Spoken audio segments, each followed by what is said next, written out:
Chapter 549. It wasn't hard for a person to do good deeds. What was hard was to do good deeds for the rest of their lives and never do bad deeds. They had always benefited the masses. Currently, all the marquises and bailiffs in Tang, and were keeping an eye on the elders and supervising them to do good deeds. How could the elders stand being targeted by the government? As a result, they all closed their doors in fear of trouble. The elders could stay inside, but their children and grandchildren couldn't stay inside, right? Moreover, they had to go out to buy daily necessities like oil, salt, soy sauce, vinegar, and tea. In short, if they couldn't find fault with the elders, then they would find fault with their families. It was said that the elders had to educate the people, and their families had to set an example. After a day, the elders in Tang, and were all complaining incessantly. Naturally, there were smart people among the elders. Being targeted by the government like this, anyone with half a brain would know that it had something to do with the women's washroom. They didn't give the officials any face before, so this was probably their revenge. All of a sudden, the opinions of these elders were divided. Some people started to feel regret. Whether or not the women's washroom was built had nothing to do with them.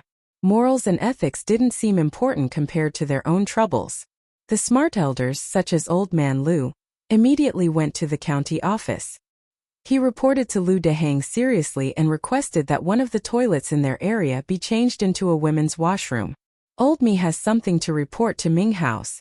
Count Huxian is kind-hearted and has built toilets all over Chang.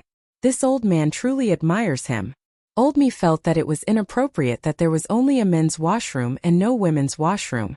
It was said that people had 3 urgent needs regardless of gender.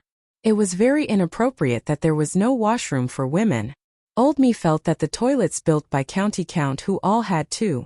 It would be a waste to only let men use them. Why not change the toilets in Qinren Square to the left for men, and the right for women? What does Ming House think? Old Man Lu said these words against his will. His heart was bleeding. Lu Dehang calmly shook his head. That's not right. There are many people who object to this. Some people even said that if they built the women's washroom, they would destroy the toilets. If that's the case, wouldn't we be letting down County Count whose kind intentions? That's not right, not right. Old Lu was almost choked to death by Lu Dehang's words. Among the elders, he was the first to say such words. But now he had to swallow back the words that he had said. This caused him to blush uncontrollably. Don't worry, Ming House. When Old Me goes back, I won't let anyone destroy the toilet. Old Me doesn't dare to say anything about the other inner squares, but if anyone dares to touch the toilets in Qinren Square, Old Me will fight it out with him. Lu Dehang was quite satisfied with Old Lu's tactfulness. Haha, since Elder Lu has said so, then this county naturally has no reason to disagree. Thus, for the benefit of the county, I will let the craftsmen change the toilets. Today, the toilets of Qinren Lane will be opened. But let me warn you first. If anything happens to the toilets in Qinren Lane, I will look for Old Lu and hold him accountable. Yes, yes. Don't worry, Ming House. Old Me's words still have some effect in Qinren Lane. At this point, Old Lu had completely thrown caution to the wind. He really couldn't stand being watched by a group of officials at any time. If he made the slightest mistake, he would be severely punished. His children and grandchildren also complained about this, so naturally, he had no choice but to lower his head. Moreover, there was no way to reason with this matter. If Wanyan County's yamen or bailiffs deliberately bullied him, Old Lu would dare to take his dove cane to the censorate to complain. But others wanted him to set an example and do good deeds. How could he complain? Could he tell the censorate that he didn't want to do good deeds and didn't want to educate the people? Wouldn't that be asking for a snub? Therefore, Old Lu tactfully lowered his head and admitted defeat. Chang'an, the first toilets for women in the entire Tang dynasty, appeared in Qinren Lane after Old Lu lowered his head. Seeing the craftsman erase the words men's on the right side of the toilet and write the words women's in big letters, Old Lu felt very uncomfortable. But not only could he not show it, but he also had to rack his brains for the sake of the officials. Old Lu cupped his hands toward Lu Dehang, who came to watch, and said, In Lu Ming House, most of the people are illiterate. I'm afraid it's not appropriate to just write men's and women's. If they go the wrong way, wouldn't it be a disgrace to the women's reputation? Old me thinks that it's better to let the craftsman draw the portraits of men and women next to the doors of the men's and women's toilets to avoid mistakes. Lu Dehang nodded repeatedly. Old Lu's words are very good. This is the words of an old man. Come, immediately let the craftsman draw the portraits on both sides of the toilets according to old Lu's words to show the difference. After he finished speaking, he thought for a moment and stretched out his hand to summon the Wu Ho of Qinren Lane. He instructed, "Your Wu Ho shop, pay attention to the toilets. You must not let those debauches disturb the women's toilets. But if there are any peepers, catch all of them and bring them to the county office. When the time comes, I will personally judge them and will not let them off easily." Yes, the Wu Ho naturally agreed. After the craftsmen on both sides of the toilets drew the large portraits of men and women, and then opened the closed door of the women's toilets, the first women's toilets in the Tang dynasty were officially opened. Outside the toilets, many neighbors of Qinren Lane had already gathered. Many young women and aunts were pointing at the toilets, but no one dared to be the first to eat crabs. Even if they had long wanted to go in and take a look, with so many people looking at them, naturally no one had the nerve to enter the women's toilets. What old Lu wanted to see was exactly this effect. He couldn't help but sneer in his heart. So what if the women's toilets are open? I can let people keep an eye on them every day. I want to see which family's daughter-in-law and young lady can pull their skin to go to the toilet. Just as he was feeling proud in his heart, he saw a middle-aged woman with a big waist. She didn't care about the gazes of the people around her. She snorted coldly and swayed her fat waist as she walked into the women's toilets. Old Lu's eyelids twitched when he saw this, but he could only sigh silently in his heart. He couldn't help but clench the dove cane in his hand a little tighter. This woman was famous for her toughness in Qinren Lane. No one dared to quarrel with her. Even an old man like old Lu wouldn't provoke her for no reason. With this woman taking the lead, naturally there would be others following. One after another, several women walked into the women's toilets, which made old Lu very melancholy. He kept saying in his heart that the etiquette was broken, the etiquette was broken, the etiquette was broken. No matter how sullen and depressed old Lu was, the first women's toilets in Chang'an City were finally opened. With his precedent, the other old men were not stupid. They all ran to the county government and asked to change the toilets in their shops into women's toilets. And those stubborn old men could only swallow their anger and pretend they didn't see it at this time. The appearance of the women's toilets was naturally unstoppable. Soon, all the toilets in the 106 shops in Chang'an City were divided into men's and women's toilets. When the first women's toilets in Qinren Lane were opened, Empress Zhongsun, who had lived in Li Wangyou's county government for 7 or 8 days, finally got tired of it. After getting the news, she immediately led a group of noblewomen back to Chang'an City. Chapter 550. Li Wangyou heaved a sigh of relief when the matter of the toilets was finally settled. He really didn't expect that such a trivial matter in the future could cause so much trouble in the Tang dynasty. If Li Wangyou had to choose again, he probably wouldn't consider building toilets even if he was beaten to death. So what if it was dirty? It had been like this for thousands of years. But since it had already been done, there was nothing to regret. After the toilets were opened, Li Wangyou had another very important thing to do, and that was to recruit people to clean excrement. Cleaning excrement didn't sound good because it was dirty, smelly, and tiring. But in the Tang dynasty, it was a job with a golden collar. When Cheng Chumo and the other playboys heard that Li Wangyou wanted to organize people to clean excrement and sell excrement, they were so surprised that their mouths were wide open as if they had seen a ghost. "Zio, are you crazy? Is it not enough to just build toilets? You actually want to do business?" "Yes, Zio, aren't you afraid that others will say that you are a count selling excrement? This name is too unpleasant to hear. Zio, don't worry about those toilets. In Chang'an there will naturally be people to clean them up. You are a county count who founded the country. Why do you want to do such a bad thing? Are you crazy? Zio, do you still lack money? The four-wheeled carriage company, the brewery, which one of them doesn't make a lot of money every day? Do you really need to do this?" The playboys all tried to persuade Li Wangyou. Thinking that he was crazy, Li Wangyou already had a plan. When he first discussed this matter with his beautiful boss, he already had a plan. "Hey brothers, isn't it too easy for those people to clean excrement? giving 300 toilets to them for free. This little brother will not do such a thing. Besides, I'm not going to clean excrement myself. I plan to recruit 300 people from Hu County to come to Chang and every day to clean excrement and sell it in the surrounding areas. As for the income from cleaning excrement, I don't plan to pocket it. I want to use it to help orphans, widows, and children in Chang'an and Hu County. Fang Yai didn't understand. Didn't the sage take out 20% of the lottery income to protect the people? Why would I need you to meddle in my business? Nowadays, Chang'an City issued a lottery every 10 days, and the profits were getting higher and higher. The Minister of Civil Affairs, Dai Zhou, was already grinning from ear to ear. According to the current trend, the income from this year's lottery would not be less than 250,000 strings of cash, and 20% of it would be 50,000 strings of cash. Li Wangyu only curled his lips and said, "That amount of money is just a drop in the bucket." Brothers, do you know how much of an impact the locust plague has had on the people of Hu County? And how many people in Chang and were short of food and clothing? Not to mention the income from the lottery, even the annual income from the toilets might not be enough to help the orphans and widows. Chang Chumo, Fang Yai and the others were speechless. Although they were dandy, they were not the kind of selfish second generation. He understood the hardships of the people.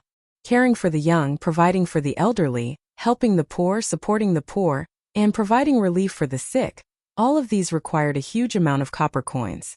And the annual revenue generated by these 300 toilets could save countless lives.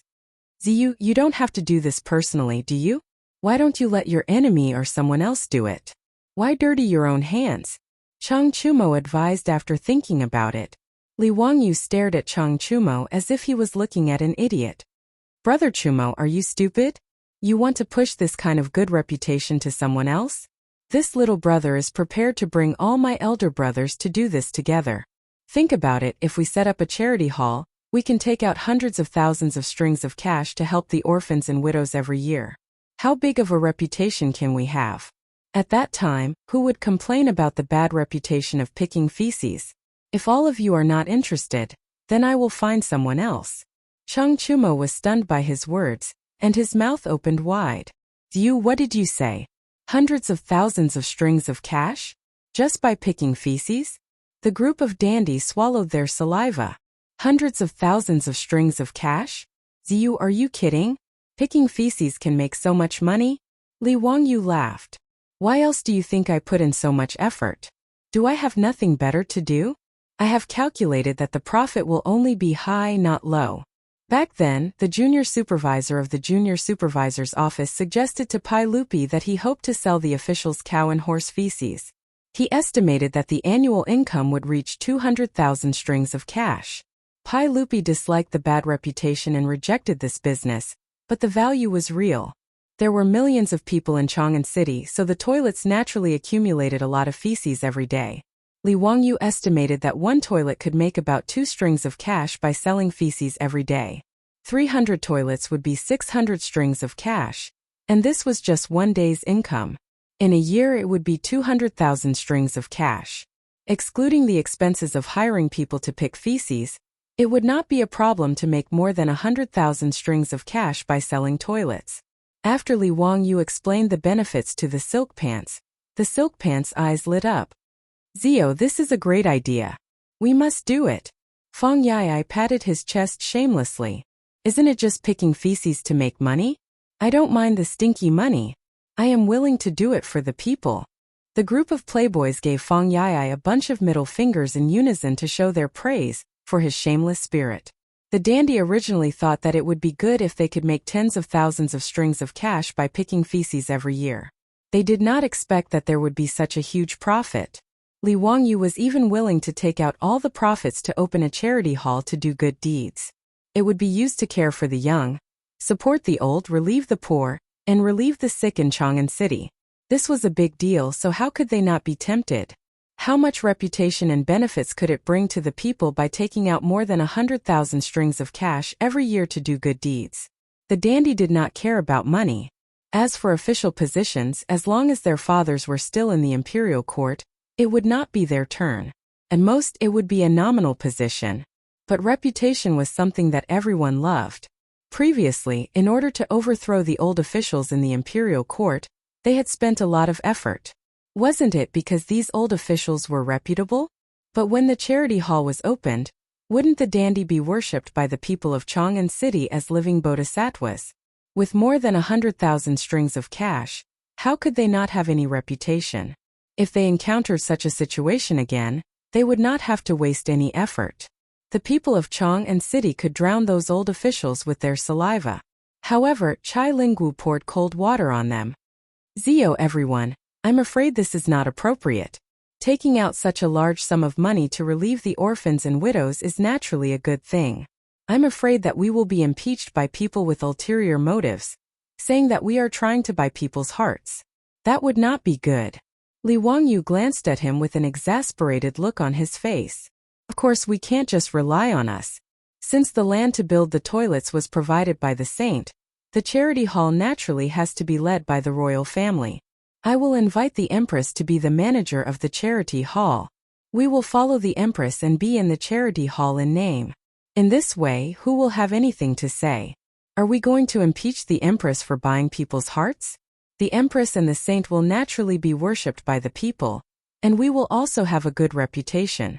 It's killing many birds with one stone. The dandy was stunned, then they clapped and laughed. Wonderful. Really wonderful. Zio, you are indeed smart. Haha, this matter is settled. We must take part in it. Just as everyone was talking happily, the old housekeeper Li Heng came in and reported, Lang Jun, shopkeeper Ren of Ren's saddle shop, requests to see you. Oh, is there something he needs? Invite him to the central room. Lang Jun, shopkeeper Ren, also brought a guest and requested to see you together. Chapter 551. Li Heng's words puzzled Li Wangyu. It was understandable that shopkeeper Ren wanted to see him, but bringing a guest with him seemed to be against the rules. Li Wangyu did not care about status, nor did he have any prejudice or discrimination against merchants. But in the eyes of the Tangs, it was already very generous of a merchant like shopkeeper Ren to be able to enter his residence and meet him, the county count of Hu County. It was overstepping his authority to bring in an unfamiliar guest without informing him first. Li Wangyu thought for a while and felt that shopkeeper Ren was not someone who did not know the severity of the situation, so he nodded. Bring them to the central room. I will be there in a moment. Cheng Chumo and the others laughed. Zio, you are too easy to talk to. For a merchant like him to be able to enter the residence of a county count like you, he must have burned incense in his past life. It is not a good thing that you are still indulging him like this. This is shopkeeper Ren. Last time when I entered the prison, he also helped me a lot, so we can be considered friends. Brothers, please take a seat. I will go and see what is going on. Li Wangyu smiled and walked to the central room in the front yard. Wait for me, I will go with you. The sooner we send them away, the sooner we can go to the palace to find the Empress and settle this matter. The rest of our lives depend on this charity hall of yours. Cheng Chumo laughed and followed. In his eyes, nothing was more important than this charity hall. Let's go, let's go. The playboys all cheered and laughed as they clustered around Li Wangyu and walked to the main hall. Li Wangyu was still in Chang'an and had not returned to Zhou village because he wanted to settle the matter of the charity hall. He naturally understood the playboys' anxious thoughts. This group of playboys usually ate, drank, and played. It was not as interesting as running a charity hall. When they arrived at the main hall, the guests had been waiting for a long time. When they saw Li Wangyu and the group of playboys coming out, they quickly stood up and bowed respectfully. The stranger said, This one is here to see the county count of Hu County. Sorry for the intrusion. Greetings, County Count Huxian. This is a good friend of mine. Today he would like to see County Count Huxian about something, and he asked me to introduce him. His surname is Luo and his given name is Hui. He is also a wealthy merchant in Chang'an. Although shopkeeper Ren said that, he bowed deeply with an ashamed expression on his face.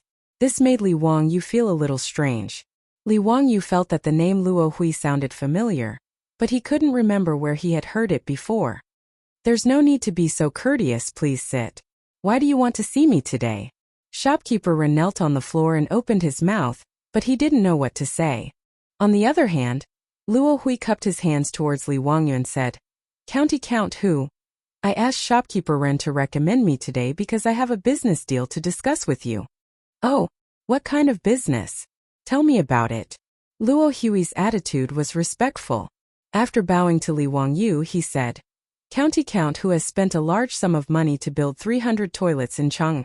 I admire you very much. However, these toilets also need someone to take care of them. Otherwise, after a long time, the filth will overflow, making them unsightly. That would be a waste of County Count whose painstaking efforts. I have many people under my command who are skilled in this field and can endure hardships. Thus, I would like to take the liberty of asking County Count who to let me take care of the 300 toilets. Let him take care of the toilets? Li Wangyu was stunned. Then, he suddenly remembered who Luo Hui was. In Chang'an, this person called Luo Hui made a living by picking excrement and made a fortune from it. There were records of this person in the history books. Chang'an is rich and Luo Hui makes a living by picking excrement. In the history books, it is said that he made a lot of money by picking excrement. Luo Hui also makes a living, and his family is very rich. Not only did he make a lot of money by picking excrement, but he was also recorded by the Secretary of History. This Luo Hui could be considered a talent. After Li Wangyu's 300 toilets were put into use, the wealth they contained was something that others could not see. However, Luo Hui, who used to pick excrement, knew very well. Actually, Luo Hui had long wanted to build toilets in Chang'an, but he could not do it. Toilets were easy to build, but land was not. Every inch of land in Chang and was worth an inch of gold. Li Wangyu could build it because Pai Lupi waved his hand and the government provided the land for free. How could Luo Hui have such ability? Although his family was rich, his status could not even compare to that of a merchant. Naturally, he could only dream about it.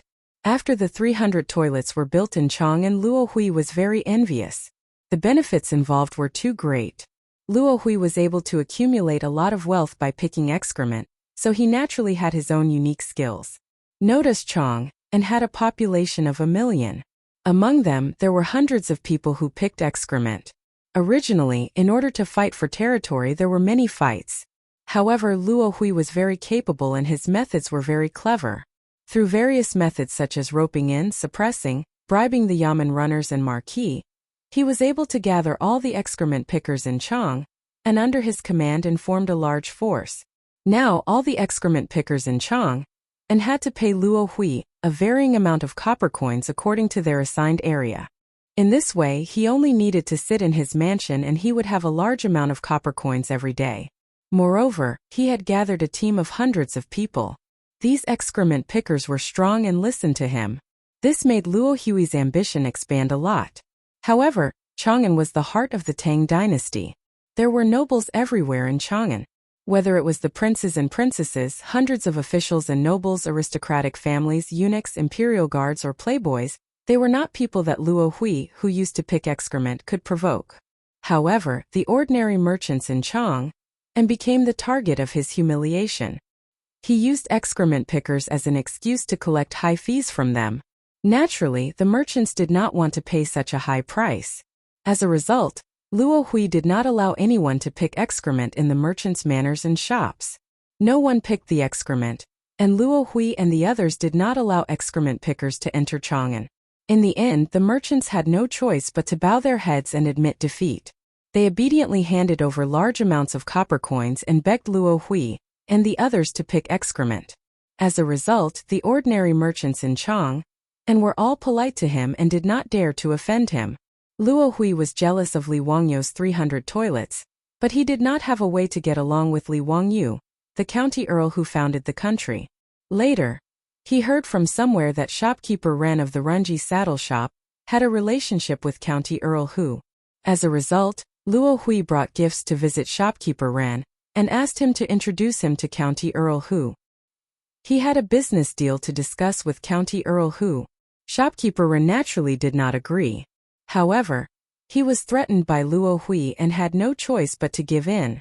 In shopkeeper Ren's opinion, no matter how unreasonable Luo Hui was in front of Li Wangyu, he was nothing more than an appetizer and would not cause any trouble. He did not believe that a lowly person like Luo Hui could mess around in front of Li Wangyu, the county earl who founded the country. However, Shopkeeper Run still felt very guilty about bringing Luo Hui to County Earl Hu without permission. Hearing Luo Hui's words, he could not help but stand up and bow to Li Wangyu. County Earl Hu, I made a mistake. Actually, I am not familiar with this Luo Hui.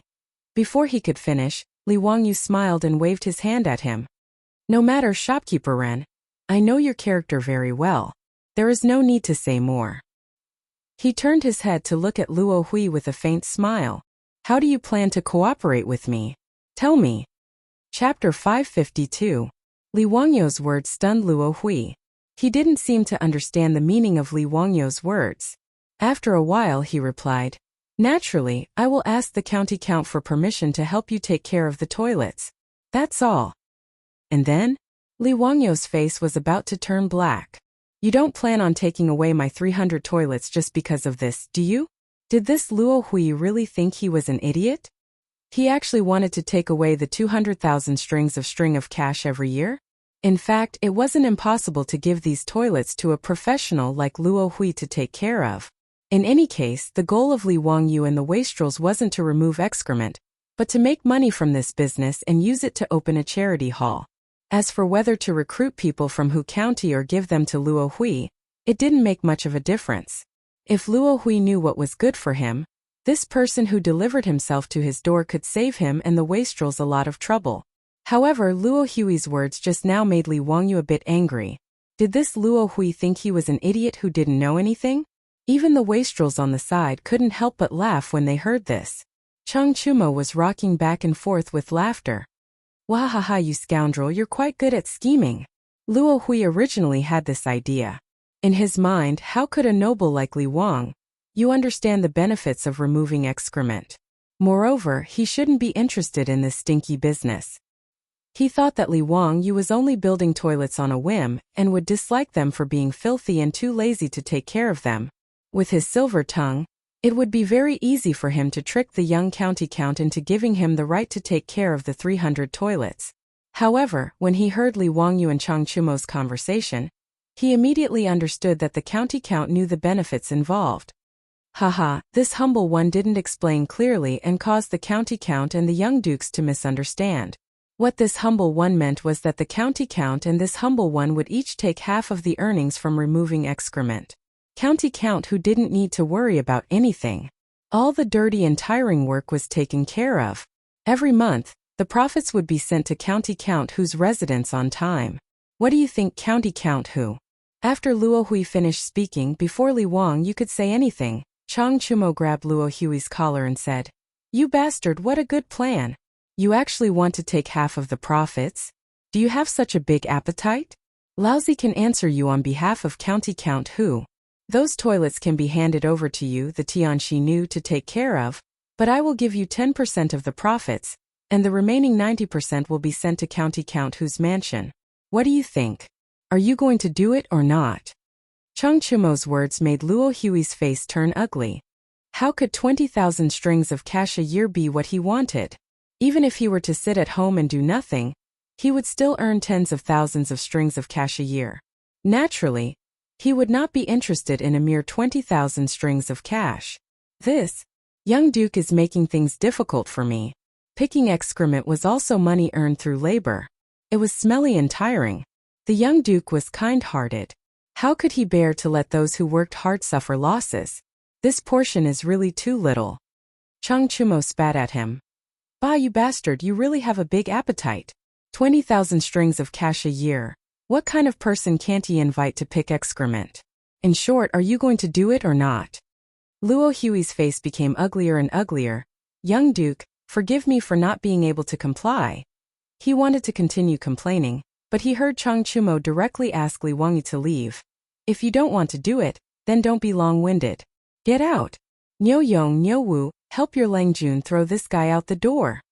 Regarding Chang Chumo's decision, Li Wangyu did not even lift his eyelids, silently agreeing with his words. Niu Wu and Niu Yong naturally understood. They walked forward with a smile and patted Luo Hui's shoulder. Go, don't annoy the young duke. You won't have a good time. Luo Hui did not dare to say anything more. His face turned red, and he could only obediently stand up. He bowed to Li Wangyu and the others before turning to leave. However, before he left, he was still very unwilling. He turned to Li Wangyu and said, "County Count Hu, I am leaving sincerely and sincerely. I want to help County Count Hu with your worries. Otherwise, those 300 toilets will not be cleaned and will be filthy. At that time, I'm afraid that County Count Hu's face will not look good. I ask County Count Hu to reconsider." Li Wangyu did not even raise his eyebrows, and he was too lazy to say anything more to Luo Hui. He could also see that Luo Hui's appetite was not small. He was surprised that he could not be satisfied with 20,000 strings of cash a year. Although he had read in the history books that Chang'an was rich, Luo Hui, and his family was very rich, he did not expect that this guy only relied on picking excrement. He did not even care for 20,000 strings of cash a year. After Luo Hui was driven away, shopkeeper Ren was very embarrassed. He stood up and bowed to Li Wangyu. "County Count Hu, I was rash today. I was forced by Luo Hui to the point that I had no choice but to bring him to my residence. I ask for County Count Hu's forgiveness." "Oh? Is this Luo Hui very overbearing? Isn't he just a person who picks excrement?" Feng Ai asked curiously after hearing shopkeeper Ren's words. Shopkeeper Ren smiled bitterly and told them everything about the Luo Association. Li Wangyu and the group of silk pants shook their heads repeatedly when they heard this. "Damn it, if I had known, I would have beaten him up to vent my anger. A person who picks excrement actually dares to bully others like this. Does he really think that Chang'an City is his?"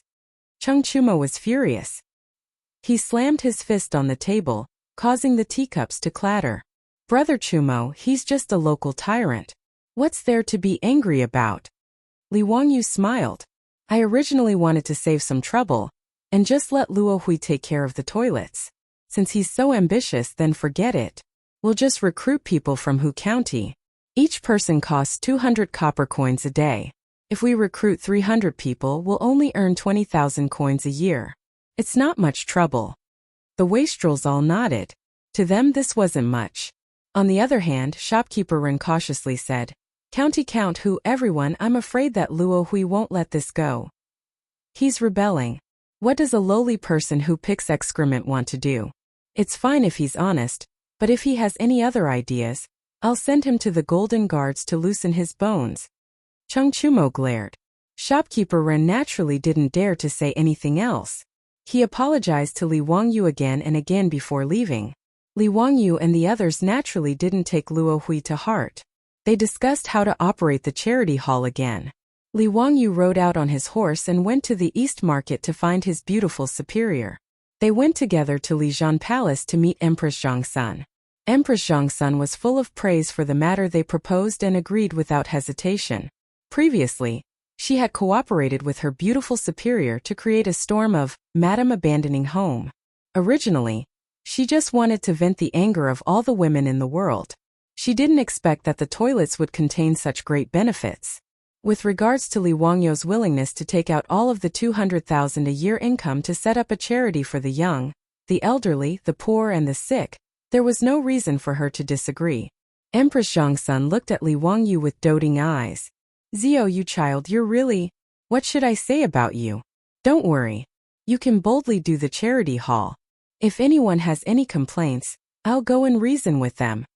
Empress Zhongsun naturally understood why Li Wangyu and her beautiful superior had pulled her in. Of course, they were worried about being impeached and wanted to buy people's hearts.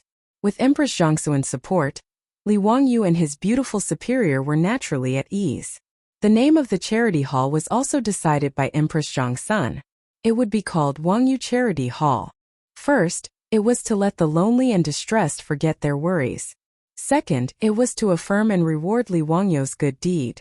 Li Wangyu smiled bitterly at using his name to name the charity hall. However, he could only thank Empress Zhongsun again and again for her good intentions. The wastrels began to recruit excrement pickers in Hu County. They rubbed their fists and prepared to do something big, but they didn't expect trouble to come again. Chapter 553. The wastrels were now fully invested in the charity hall. They even patted their chests and offered to hire manure pickers in Hu County. In the past few days, Li Wangyu had been leisurely running back to his own manor. On the other hand, The foppish young masters were busy with their hot-blooded work. They recruited people, built manure carts, bought horses, and contacted the various counties in Chang, and to sell jinkala. With the wastrels around, the surrounding counties naturally had to give them face. Not only were they in charge of purchasing the manure, but they also sold the manure to the various villages. Moreover, the price they offered was quite sincere. In fact, to be able to provide a steady supply of jinkala every day was something that the officials of these counties could not ask for more. In an era without fertilizers and pesticides, jinkala was an important resource that affected the yield of every mu. Jinkala could not be used as fertilizer immediately. It needed to be composted and fermented, otherwise it would burn the roots of the crops. Every state, county had a site dedicated to composting. After fermenting, the jinkala would be sold to the various villages as fertilizer. After solving the problem of sales, the wastrels were even more motivated. It was even easier to recruit manure pickers in Hu County. Originally, Li Wangyu wanted to pay 200 copper coins a day, but he was stopped by the wastrels. It was not that they were unwilling to pay, but that the money was too much. The average monthly income of the people in Chang was only about the same. However, if they were to pay 200 copper coins a day, that would be 6 strings of copper coins a month. Even if manure pickers were hard work, that was too much. In the end, the salary for manure pickers was set at 100 copper coins a day. Even so, that was 3 strings of copper coins a month, which was comparable to the monthly salary of a 5th-rank court official. The wastrels asked Yang Quan to let the bailiffs go to the various villages to inform them. Hearing that they would be paid 100 copper coins a day and 3 strings of copper coins a month, even the bailiffs were tempted. They could not wait to take off their clothes and sign up themselves. This news shocked more than 100 villages in Hu County. On the day of registration, thousands of people rushed to the county office to sign up. If it weren't for the fact that Yangzhou was prepared for this and told the bailiffs to only recruit middle-aged men with strong bodies who knew how to drive carriages, and that those who were poor would be given priority, there would be even more people signing up. After being busy for a few days, the arrangements were finally almost done. The first batch of nearly 100 farmers to remove manure was also arranged and ready to drive the manure cart into Chang, and to remove manure. However, something happened to these farmers on their first day in Chang, and when they drove their dung carts into the city, on this day, Li Wangyu slept until he woke up naturally. Since he had nothing to do, he simply called Niu Wu over. The two of them rowed a small boat and leisurely fished in the lake of his mansion to pass the time. As soon as he caught a lively red carp, he heard someone shouting for him from the shore. "Zio, something's happened. Don't fish anymore. Come back quickly. You brat. We're worried sick, and you're still in the mood to fish? Come back quickly, something's happened." The ones jumping and shouting on the shore were precisely the group of silk pants. Li Wangyu was baffled. What had happened all of a sudden? Seeing how anxious the silk pants were, he didn't dare to delay. He threw the red carp back into the lake and called Niu Wu to quickly row the boat to the shore. As soon as the boat reached the shore, Chang Chumo directly jumped on. "Zio, you're still in the mood to fish? Something's happened. Come with us to Chang." Li Wangyu hadn't steadied himself on the boat yet. The boat immediately swayed left and right as Chang Chumo jumped on. If it weren't for Niu Wu's quick reflexes, he would have fallen into the lake. "Brother Chumo, why are you panicking? The sky won't fall. Tell me what's going on." Li Wangyu rolled his eyes at Chang Chumo. Chang Chumo's face was full of anger, but before he could say anything, the group of dandy gathered around and began to explain to him what had happened that day. Li Wangyu's head started to swell as he finally understood what had happened to make the dandy so angry. Today was the first day the farmers from Hu County entered Chang, and to remove manure. More than 100 farmers drove 40 to 50 dung carts into Chang, and early in the morning. These dung carts were modified based on 4-wheeled carriages by the silk pants craftsmen. 2 farmers were assigned to each dung cart. Not only did they have to remove manure, but they also had to clean the toilets. Then they had to drive the dung carts to the counties around Chang, and sell them to the farming officials. It wasn't complicated, so the farmers naturally didn't think it was a hard job. Compared to lying on the ground with one's back facing the sky and a drop of sweat falling into 8 pieces, it was a really easy job. Removing manure was smelly and tiring, But compared to their monthly salary, the farmers didn't dislike it at all. Instead, they enjoyed it. Being selected to remove manure in Chang. These farmers were envied by many people. There were even many who couldn't find a wife because of their poverty. After being selected to remove manure for Hu County, there were many who took the initiative to propose marriage. This made the simple farmers of Hu County so happy that they couldn't close their mouths. Many farmers couldn't sleep last night because they had to drive into Chang and to start work. Although Hu County was right next to Chang'an, many farmers were nervous because it was their first time entering Chang. 40 to 50 manure carts lined up for inspection and entered Chang, and through the illustrious Virtue Gate. Then they dispersed according to the areas assigned to them by the rich playboys, preparing to remove manure from the toilets in the alleys and streets. But before the farmers could drive the dung carts to the toilets, something happened. Lu Shi was the 11th child in his family. He had 10 elder brothers and sisters above him, so he was named Lu Shi. Most commoners in the Tang dynasty were illiterate, so they gave their names like this. They gave their names casually. They even thought that the more lowly the name, the easier it was to raise them. Lu Shi was the youngest child in his family. But after the chaos at the end of the Sui dynasty, only his crippled elder brother and his 4 married sisters survived. His parents had passed away, leaving Lu Shi and his crippled elder brother to rely on each other. They were very poor. Although the 4 sisters often subsidized their younger brother, their own family's living conditions were also tight, so they couldn't help much. This time Li Wangyu had asked the Silk Pants to recruit manure pickers in Hu County. Lu Shi had signed up with a fluke mentality, but he hadn't expected to actually be selected. This made his family overjoyed, and they felt that there was finally hope for their good days. Today was his first time entering Chang, and to remove manure. Lu Shi was excited and nervous. He was so focused on driving the dung cart that he didn't even dare to talk to his companions for fear of an accident.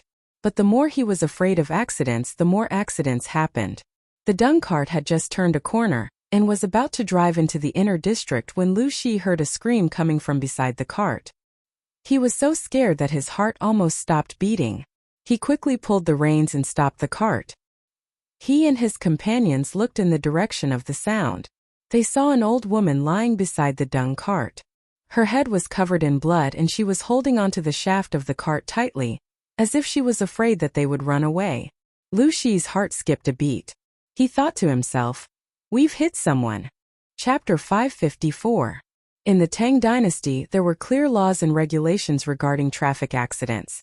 In the Tang dynasty's law, it was clearly stated, in the streets and alleys of the city, anyone who drives a carriage without a reason shall be whipped 50 times, and those who kill for a reason shall be reduced by 1 level. Killing for a reason was intentional murder, and the highest punishment was death. 1 level lower than that was banishment for 3,000 miles.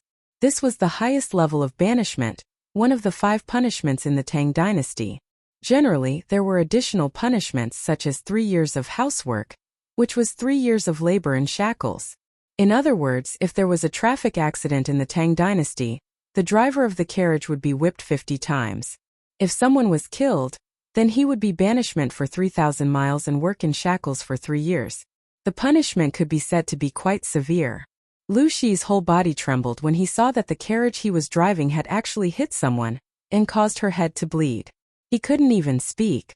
He didn't know how he bumped into this old woman. He had been very careful when he turned the corner of the dung cart. The other companion on the dung cart was also frightened to the point that his hands and feet were cold. However, he was still somewhat calm. He quickly jumped off the cart and supported the old woman. "Granny, how are you? Are you okay?" "Granny, I'm sorry. We didn't mean to. We really didn't see you." This commotion naturally attracted the attention of the surrounding crowd. It was not that they wanted to watch the fun, but in the Tang dynasty it was also illegal for passers-by to turn a blind eye to what was happening around them. In the Tang dynasty's law, it was clearly stated, those who can help but don't do so will be whipped 80 times. There were many similar laws such as, when people see a fire, they should report it but don't report it, they should save but don't save. When people in the neighborhood are robbed and killed, they should report it but don't help, they should be whipped 100 times. If they hear it but don't help, they should be reduced by 1 level. If they don't have the strength to help, they should report it to the nearby court. If they don't report it, they should also be considered as not helping. In the face of fire, crime, and other situations, passers-by had the obligation to help in time, otherwise it would be illegal. The laws of the Tang dynasty punished those indifferent people who could have helped but turned a blind eye to it in times of crisis. Therefore, when they saw the old woman knocked down by the dung truck, many passers-by immediately gathered around and asked if they needed help. The old woman's head was bleeding profusely, and she seemed to be severely injured. She pulled on the shaft of the carriage and shouted, "Someone, we've hit someone.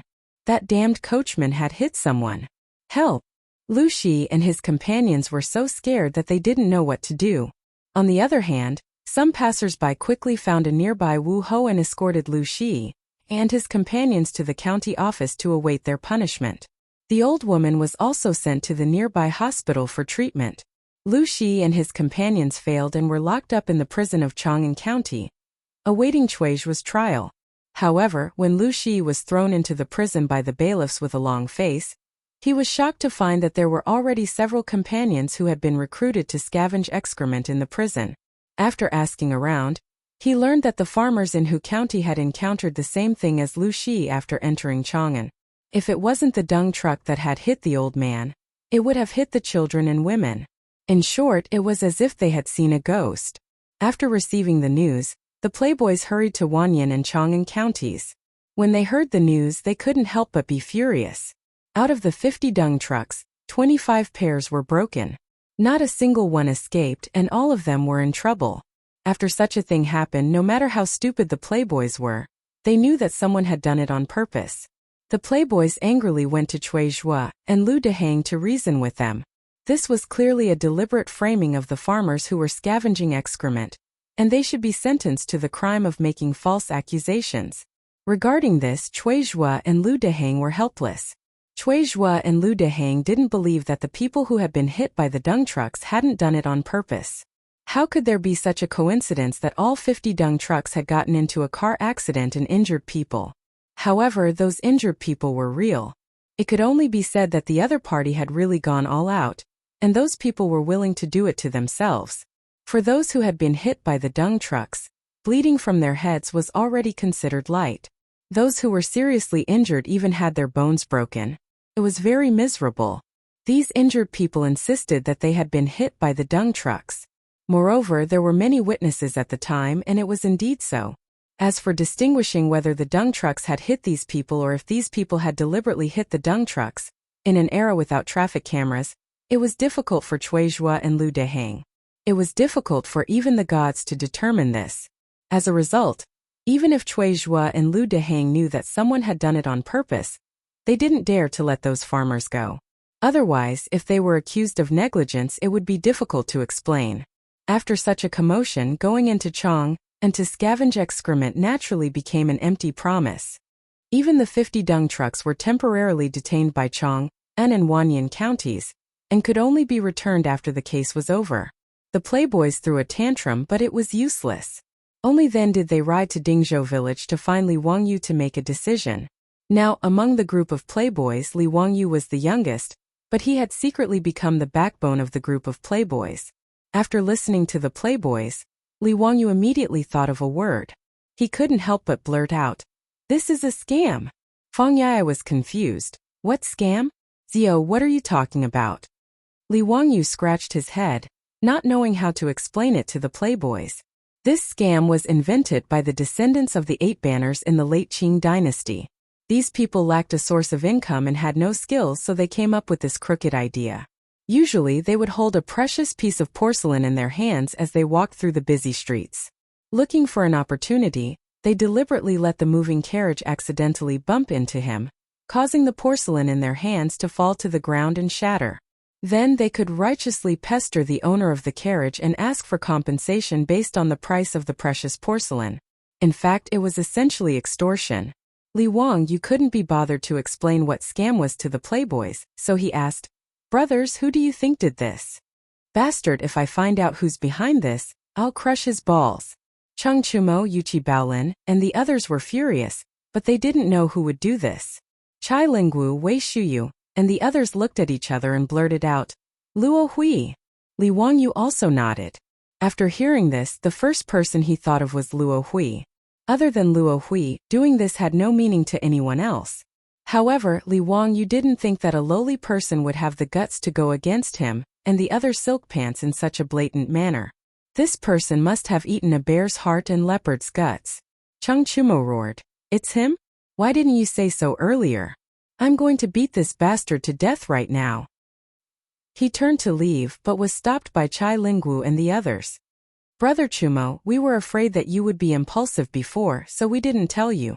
Think about it, what's the use of beating up that Luo Hui? Do you have evidence that these things were ordered by him? It's easy to catch Luo Hui, but it's easy to give people a reason to talk about it." Li Wangyu also nodded. "That's right. This matter was most likely ordered by Luo Hui. Haha, I underestimated this Luo Hui. I didn't expect that for the sake of 200,000 strings of cash a year, this person would be so crazy. But Brother Chumo, if you want to beat up that Luo Hui, I'm afraid it won't be of any use.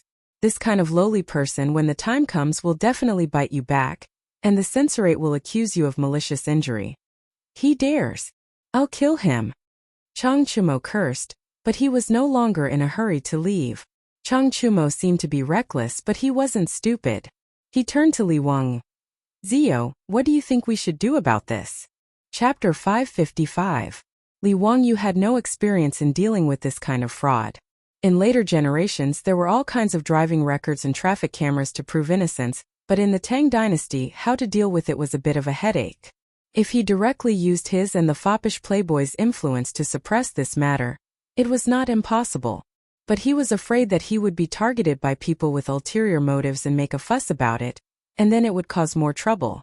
Li Wangyu was well aware that those aristocratic families had been waiting to catch his weakness for a long time. How could he give his weakness to these people? Li Wangyu even thought that after this matter was spread out, the Wang clan of Taiyuan and the Zheng family of Xinjiang might have sent people to spy on the county governments of Chang, An and Wanyan counties.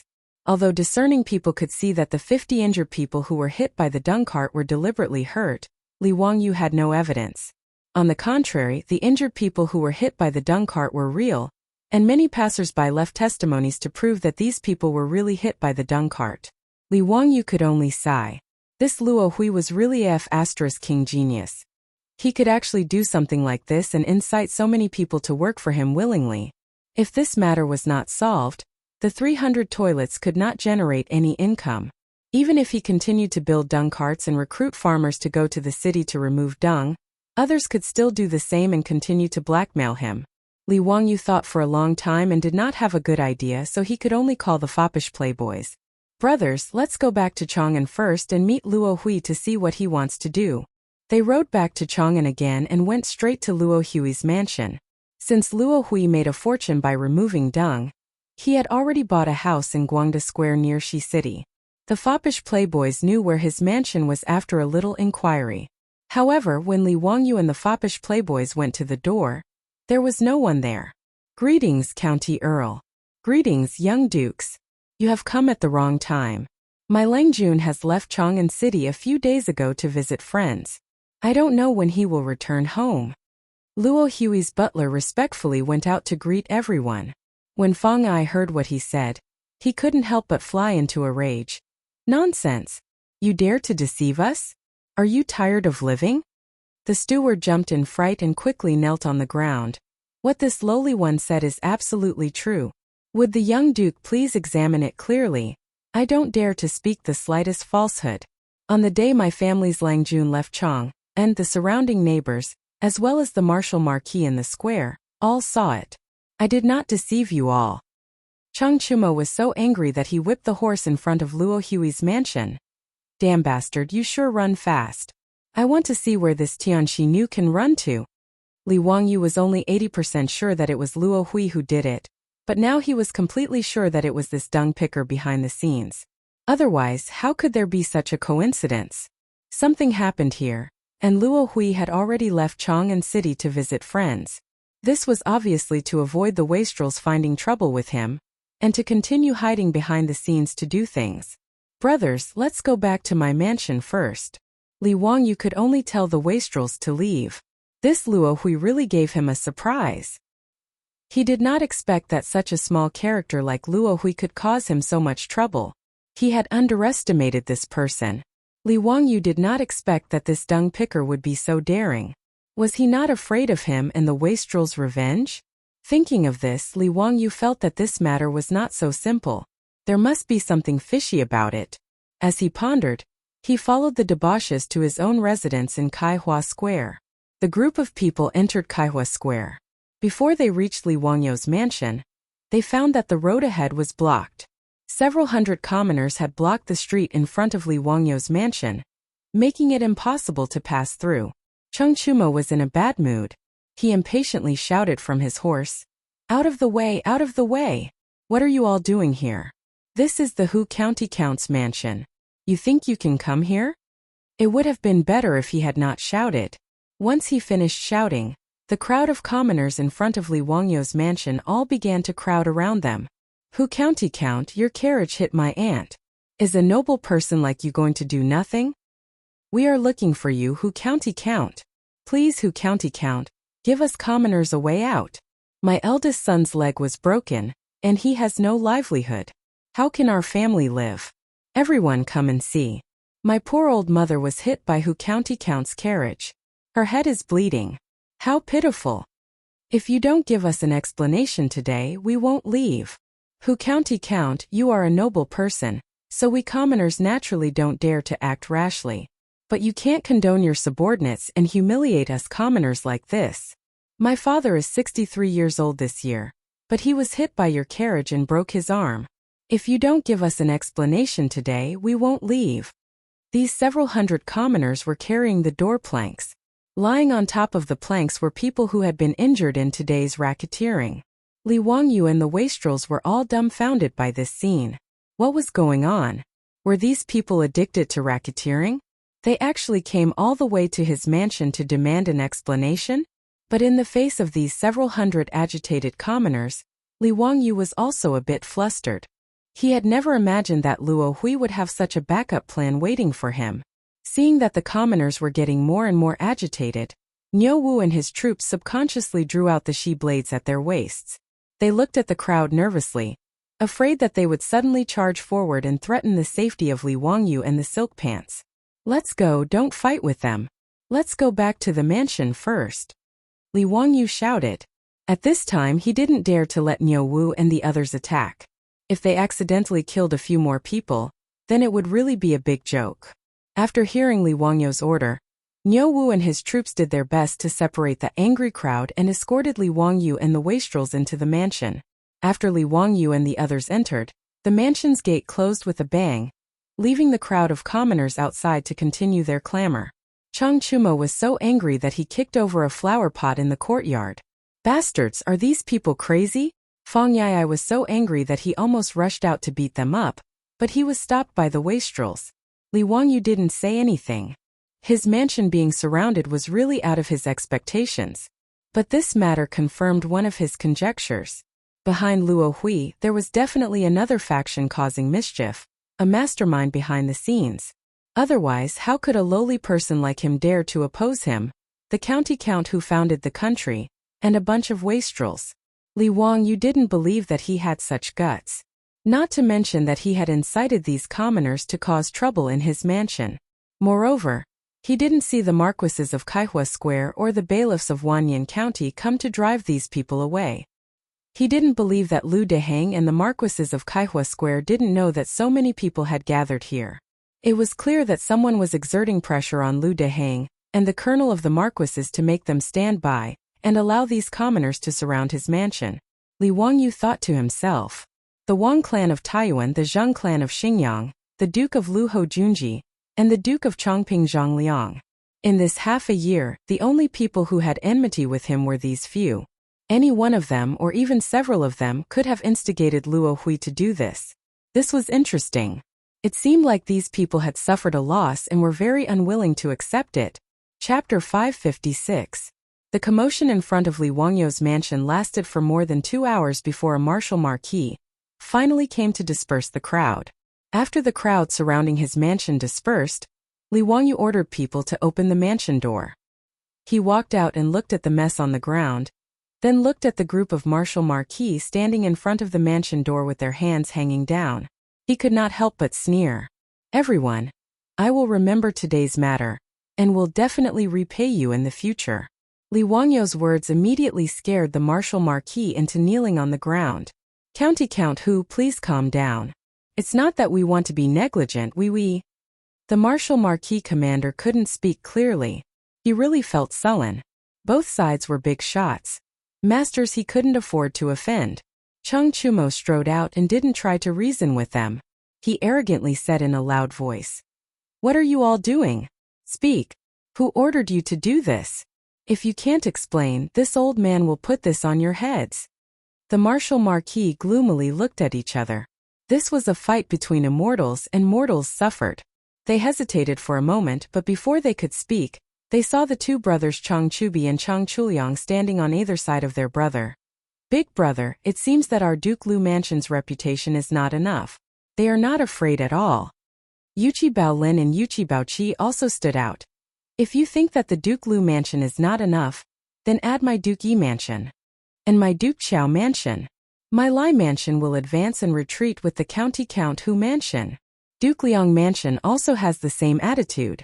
Duke Zheng Mansion also has the same attitude." Niu Zhengping dragged his lame leg out. Our Lengya County Duke Mansion can't compare to these Duke Mansions. But if anyone wants to oppose the County Count Hu Mansion, then they can try the Lengya County Duke Mansion's blade. The words of the wastrels finally made the martial marquis clearly remember the power behind these wastrels. They were so scared that they almost wet their pants. Their backs were soaked in cold sweat. They now felt that they were like pigs in a mirror, completely inhuman. He wanted to say who was the instigator, but when he thought about that person's power, crushing them was not much harder than crushing ants. Thus, he swallowed the words that were about to come out of his mouth. "County Count Hu, young dukes, today is all our fault. Please punish us, County Count Hu and young dukes." The colonel of the Wu Marquis shop opened his mouth for a long time, but he didn't dare to say that name. He just kept kowtowing. The colonel's words made Chang Chumo and the others furious. They rushed over and wanted to beat him up, but were stopped by Li Wangyu. He walked in front of the colonel and squatted down to look into his eyes. "Even if you don't say it, I can guess it. If I'm not mistaken, did Duke Lu instruct you to do this?" Li Wangyou's words made the colonel's eyes widen as he looked at him in disbelief. You didn't say anything." The colonel was so scared that his teeth were chattering. With his reaction, how could Li Wangyu not know that he had guessed correctly? He chuckled and stood up. "You don't have to say anymore. I already know." The colonel didn't dare to say anything and just kept kowtowing. Li Wangyu stood up and sneered. "All right, I won't make things difficult for you. But as Wu Marquises of the Tang dynasty, you are not the servants of a certain family. Don't make a mistake." After saying this, he turned and walked back into his residence. The wastrels coldly snorted and looked around at the kneeling Wu Marquises before following him back into their residences and slamming the gates shut. The Wu Marquises sighed and silently got up from the ground before leaving dejectedly. Inside the gates, Chang Chumo was very confused. "Zio, how did you know that Ho Junji was behind this?" "I guessed." Li Wangyu smiled. The Wu Marquis shops are controlled by the left and right imperial guards. The hands of the great clans shouldn't be able to stretch that far. And among the many generals, the only ones who have a grudge with me are Ho Junji and Zhang Liang. A few days ago, Zhang Liang was appointed as the chief steward of Huai Province by the sage, and has already gone to Huai Province. Isn't that only Ho Junji left? His words enlightened the wastrels. That bastard. I was wondering why that Tianxiwei Luo Hui was so bold to do such a thing. It turns out that he's hooked up with Ho Junji. Zio, it seems like Duke Lu is very unhappy that the Niu brothers killed 10 of Ho Junji's soldiers. He's come to take revenge. What's there to be afraid of? This Ho Junji only knows how to play dirty tricks behind the scenes. What a scoundrel. After pondering over today's matter, the wastrels began to curse Ho Junji. Li Wangyu lowered his voice and said, "Brothers, have you thought of a problem? How could a lowly dung picker like Luo Hui have a relationship with a duke like Ho Junji?" His words left the wastrels stunned. Yes, a lowly duke like Luo Hui, and a duke like Ho Junji were like the difference between the clouds and mud. How could a proud person like Ho Junji collude with someone like Luo Hui? Confused, the wastrels turned to Li Wangyu and said, "Zio, speak. Don't keep us in suspense." Li Wangyu chuckled. "Brothers, have you forgotten what kind of shady business Luo Hui is in? Dung picker. What's wrong?" "It's nothing. Little brother, I just remembered something that eunuch Dai told me. He said that the junior supervisor of the junior supervisor residence once suggested to the saint that the horse dung of the various government offices and imperial army camps should be collected and sold. Do you know about this?" Li Wangyu changed the topic and spoke about what Dai Zhou had said to him in the Hall of Governance that day. The wastrels didn't understand what he meant. They looked at each other and nodded. "I've heard of this matter. It seems that the saint didn't want his reputation to be good, so he gave up. What does this have to do with anything? Zio, why are you making me more and more confused?" "Zio, don't keep us in suspense. Speak clearly." Li Wangyu rolled his eyes at them and said, "The horse dung of the imperial army. Brother Chumo, Brother Baoqi, Brother Zhengping, how did you deal with the horse dung in your lord's camp?" Chang Chumo and the others were stunned. "Naturally, it was collected and sold as military funds." "Wait, Zio, you mean to say that Ho Junji's Wei residents sold the horse dung to Luo Hui?" Li Wangyu nodded. "That should be the case. Otherwise, how could the mighty Duke of Lu have anything to do with someone like Luo Hui, and even secretly order him to oppose us?" He felt that the relationship between Ho Junji and Luo Hui wasn't as simple as selling horse dung. Li Wangyu recalled a case of the Song dynasty that he had read in a book in his later life. During the reign of Gaozong of the Southern Song dynasty, Yang Xuanzhong was the chief commander of the Southern Song army. This person was later impeached by the imperial censor for embezzling more than 100,000 yuan of dung money. But Yang Xuanzhong had planted spies in the imperial censor and learned of this news in advance. Thus, he rushed to submit a memorial to the emperor and said, "There is a certain amount of dung money in the army, but it is only for the use of the imperial court." When the imperial censor was impeached, the emperor naturally didn't believe him and said that the imperial censor was dismissed from his post, but his surviving relatives flourished day by day. When Li Wangyu had read the book, he had only sighed that even the ancients could play the role of spies, and he had even mocked a great general like Yang Xuanzhong for embezzling dung money. He was truly too greedy. But now that he thought about the matter between Ho Junji and Luo Hui, Li Wangyu couldn't help but stroke his chin. There was an 80% chance that Ho Junji had embezzled the dung money of the Zuwei residents, right? This matter could be used as an excuse. Chapter 557. Even though they knew that Ho Junji was behind the scenes, they couldn't resolve the predicament that Li Wangyu and the wastrels were facing. The 50 manure carts had all been blackmailed. The 100 farmers of Hu County had been detained, and the injured had come to cause trouble for Li Wangyu. Yang Quan of Hu County had also sent someone to deliver the bad news. Upon learning that the 100 farmers had all been arrested by Chang, An and Wanyan counties, the families of these farmers panicked and ran to the county office to complain. Yang Quan was in a sorry state, but all he could do was try his best to appease them. Yang Quan hadn't expected that the 100 farmers who had entered the city to remove manure would all be arrested and imprisoned. He had spent a great deal of effort to coax and bluff those weeping farmers back.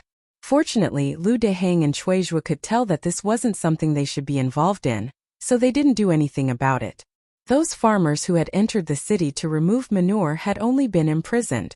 They hadn't been interrogated or tortured, so they hadn't suffered much. But this matter couldn't be dragged on, or else Luo Hui and Ho Junji's wishes would be fulfilled.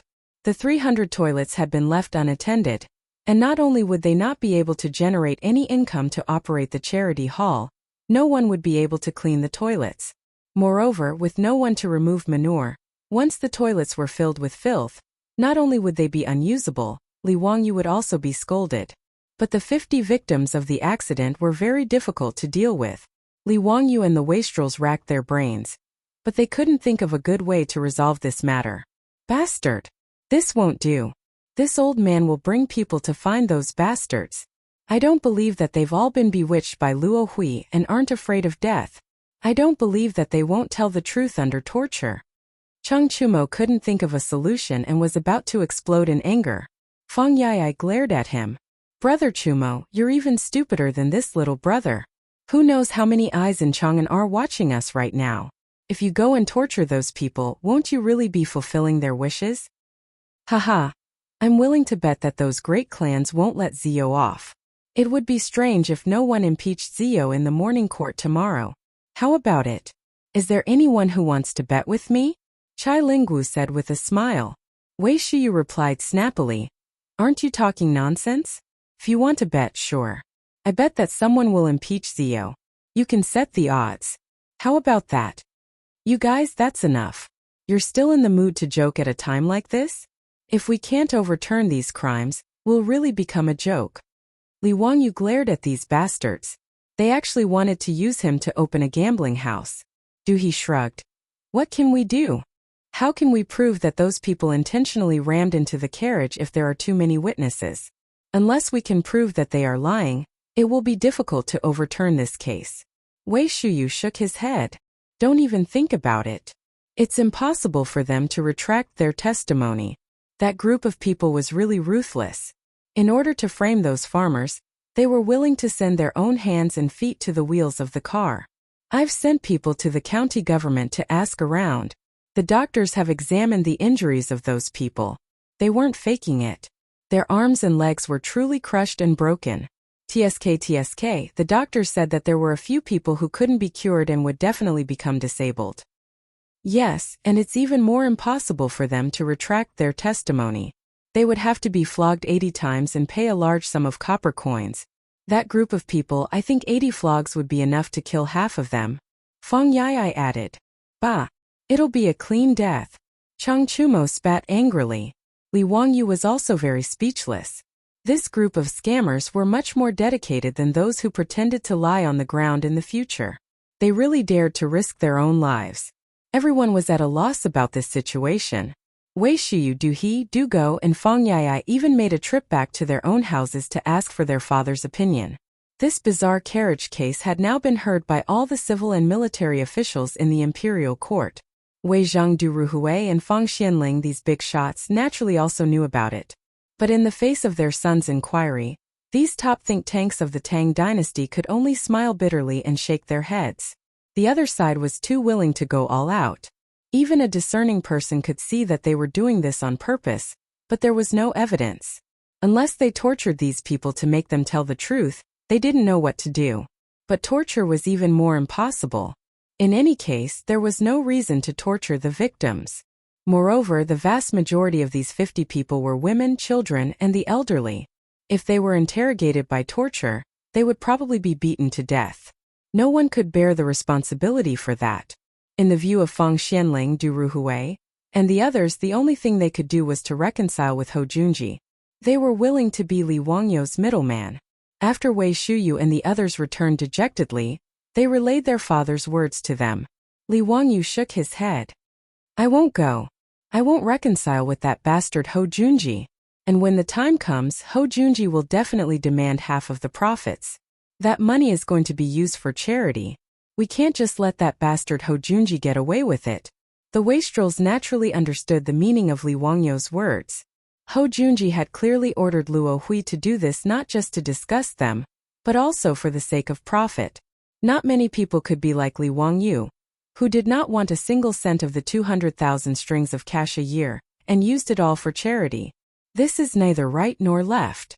Then what should we do? Chang Chumo was also anxious. This won't do. I'll go back and find Milord and have him argue with Ho Junji. Right. I'll go find Milord together. I don't believe that Ho Junji won't give face to so many high dukes. Yuchi Baolin also stood up. Li Wangyu hurriedly stopped them. Brothers, this little brother appreciates your good intentions. But there's no need for that. Why make things difficult for Uncle Chang and Uncle Yuchi?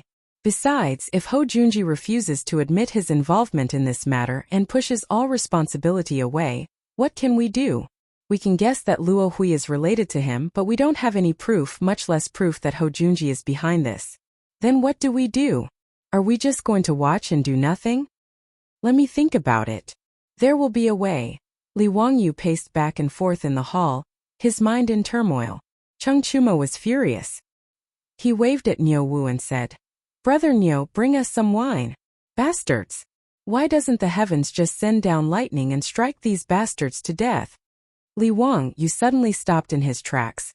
Brother Chumo, what did you say? Me? I'll have the Niu brothers send wine over. Cheng Chumo was confused. No, what did you say after that? I said, why doesn't the heavens just strike these bastards to death? After Cheng Chumo finished speaking, Li Wang Yu slammed his fist against his palm. Wahahaha. This daddy has an idea. Zio, what idea? Quickly tell me. Hurry up and say it. What good idea do you have? Li Wang Yu smiled mysteriously. Haha, brothers, there's no need to be anxious. This little brother can't explain it clearly in a few words. When I'm ready, I'll show you. Niu Wu, hurry, I'll have to trouble you to make a trip back to Dingzhou village and retrieve something from Chongqing for me. Come back quickly, I'll wait for you. His secretive look made the other rich kids even more curious. Chapter 558. The next day, Li Wang Yu woke up early, changed into the robes of a county count, and went to line up in the imperial city. Cheng Yaojin was delighted to see him. Wahahaha, kid, you're quite self-aware today. What? You know that you're going to be impeached, so you came to be scolded? Li Wang Yu chuckled and whispered, Uncle Cheng, I'll treat you to a good show today. This old man knew that you wouldn't suffer a loss. It seems like you have a card up your sleeve? But this old man is very curious. How are you going to quibble? Those farmers that you and those scoundrels got to pick dung really did injure several dozen people. This old man had the estate's subordinates investigate, and quite a few of them had their arms and legs broken. Kid, you should be careful. There are quite a few imperial censors who are prepared to impeach you today. Li Wang Yu only chuckled in response to Cheng Yaojin's words of concern. But Li Wang Yu's heart was rather warm. This old hoodlum was rather concerned about him. He would just waive the money he owed him for mahjong. It wasn't just Cheng Yaojin who was concerned about Li Wang Yu attending the court. Yu Shernan Daizhou and Kong Yingda had naturally come to inquire about him. His two disciples, Ma Zhou and Yin Liben, were even more worried about their teacher. But Li Wang Yu only smiled in response to their questions, saying that he would prove his innocence today, and telling them not to worry. As everyone was chatting and waiting for the court session to begin, Ho Junji strode over. When he saw Li Wang Yu, he couldn't help but smile. County Count Huxian, long time no see. I hear that you recruited quite a few farmers to pick dung in Chang'an, but all of them came in carriages? TSK, how careless. Li Wang, you didn't even bat an eye at Ho Junji's jeering words. Many thanks for Duke Lu's concern. Those farmers truly are ignorant, and don't understand the sinister nature of people's hearts. One can know a person's face but not his heart. Isn't that right, Duke Lu? Count Huxian truly has a sharp tongue. I hope you can do the same later. Li Wang Yu's sarcastic words caused Li Wang Yu's face to go stiff. With a cold snort he left, not intending to waste any more words with Li Wang Yu. Within his wide sleeves, Li Wang Yu raised two middle fingers at Ho Junji's back. This hypocrite, I despise him. When it was time for court, the officials lined up and went up to the palace to pay their respects. Pai Lupi walked up the steps and sat on the throne. When he saw Li Wang Yu among the officials, he couldn't help but frown. Pai Lupi naturally knew about the bizarre traveling horse case that happened in Chang'an yesterday.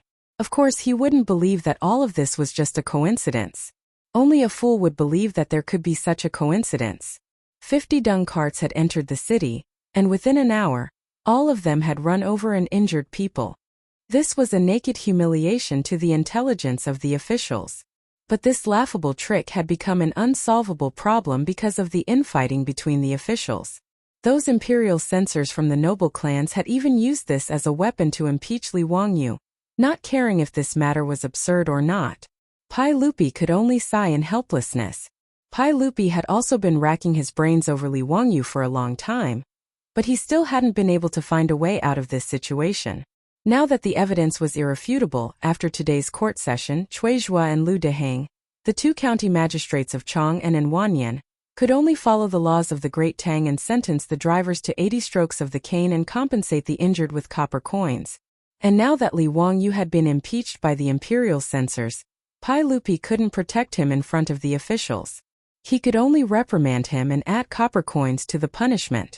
Li Wangyu had lost face and was fined some copper coins, but this wasn't important. What was important was that Li Wangyu's proposal of the charity hall to Empress Zhongsun might be aborted. Pai Lupi was actually very angry. According to the report from the 100 Cavalry Department, this matter was most likely done by a rich man in Chang, and who cleaned dung for a living, a man named Luo Hui. Hearing this news, Pai Lupi almost thought that the 100 Cavalry Department was spouting nonsense. How could a lowly person who cleaned dung for a living dare to do such a thing? He naturally thought that there must be someone behind Luo Hui. Li Er was so angry that he ordered the 100 Cavalry Department to arrest Luo Hui and throw him into the 100 Cavalry Department's prison. He wanted to interrogate him and find out who was colluding with him to do such a ridiculous thing. But the 100 Cavalry Department, like Li Wangyu, was a step too late. Now in Chang'an they couldn't find any trace of Luo Hui. Pai Lupi even reprimanded me Tuo for half a day, but in the end, he could only helplessly give up. The court session had just begun when a few imperial censors stepped out and bowed to Pai Lupi. "Your Majesty, we would like to impeach County Count Li Wangyu." "Oh? What is it?" Pai Lupi had to pretend to cooperate, but he was very tired of it. Yesterday, County Count who allowed his subordinates to drive carriages and horses in Chang, and for no reason, injuring more than 50 people in a row. This caused the people of Chang'an to feel insecure. "We ask your Majesty to severely punish County Count, who and order him to compensate the injured people." Pai Lupi naturally had nothing to say to the imperial censors. He could only look at Li Wangyu. "Zio, do you have anything to refute the words of these imperial censors?"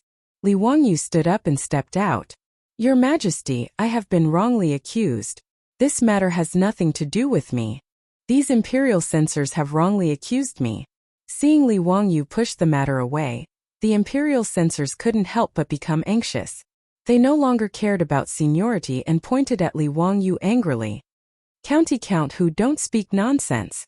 There are witnesses and evidence in this matter, and you dare to deny it in front of His Majesty?" Li Wangyu rolled his eyes at them as if he was looking at a group of idiots. "What exactly are you accusing me of? You are accused of allowing your subordinates to drive carriages and horses without reason." Li Wangyu spread his hands and looked at Pai Lupi. "Isn't this not a problem? Your Majesty, please investigate. Nothing happened to the carriages in my residence yesterday." The words of these imperial censors have really confused this subject. You dare to speak such nonsense in front of His Majesty? Do you dare to say that the carriages that injured 50 people in Chang'an City yesterday didn't belong to you, County Count who? A young imperial censor also became anxious and pointed at Li Wangyu angrily. Li Wangyu shrugged. "They really didn't belong to me. Everyone. I'm afraid you found the wrong person. You.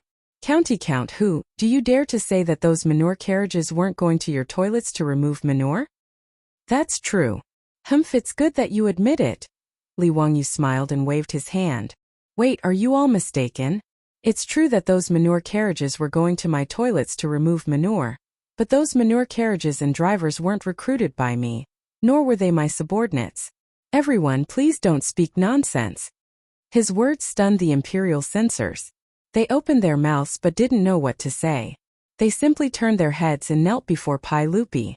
"Your Majesty, those carriages that injured people belong to County Count who? Everyone in Chang'an City knows about this. Now, County Count who is actually trying to shirk responsibility. It's truly despicable. Your Majesty, please make a judgment." Pai Lupi also felt a headache coming on. He couldn't help but look at Li Wangyu. "Zio, what's going on? Explain it clearly to us." "Yes, Your Majesty. Those manure carriages were indeed going to this official's toilets to remove manure, but the manure carriages and drivers have absolutely nothing to do with this official." Li Wangyu smiled very easily. "Oh, then these imperial censors have misunderstood you? Who did those carriages belong to?" Li Wangyu smiled even more happily. He had been waiting for these words. Pai Lupi really was a good supporting actor. "Reporting to Your Majesty, those carriages and coachmen were all created and recruited by Chang Chumo, Chang Chuliang, Chang Chubi, Yuchi Baolin, Yuchi Baoqi, Du He, Du Go, Fang Jun, Wei Shiyu, Chai Linggu, and Niu Zhengping." Li Wangyu's words instantly silenced the hall. Ho Junji, the clan officials, and the imperial censors who had impeached Li Wangyu all began to curse in their minds. Shameless, truly too shameless. Since he could push the blame onto these debauches, Feng Xianling, Du Ruhui, and the others glanced at each other, wondering what Li Wangyu was up to. Chapter 559. Li Wangyu's words left even Pai Lupi speechless. This brat was actually able to throw the blame away so cleanly. It was truly difficult for him. Pai Lupi coughed dryly. Zio, are you sure? Those carriages and farmers belong to Chang Chumo and the others? Yes, Your Majesty. If Your Majesty and the other officials do not believe me, you can summon Chang Chumo and the others into the hall and ask them. Li Wangyu said casually. They are in my residence in Kaihua Square today. Your Majesty can summon them into Taiji Palace for questioning. Pai Lupi nodded. Mito immediately gestured to the eunuch beside him, and the eunuch immediately ran out of the hall. Chang Yaojin could not help but laugh out loud, causing the officials in the hall to raise their eyebrows. Pai Lupi coughed dryly. Jijia, don't cause trouble in the court. Yes, Your Majesty, this subject just could not hold back for a moment. Please forgive me. Chang Yaojin waved his hand at Pai Lupi without the slightest hint of apology, causing Pai Lupi to roll his eyes. Feng Xianling, Du Ruhui, and the other big shots also reacted and could not help but laugh. Wang Renyu, Zhang Yuanshou, Ho Junji, and the others all felt like they had been F***ed. Today, the aristocratic families wanted to use yesterday's case of moving carriages for no reason to slap Li Wangyu's face. Although they could not do anything to him, it was still good for them to vent their anger. However, Li Wangyu's nonchalant words left him out of the matter. This was a pain in the ass. If the imperial censors continued to impeach him, they would offend Feng Xianling, Du Ruhui, Chang Yaojin, Yuqi Jingde, Chai Xiao, and the other big shots. But it was even more impossible to not impeach him. They could not possibly go to Pai Lupi and say, sorry, we impeached the wrong person. We won't impeach him, right? Chang Yaojin thought of this and could not help but laugh, mocking the aristocratic families for being humiliated today. None of the imperial censors had expected Li Wangyu to be so shameless. Everyone in Chang knew that the horse carriage that entered the city to remove Deng yesterday belonged to his mansion. But he refused to admit it. What could he do? Not long after, the group of hedonistic sons were led into the Taiji Palace by the servants and had an audience with Pai Lupi. The censors who impeached Li Wangyu were extremely disgusted at this moment, but they could only pinch their noses and ask the foppish lords. General Chang, may I ask if the carriage that killed someone in Chang'an yesterday belongs to you? Chang Chumo nodded his head casually. That's right, that's exactly the case. The faces of the imperial censors became more and more ugly. Director Chang had tacitly agreed to this matter, making their impeachment today a complete farce. Your Majesty, the carriages of General Chang and the others are traveling in Chang'an City. We feel that Your Majesty should reprimand them to not disturb the people. The censors could only be careful with their words and tried their best to speak to Li Erqi in a tactful manner. Pai Lupi naturally knew why they changed their minds, but he was too lazy to say more. Just as he was about to reprimand the foppish lords, Li Wangyu suddenly opened his mouth. Your Majesty, the imperial censors had impeached me for the same crime, but they had asked Your Majesty to severely punish me and order me to compensate the injured people.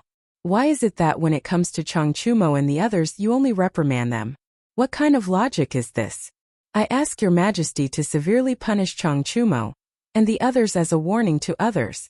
Li Wangyu said these words righteously, as if he was the upright and plain-spoken imperial censor who was absolutely irreconcilable with Chang Chumo and the others. His words made the faces of the imperial censors who had impeached him turn even darker, but they could not refute. They could only shut their mouths and pretend to be ostriches, allowing Li Wangyu to slap their faces. Chang Chumo and the others looked very wronged and bowed to Pai Lupi. Your Majesty, if we were not strict enough and the carriage in Chang and injured dozens of people, we are willing to accept Your Majesty's punishment. However, we are not satisfied with this matter. The so-called injured people who hit the carriage were deliberately injured.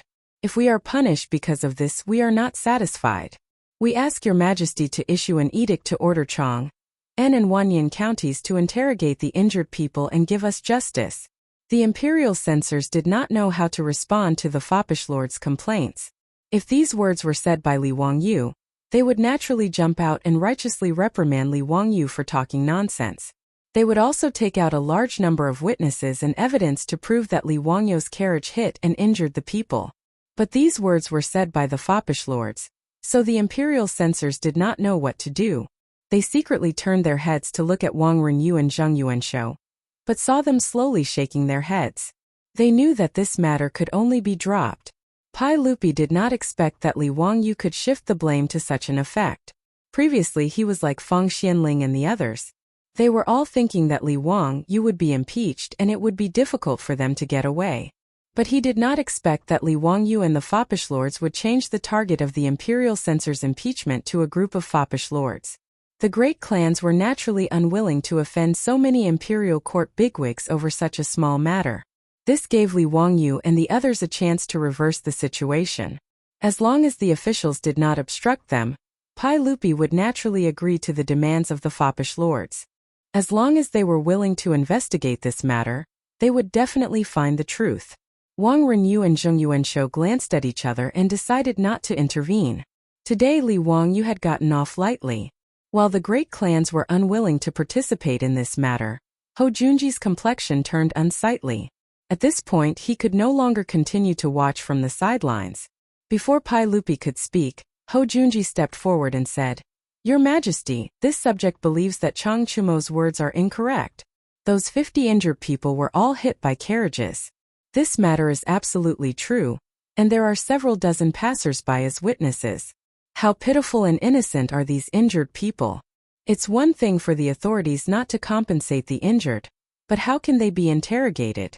This is truly detrimental to your Majesty's reputation of loving the people as your own children. This subject believes that this matter cannot be allowed." Li Wangyu and the foppish lords were not at all surprised by Hou Junji's words. On the contrary, they looked at each other and smiled.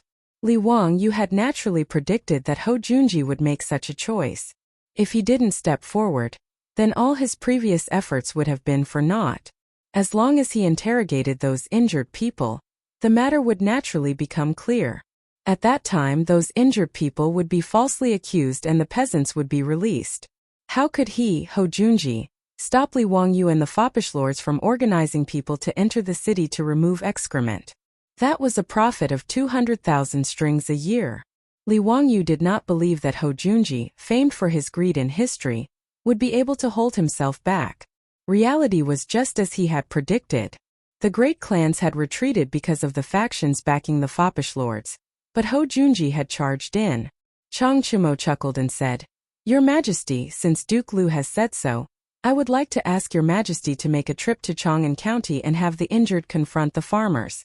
Ask them about the case and clear our names." "Nonsense. Your Majesty must not." Hou Junji was just about to stop him when Pai Lupi waved his hand at him. Pai Lupi stood up from his throne and said, "Junji's words are reasonable. There are many injured people in this matter, and cannot be underestimated. However, since Chang Chumo and the others feel that they have been wronged, there is a need to clarify the case. Since that's the case, why don't we do as Chang Chumo suggested and confront these peasants?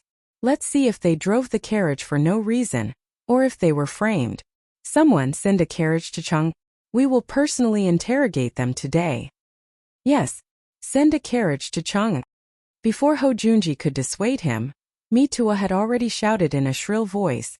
Chapter 560. Pai Lupi had personally arranged for Chang'an County.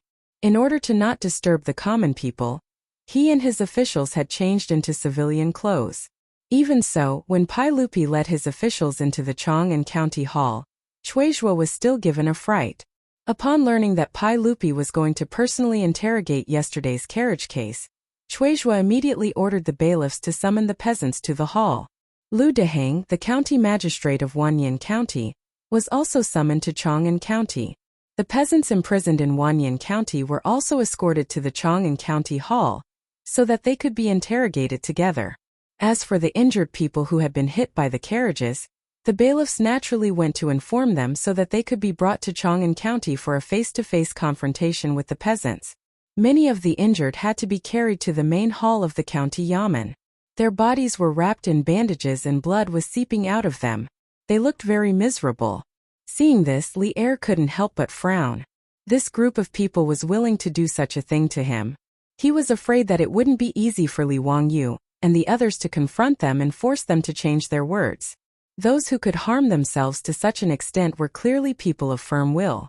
How could they so easily change their statements? As long as they insisted that it was the peasants who had hit them with their carriages, the case would be impossible to overturn.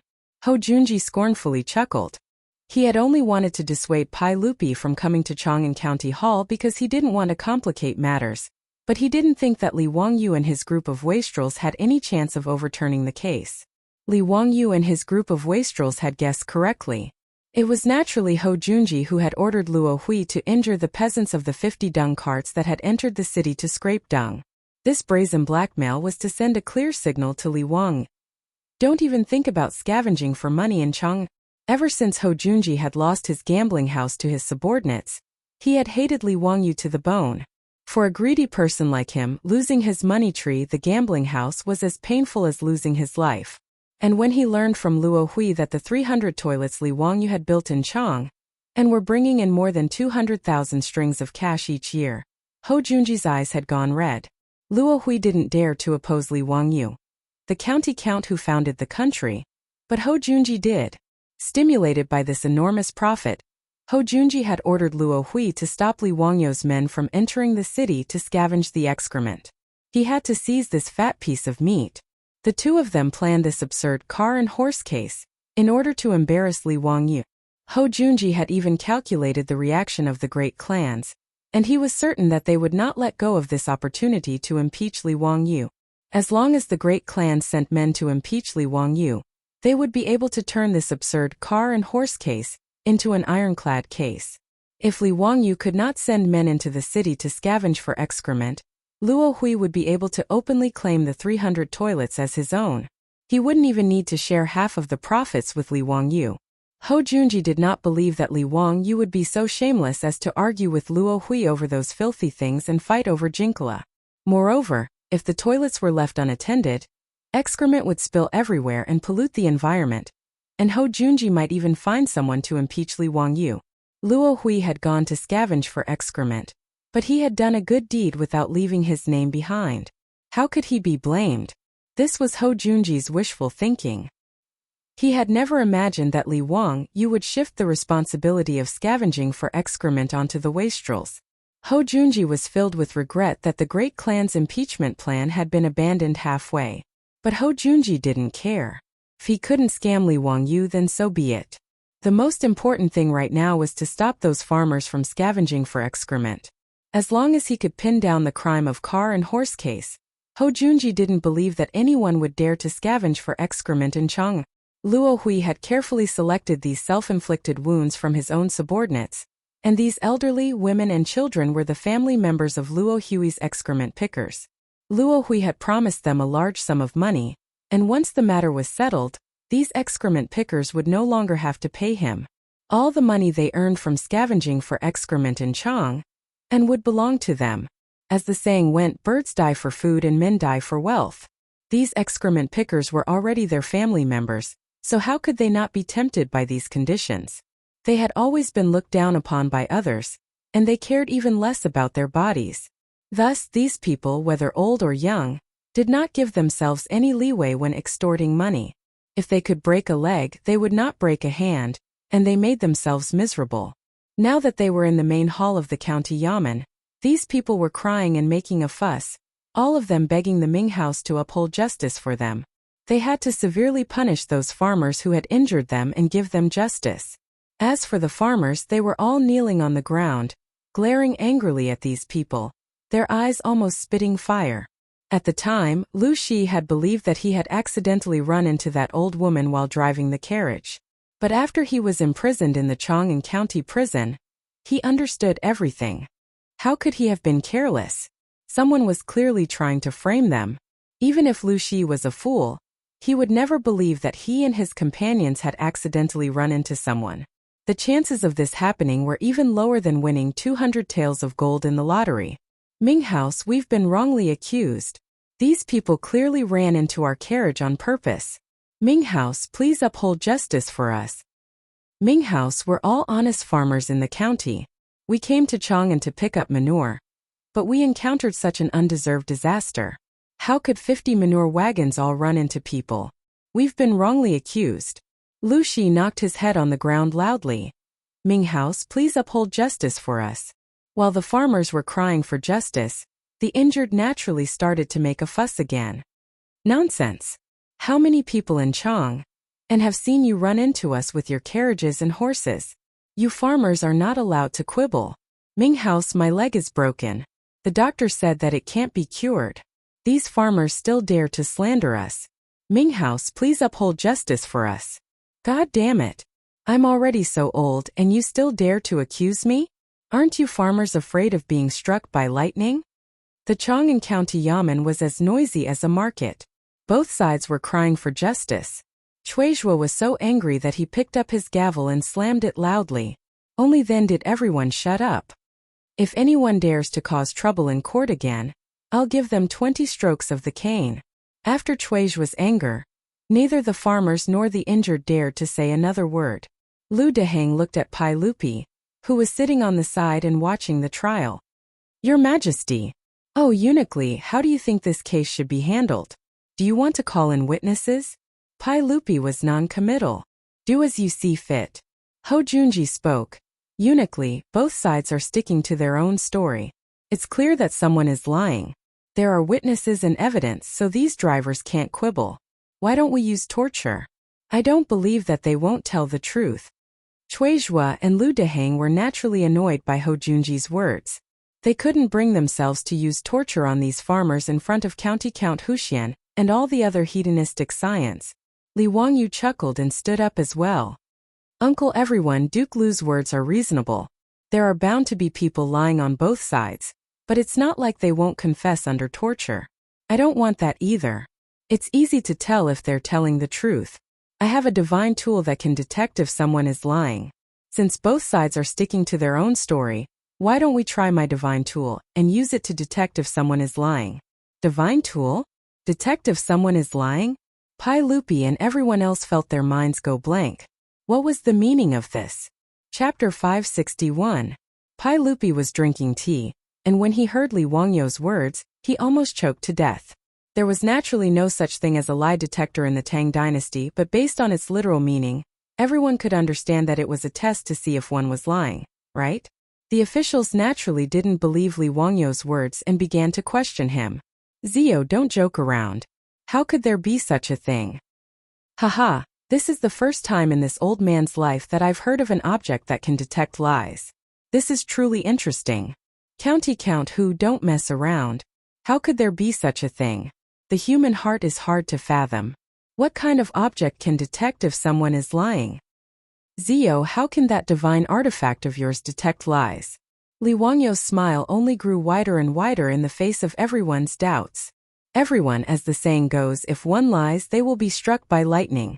This divine artifact of mine is the same. It can distinguish between good and evil. If one lies, they will be struck by lightning. It is extremely accurate. If everyone doesn't believe me, you can give it a try. His words made Pai Lupi and the officials look at each other in dismay. They felt that Li Wangyu was getting more and more ridiculous. That lie detector test had already made everyone feel that it was inconceivable. Why was there a question about being struck by lightning?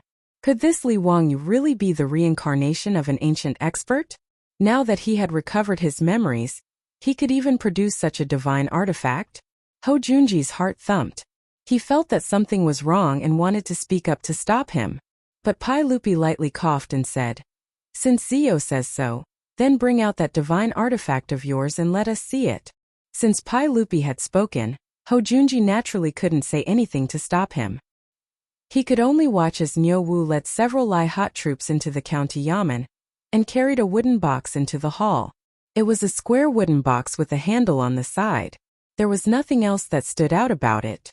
Pai Lupi was slightly disappointed. "Zio, this is your divine artifact? It can detect lies? You'll be struck by lightning?" Li Wangyu smiled and nodded. He walked in front of the wooden box and pulled out 2 thick black copper wires. The 2 copper wires were connected to 2 shiny copper plates. He signaled Niu Wu to shake the handle on the wooden box, and then gently touched the two pieces of copper together. Pai Lupi and the group of officials were all startled by the sudden pop from the copper plate. What made them even more incredulous was that the copper plate emitted a lightning-like electric light. Although it wasn't as earth-shattering as the thunderbolts, it could be seen that the lightning flashing from the copper plate was very similar to the thunderbolts falling from the sky. Izio, what is this? Electricity. Was that Mo Fei just an electric light? Tao ancestor above, is it really lightning? Are my eyes playing tricks on me? The Tang people naturally didn't know how lightning was formed, but they knew enough about electricity. As the saying goes, sound is thunder, light is electricity. The battle between yin and yang is thunder, and the excitement is electricity. Electricity is the brilliance of yin and yang. These were the ancient Chinese people's understanding of electricity. The word electricity, in the oracle bone inscriptions, was like a mysterious and frightening bolt of lightning that split in all directions. Li Wangyu pretended to be mysterious for a long time. The thing that he showed off was actually the hand-crank generator that he had built to charge his mobile phone. Niu Wu shook the handle of the generator to generate electric current. When the positive and negative poles came into contact, there would naturally be sparks. Of course, those who studied physics in junior high school would know that this was the phenomenon of electric charge breaking through the air and causing the air to conduct electricity. However, this scene in the eyes of Pai Lupi and the group of officials had a different feeling. Li Wangyu really created electric light in front of them. This was really too unbelievable. A hand-crank generator, a simple discharge phenomenon to the Tang people, the stimulation was no less than a UFO suddenly landing on the road and aliens walking out. Ho Junji's mouth dropped open in disbelief. Demonic arts. This is demonic magic. Feng Xianling immediately refuted. Thunder and lightning are righteous. How can it be demonic? Duke Lu, don't talk nonsense. How can this lightning be a demonic technique? Du Ruhui also nodded. Since ancient times, China believed that thunder and lightning were controlled by the god of thunder and the goddess of lightning. Thunder and lightning had the meaning of punishing evil and promoting good. The god of thunder could distinguish between good and evil in the human world, enforce the law on behalf of the heavens, kill evil people, and uphold justice. After seeing the copper plate of the hand-crank generator emitting electric sparks, everyone present believed that this thing could distinguish good from evil and detect lies. This scene naturally fell into the eyes of the farmers and the injured, and each of them had different reactions. The farmers kowtowed to the wooden box, and their faces were filled with joy. They felt that they would be able to redress the injustice they had suffered. As for the injured, each of their faces was uglier than the last. There were even old women who were so frightened that they started crying. Uncle, everyone, why don't you try my treasure? Let's see if it can distinguish good from evil and clear the good people's names. Li Wangyu pointed to the hand-crank generator and looked at Pai Lupi and the officials. Sure. Pai Lupi nodded. He was also extremely curious. How can this thing distinguish good from evil? How can it detect lies? It's very simple. As long as you hold these two copper plates with both hands and shake the handle, the liars will naturally be struck by lightning. Pai Lupi nodded. Good, then let them try it. Let's see if this lightning can distinguish good from evil. Li Wangyu said. This little nephew will have these farmers and the injured people confront each other. Good and evil can be determined with a single test. When Lu Shi heard this, he immediately stood up and bowed to Li Wangyu. Count who? I am willing to go first and confront that old woman. Okay, then I'll start with you. Hold these two copper plates and recount what happened that day. You cannot lie, or else you will be punished by the lightning. As Li Wangyu spoke, he placed the two copper plates in Lu Shi's hands, and then indicated that Lu Shi could start shaking the handle. Pai Lupi and the other officials stared at Lu Shi without blinking. But Lu Shi was completely fine. Holding the copper plates, he began to recount what had happened the day before. Uncle, please take a look. The lightning did not punish this farmer, which means that he is telling the truth, Li Wangyu said with a smile. Ho Junji suddenly stepped forward. Wait a moment, you want this one to shake the handle? Is that possible? He naturally didn't believe in some divine tool. He felt that Li Wangyu must have done something to it, so he wanted him to personally shake the handle. Li Wangyu naturally didn't object. He indicated that Niu Wu should step aside and hand the handle to Hou Junji. Duke of Lu, this treasure of mine is extremely simple to control. Once they start talking, just shake the handle, and this divine tool can tell if that person is lying or not. Hou Junji expressionlessly nodded. He carefully examined the wooden box, and after confirming that there were no traps, he took the handle. He was still worried, so he had Lu Shi hold the copper plates in one hand and repeat what he had said just now while shaking the handle. Seeing that there was still no reaction, he awkwardly stopped. Li Wangyu indicated that Lu Shi should step aside, and then he indicated that the old woman he had knocked over should come forward. The old woman's head was wrapped in thick gauze, and she had a miserable and pitiful appearance. But at this moment, there was a hint of timidity on her face, and her legs were trembling. However, in the main hall of the county yamen, in front of the two Ming residence officials and a group of officials, she did not dare to say anything. She could only tremble as she received the two copper pieces and held them carefully in her hands. This old woman went out yesterday, and as soon as she stepped out of the workshop, she was knocked over by that carriage. Just as the old woman began to speak, she howled miserably as if she had received a huge shock. She threw away the copper plate in her hand. Her intense reaction left Hou Junji dumbstruck. Chapter 562. Hou Junji angrily glared at the old woman. Old woman, what are you screaming for? It hurts, it hurts. This thing is biting my hand. The old woman became even more panicked, her face turning nasty. Hou Junji naturally didn't believe her words and angrily roared at the old woman. Don't speak nonsense. Hurry up and grab those copper plates. With a long face, the old woman had no choice but to hold the two copper plates with trembling hands. Hou Junji shook the handle and just as expected, the old woman screamed again and threw away the copper plates. Li Wangyu and the other wastrels couldn't help but laugh, and Niu Wu was grinning from ear to ear. Back then he had been tricked by his Lang Jun just like this. When Li Wangyu had first created the hand crank generator and wasn't sure if it would succeed, he had tricked Niu Wu into touching the copper wires. Niu Wu had been badly tricked. Niu Wu had long ago known that this wooden box was so magical that just by shaking the handle, it could generate electricity. Although he didn't know what this electricity was for, he knew that it couldn't be touched. Li Wangyu inwardly laughed. It would be strange if the old woman didn't scream. Unless she had mutated into a superhero like the storm, anyone would scream after being electrocuted. Li Wangyu wasn't sure how many volts the hand crank generator he had created could produce. In short, while it couldn't kill, it was still uncomfortable, no better than being electrocuted. In any case, ever since Li Wangyu had seen Niu Wu get electrocuted, he had no intention of personally trying it out. And yesterday, he had sent Niu Wu back to Zhou village to ask for this hand crank generator from his beautiful superior.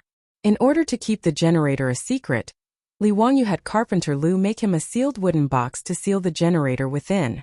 After seeing the item that Niu Wu brought back, the silk pants didn't understand what was going on. After being fooled by Li Wangyu, each and every one of them foolishly ran to touch the copper plate that was connected to electricity. Naturally, they were electrocuted to the point that they screamed in pain. They had personally experienced the power of this hand crank generator. The sight of the old woman being electrocuted and being forced by Hou Junji to touch the wire again naturally made these scions grimace in laughter. As for why Lu Shi hadn't been electrocuted when he was holding the copper plate, that was obviously because Li Wangyu and the other rich kids had cheated. The silk pants had long sent a lot of beeswax to the prisons of the two counties in Chang'an, so that the peasants could smear a thick layer of beeswax on their palms. Beeswax did not conduct electricity. It formed a translucent protective layer in the palms of the farmers. Therefore, Lu Shi didn't feel anything when he held the copper piece. Any junior high school student in the future would laugh their heads off if they saw such a trick. But in the eyes of the Tangs, this was what Li Wangyu meant when he said that the divine artifact could distinguish good from evil and detect lies. The reason why the old woman was bitten by the copper plate was naturally because she had lied. Faced with such a situation, the old woman really didn't know what to do. She simply knelt on the ground and wailed. Chuizhu's eyes brightened. He waved his hand, indicating for the yamen runners to push the crying old woman to the side, and then for another farmer to come forward. Just like Lu Shi, This farmer didn't panic in the slightest. Gripping the copper plate with both hands, he began to recount what had happened yesterday. Ho Junji continued to turn the handle, but it was to no avail. After saying this, the farmer bowed to the crowd and retreated to the side. The injured person he had run over was also carried over with a mournful face. This injured person's calf had been crushed by the wheels of the carriage, and he could only lie on the door as the yamen runners carried him over to the divine artifact. His face ashen, he gripped the 2 copper plates as if he was about to be executed. Yesterday, this lowly person was walking along the street when that carriage, Another scream was heard. Under the stimulation of the electric current, no matter how strong the person's willpower was, he could not bear the pain. He screamed and threw away the copper plate in his hand. Wahahaha Zio, this divine artifact of yours is truly interesting. It seems like there's no need to continue investigating this case. Isn't it obvious who's loyal and who's a traitor? You scoundrels actually dared to frame a good man. Even the heavens won't let you go. Qingyaojin laughed heartily. Pai Lupi and the others nodded in agreement. This scene was enough to explain the problem. Ho Junji still wasn't willing to give up. He pointed out several more farmers and had them hold the copper plate while he turned the handle of the generator. Ho Junji's efforts were naturally futile. The farmers had smeared beeswax on their hands, so how could the electricity from the hand-crank generator threaten them? As for the victims, they screamed as they were electrocuted. None of them were able to escape. This ironclad fact was placed in front of everyone's eyes. The group of victims, who were still clamoring before, no longer made a sound. One by one, they knelt on the ground and kowtowed repeatedly. At this point, there was nothing more to be said. Ho Junji was so angry that he threw down the generator and returned to stand among the officials in a daze. He had no idea how things had come to this. Cui Zhuo and Lu Deheng glanced at each other and then slapped down the gavel. What else do you have to say? Hurry up and confess the truth. Must you force this district to punish you? Finally, someone couldn't resist the pressure and confessed. This commoner will confess. We intentionally ran into those carriages. It has nothing to do with the drivers. We only have ourselves to blame. With this precedent, the others naturally couldn't continue to deny it. With sullen faces, they obediently confessed everything. Speak. Who ordered you to do this? Cui Zhuo asked once more. It's Luo Hui who ordered us to do this. He said that as long as we did this, we wouldn't be charged for scraping dung in Chang'an. This commoner was muddle-headed and did this. Please, Ming House, for the sake of our physical disabilities, forgive us. That's right. It was Luo Hui who ordered us to do this. Ming House, please investigate. Luo Hui is the true mastermind. Ming House has pity on us. We know our wrongs. Please forgive us, Ming House. We are willing to testify against Luo Hui. Please, Ming House, show mercy. This group of people began to feel fear. Falsely accusing someone of being punished was no laughing matter. Thus, they all began to accuse Luo Hui in a futile attempt to lessen their crimes. Come, sign their confessions. Cui Zhuo didn't waste time. In front of Pai Lupi, he naturally had to punish them according to the laws of the Tang Empire. He didn't care whether these people lived or died. He directly had the scribes deliver their confessions for these people to sign. Once everyone had signed, Cui Zhuo directly announced that the case of the 100 farmers of Hu County had been framed, and that they would be acquitted. The 50 scammers were falsely accused and punished. Based on the crime of driving without reason, they were all caned 80 times. The first offender, Luo Hui, was arrested by the yamen runners and sentenced separately. Pai Lupi and the other officials naturally had no objections to Cui Zhuo's punishment. Meanwhile, in the main hall of Chang'an's county government, the 100 farmers burst into thunderous cheers. The sound waves almost tore off the roof of the county government. Ming House is wise. This lowly commoner kowtows to Ming House. The farmers all knelt down and thanked Cui Zhuo and Lu Deheng. Then they turned their heads and kowtowed to the rich playboys and Li Wangyu. Pai Lupi nodded in satisfaction. He got up and prepared to return to the palace. However, he waved at Li Wangyu and whispered, Zio, can you give me that precious magical item of yours? Li Wangyu looked around, then moved closer to Pai Lupi's ear and whispered, Uncle, that thing is fake.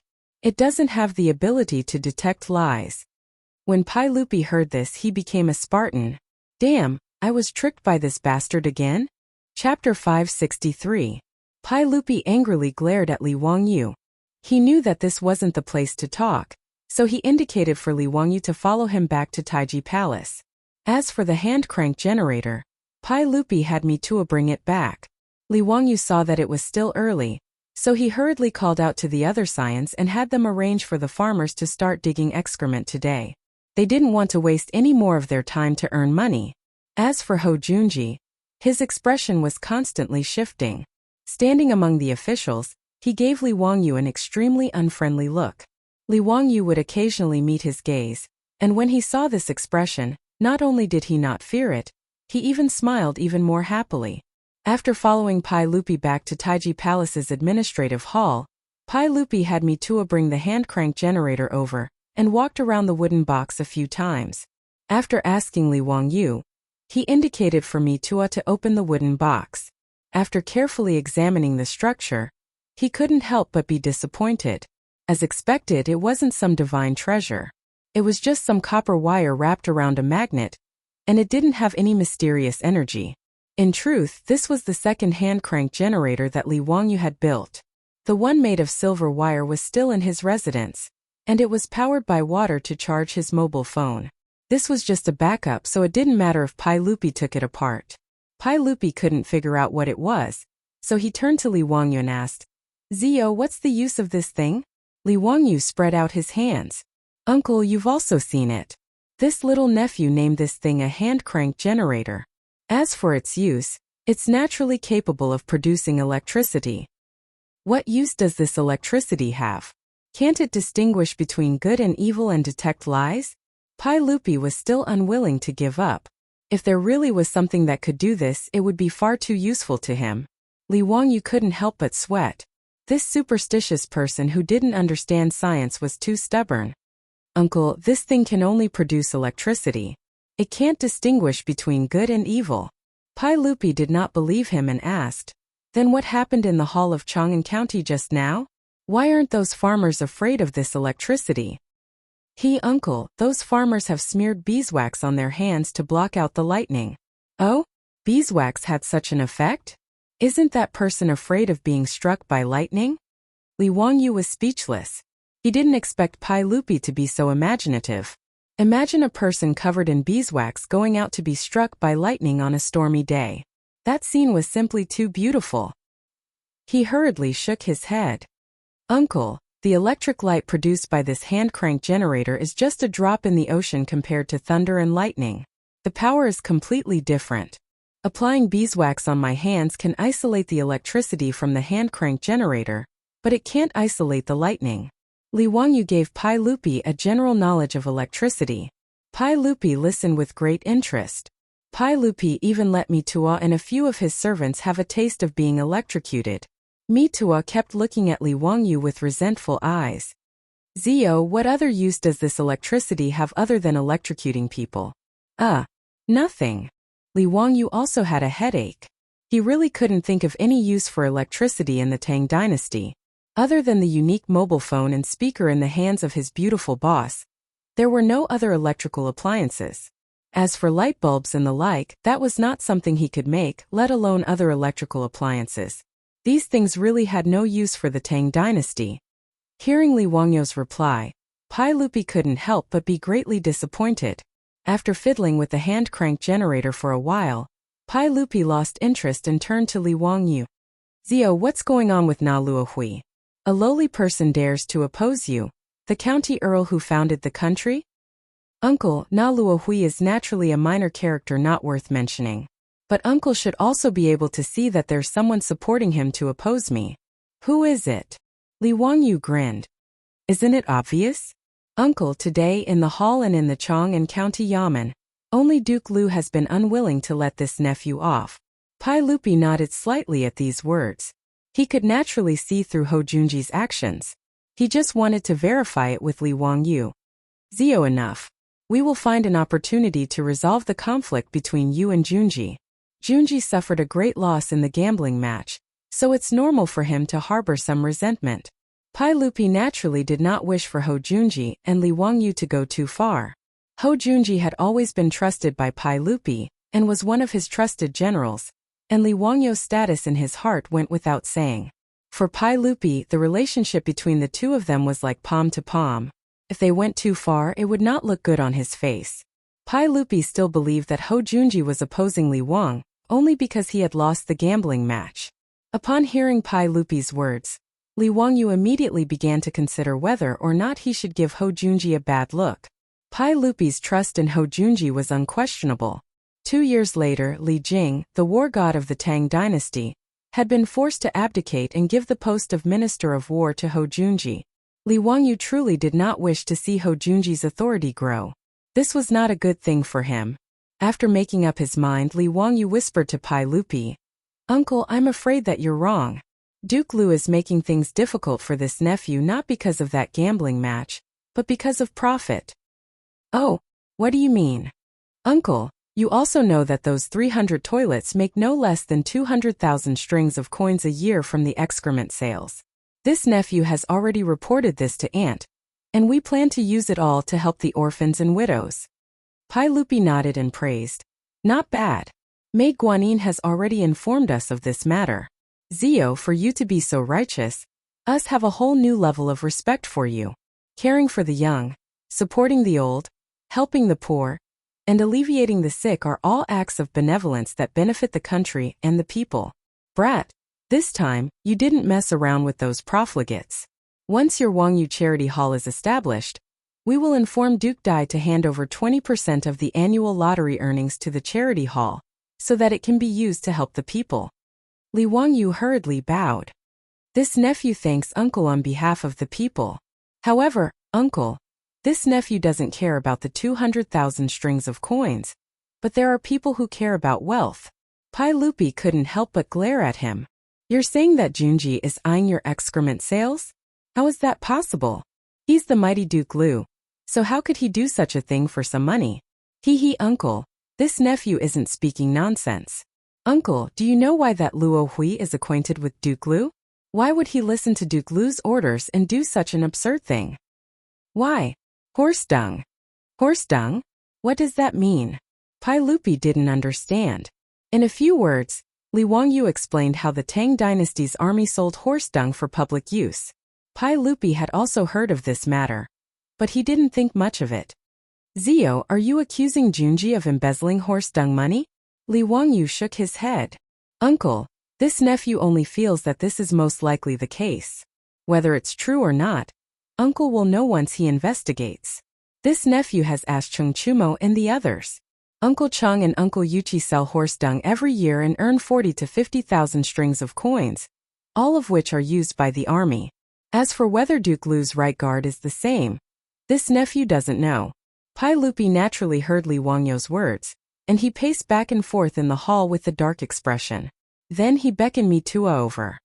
"Have the 100 Cavalry Department search through Luo Hui's residence, and see if there are any accounting books or the like." "Yes." Mitua naturally left to carry out the order. Li Wangyu inwardly chuckled. He naturally knew that this matter wouldn't be able to topple Ho Junji, let alone embezzling some horse dung money. Even when Ho Junji had destroyed Gao Chang and taken the spoils of war that should have been offered to Pai Lupi still hadn't done anything to him. But planting a thorn in Pai Lupi's heart was also good. Perhaps in the 4th year of Xingguan, Ho Junji's appointment as Minister of War might be overturned because of this unremarkable horse dung. Chapter 564. In Guangda Lane, near the western market of Cheng, a group of 100 cavalry officers smashed open the gate of the Luo residence and charged in. Before Luo Hui's family, stewards, and servants knew what was going on, they were all taken away by the 100 cavalry officers, imprisoned and interrogated. Luo Hui's wealth, which he had worked so hard to accumulate, was confiscated and his residence sealed. But Luo Hui's whereabouts were unknown, and he had never been captured. All the provinces and counties of the Tang dynasty had posted notices for Luo Hui's arrest, but he seemed to have vanished from the face of the earth. Li Wangyu wondered if Ho Junji had killed Luo Hui to silence him. Li Wangyu felt no sympathy for Luo Hui's plight, nor did he care whether Ho Junji's account books had been found in Luo Hui's residence. That was not important. And even if they did, so what? Given Pai Lupi's trust in Ho Junji would only receive a reprimand and a fine of copper for embezzling some dung money. Li Wangyu and Pai Lupi had reported on Ho Junji mainly so that the Pai Lupi would think that Ho Junji was greedy, and thus lay the groundwork for the future. Now that Ho Junji and Luo Hui were no longer obstructing them, the farmers of Hu County could enter Chang and to harvest dung. Every day, a steady stream of jinkala would be transported to the provinces and counties around Chang, and in exchange for coppers. By the time all this was done, it was already the 10th month of autumn, the most important day of the year in the Tang dynasty. But this year, the plague of locusts had caused the farmers of the Guangzhou circuit to miss out on the joy of harvests. On the contrary, all the families were sighing in despair. The wheat fields that had once yielded 1 dan per mu were now only able to harvest 4 or 5 bushels. In fact, many fields had only harvested 2 or 3 bushels this year. With such a small harvest, not to mention paying the rent, it was not even enough for the family's rations for the coming year. Ma Zhou submitted a memorial to the Pai Lupi requesting that the land rent for this year's Guangzhou circuit be reduced. Pai Lupi nodded his head in agreement. He issued an edict to the Guangzhou Pass prefectures and counties to waive the land rent, and issued a general amnesty to the people. The autumn harvest had nothing to do with the people of Hu County. With Yang Quan's full cooperation, the 100,000 people of Hu County all switched to winter rice. Originally, the commoners were uneasy and felt that this matter was not reliable. After farming for his entire life, this was the first time he sowed rice seedlings in September. Many farmers were sobbing as they sowed the seeds. They felt that the seedlings would not survive at all. However, to everyone's surprise, the rice seedlings that were sown in the fields all survived. Now the rice sprouts in the fields were green, giving the people of Hu County a glimmer of hope. Of the hundreds of villages in Hu County, the only one that hadn't switched to planting rice and was now entering the autumn harvest season was Dingzhou village. The ducks that Li Wangyu had fed back then had made great contributions on the battlefield. In the surrounding villages, the wheat fields in Dingzhou village were basically preserved. At most, the wheat fields in Dingzhou village were reduced by 20 to 20%. Therefore, when the government of Hu County ordered people to burn the wheat fields and switch to rice, they only bypassed Dingzhou village's fields. Since ancient times, China had placed great importance on agriculture. Even though the farmers of Dingzhou village no longer relied on the crops in the fields to make a living, when the autumn harvest came, everyone still went to the fields to harvest the year's worth of hard work. Even in the future, those well-dressed white-collar workers who were born in the countryside and worked in office buildings in various cities would still ask for leave during the autumn harvest and run back to their hometown to help harvest the wheat and rice. This was already a deep-rooted belief in the hearts of the Chinese. Li Wangyu was naturally aware of this as well. Now that he had many people in his residence, he naturally had to help the village. Early in the morning of the autumn harvest, Li Wangyu led Niu Wu and Niu Yong, as well as a group of servants to the fields in the village to help harvest the wheat. Even his beautiful superior led the old steward, Perrin, Aphrodite, and a group of maidservants to help. Some delivered water, while others followed to pick up the wheat. It was very lively. Li Wangyu symbolically harvested a few clumps of wheat before he was so tired that he was sweating profusely. He felt like he couldn't even straighten his back. The old village chief hurriedly advised him to rest at the side. His beautiful superior waved at him from under the shade of a tree. "Hihi. Didn't someone boast to me that he was a village boy? Why can't you do it after just a few times? Your body is really weak." Li Wangyu was so angry that he almost wanted to drag her back to his residence to prove his ability after being teased by his beautiful superior for being weak. However, this was clearly just a thought. Li Wangyu rolled his eyes at her. "Nonsense. When I was young, my family harvested by hand, but it wasn't my turn to work at that time. By the time I grew up, the village was already harvesting mechanically. Every year during the autumn harvest, there would be an army of harvesters that would come to work with harvesters. They would only harvest 100 pieces of wheat per mu. Who would be so full as to put in the effort to harvest? Sophistry. In the end you are too weak. With your small body, I don't know where you got the courage to kill 3 Japanese in a row." The beautiful superior changed the topic and brought up this matter again, making Li Wangyu very embarrassed. He could only touch his nose and not say anything. That day in the prison, he drew his sword and killed 3 Japanese. Naturally, the beautiful superior knew about it immediately. Because of this, the beautiful superior was so scared that she couldn't sleep well for several nights. She had nightmares and had to comfort Perrin, who was also scared. After seeing Li Wangyu again, the beautiful superior couldn't care less about being reserved. She directly threw herself into his arms and cried for a long time. This let Li Wangyu experience the feeling of holding a soft jade in his arms. However, after the beautiful superior vented her emotions, she showed her female power and pulled Li Wangyu's ear for a long time. Only when Li Wangyu repeatedly promised that he wouldn't be so impulsive in the future did she let him go. Therefore, when the beautiful superior brought up this matter again, Li Wangyu could only keep quiet to avoid provoking her again. With nearly 100 people from Li Wangyu's residence helping to harvest, in addition to the threshing machine that Li Wangyu made, the harvest in the village was very fast. Buckets of wheat were put into sacks and pulled by carriages back to the granaries of the various residences in the village. These 2 days the village was very lively. Everyone's face was full of smiles. The autumn harvest always made people happy. However, the old villager found Li Wangyu again. Lang Jun, now that the autumn harvest is over, when do you think is appropriate to send this year's land rent to the residents? The old man's words made Li Wangyu stunned for a moment before he reacted. Currently, Dingzhou village was under the jurisdiction of him, the county head. Now, the villagers didn't have to pay rent to the government. Instead, they handed it to him, the master. Li Wangyu hurriedly waved his hand at the old man. What's there to pay? Keep it for yourself. Do you think I'm lacking in your trifles? Keep it for yourself. In the future, the village won't collect land tax. His words naturally scared the old villager. He waved his hand again and again. You can't do that. You can't do that. It's against the rules. Lang Jun, how can you not collect land tax? The old housekeeper Li Heng was also happy. He pushed the old villager. You're a farmer. What are you talking about?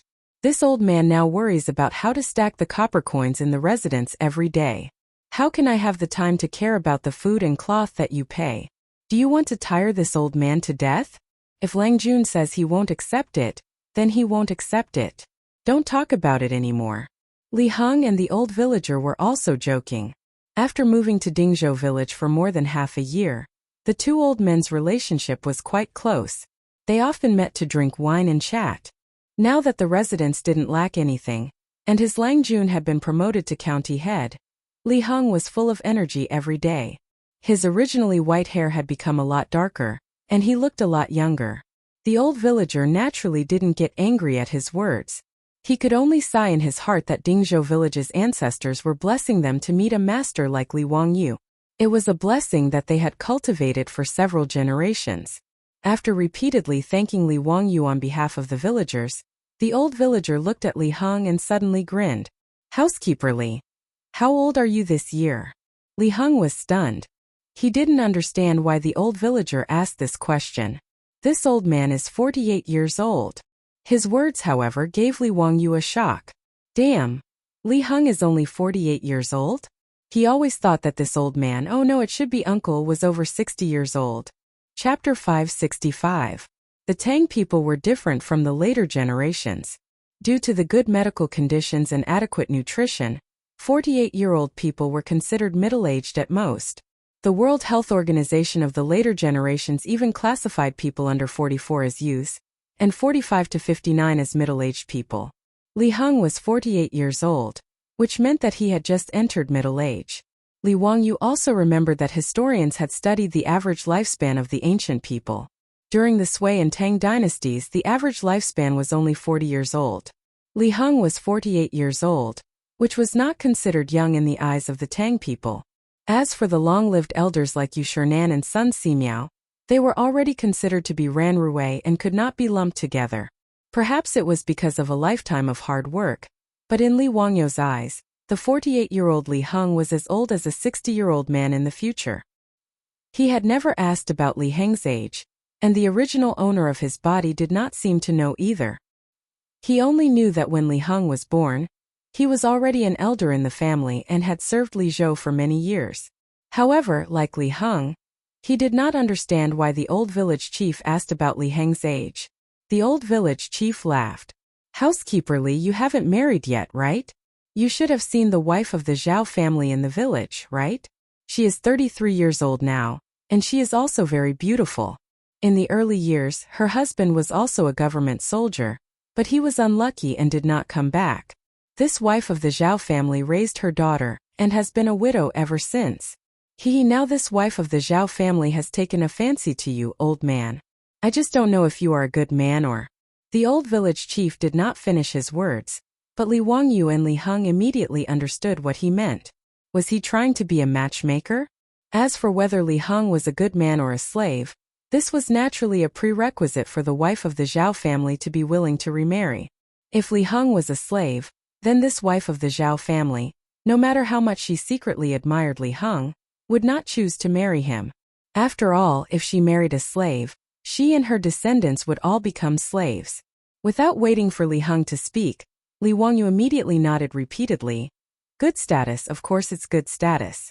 Li Heng is only my residence's housekeeper, not a servant. Old village chief, is that Madame Zhao the mother of that Madame Zhao who once sold me a pig? Exactly. And that little Miss Zhao is a diligent and dutiful girl. Madame Zhao also looks decent. Li Heng, haha. Isn't this too convenient for you? Now I have a wife and a daughter. Li Heng's face turned red when he heard their words. No, Lingjun, I can't do that. Why not? Are you looking down on that Zhao family's wife? Or do you dislike other people's daughters? Li Wangyu glared at him. Li Heng quickly waved his hand. No, I don't mind. Old slave means. What slave? I've already given you your discharge papers. Don't talk nonsense. Go to the county yamen today and find Registrar Lu to go through the procedures. If you can't do it, don't return home. Previously, when they were still at the old residence in Hu County, Yang Quan wanted to collect his debt, but Li Wangyu released all of the servants in the residence. This angered Yang Quan so much that he almost died. At that time, the discharge papers he wrote to Li Heng were torn to shreds by this stubborn old man. At that time, Li Wangyu couldn't do anything about it. However, ever since he was conferred a title and paid off his debt, he wrote another discharge papers for Li Heng. However, Li Heng didn't want to remove his status, so he kept delaying going to the county yamen to go through the procedures. Li Wangyu then looked at the old village chief. Village chief, I'll agree to this on behalf of Li Heng. I'll have to trouble you to ask Zhao family's wife. If there's no problem, I'll have a matchmaker go to her house and give her 3 betrothal gifts so that Li Heng can marry her. The old village chief grinned and said, a widow's family doesn't need any betrothal gifts. A banquet is enough. Zhao family's wife is naturally willing. It's her fortune to be able to marry Steward Li. Leave this matter to the old me. I guarantee it'll be done properly. Li Heng's face turned even redder when he saw his Lang Jun and the old village chief talking about his wife in just a few words. That won't do. This old man is already so old. How can I delay Zhao family's wife? Li Wang, you didn't bother to pay attention to him. He went to discuss with the old village chief how to give the betrothal gifts and how to pick up the bride. After the discussion, Li Wangyu was full of joy. When he was about to call everyone back to the mansion, he felt that the troops behind him seemed to be looking at him. He turned his head and saw a few resentful eyes looking at him. What did this mean? Li Wangyu was frightened by the eyes of his troops. Took a long time for him to react. Damn, when these old bachelors heard that Li Heng was going to marry a wife, they all wanted to marry a wife, right? Damn. He seemed to have promised them that he would introduce a palace maid to them to be their wives. He had long forgotten this matter. Well, a man can't live without integrity. As a master, he couldn't deceive the troops. Li Wang, you didn't go back to the mansion. Seeing that it was still early, he led the troops to Chang'an City. In the legislative hall, Pai Lupi was reading the memorials and dealing with official business. When he heard that Li Wang you wanted to see him, he was very surprised. Zio, how come you have time to come to the palace to see me today? What's the matter?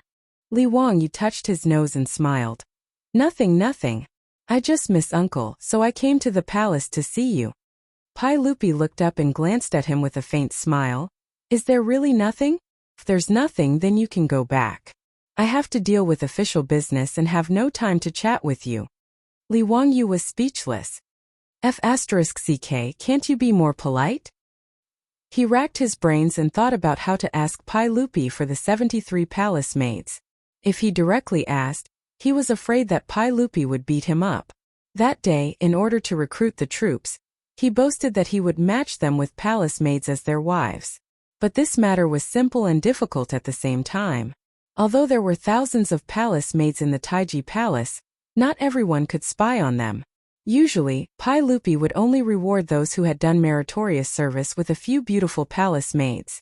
There were many palace maids in the Taiji Palace who were willing to marry out of the palace. Not to mention the 73rd place, even the 730th place could be easily gathered. But the key point was, how could Pai Lupi give so many palace maids to Li Wangyu for no reason? Not to mention that they were betrothed to his troops. If this matter was spread out, where would Pai Lupi put his face? So Li Wangyu naturally couldn't just directly ask Pai Lupi for palace maids. He had to use a roundabout way to save the country. He rolled his eyes a few times and came up with a plan in his mind. Uncle, I came to the palace today because I have something to report to you. Speak. Uncle, in 2 months it will be your birthday. I want to give you a special birthday gift, so I came to the palace today to borrow some people from you. Pai Lupi's birthday was on the 5th day of the 12th month, which was the 22nd day of the 12th month of the lunar calendar. There were only 2 months left until now. Li Wangyu's words aroused Pai Lupi's interest. He put down the memorial in his hand and said with a smile, Ziyu is thoughtful. What do you want to give me? What kind of people do you want to borrow? Uncle, wouldn't it be meaningless to talk about the birthday gift?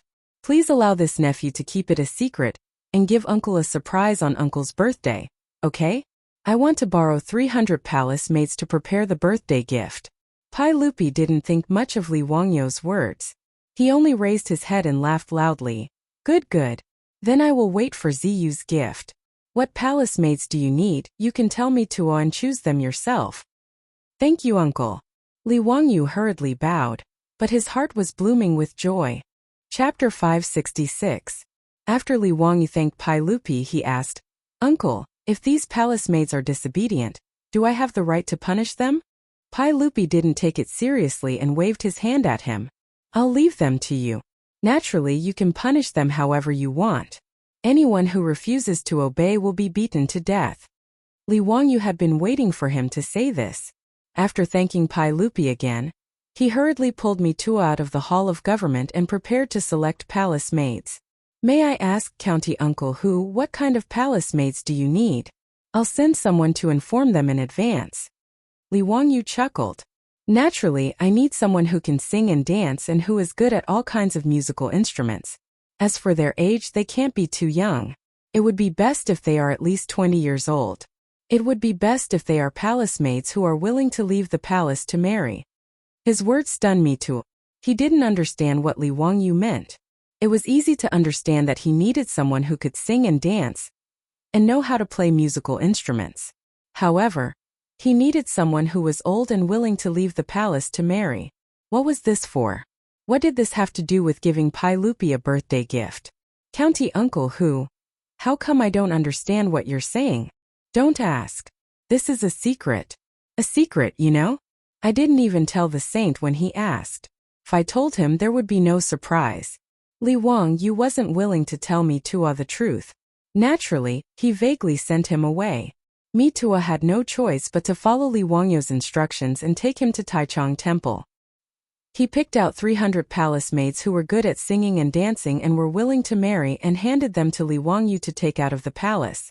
Seeing Li Wangyu enter Taiji Palace and come out with hundreds of beautiful women following behind him, Niu Wu and his troops, who were waiting for Li Wangyu outside the palace gate, widened their eyes.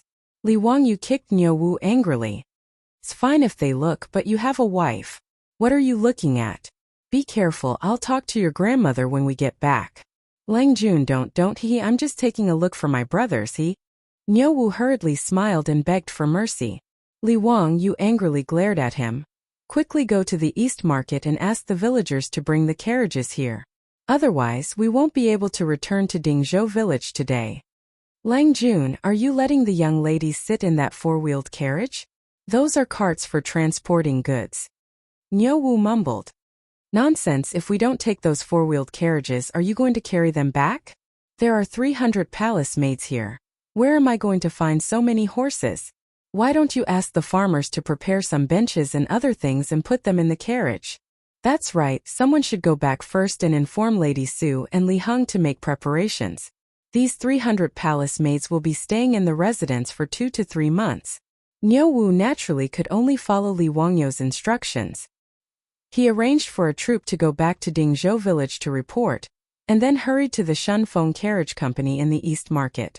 While waiting for the carriage to arrive, Li Wangyou suddenly thought, should I make four-wheeled carriages for customers? Previously, he had asked Carpenter Lu to make many luxurious versions of the four-wheeled carriages, and gave them to the dukes, including Empress Zhongsun, and received the appreciation and gratitude of everyone. Now in Chang'an City, there were more and more people who commissioned craftsmen to make these four-wheeled carriages. However, the customers were all nobles and rich businessmen.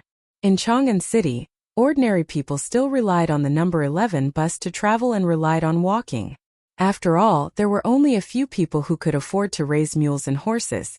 In such a big city like Chang'an, even if one went out of the city to buy something in the East Market and West Market, it would take half a day to walk. Li Wangyou thought that the reason why the East Market and West Market opened at noon was that the customers left early in the morning. By the time they reached the East Market and West Market, it would be noon. The public transportation system seemed to be a money-making business. Now that there were more and more carriages in the Shunfeng Carriage Company, there were not enough for the villagers of Dingzhou village. The beautiful boss had also recruited coachmen several times. The coachmen who came to apply came in an endless stream. After all, the income of the coachmen of the carriage company was very enviable. The business of the carriage company was getting bigger and bigger. The range of transportation was as far as Yinzhou. The beautiful boss was going to continue to expand the range of transportation. The farther the transportation distance, the more money they could make, but the less time the villagers of Dingzhou village could go home. Li Wangyou recently felt that he often did not see young and strong people in the village. This was not what he wanted to see. Therefore, he had been thinking about how to help the villagers find a job that could make money and did not have to travel far.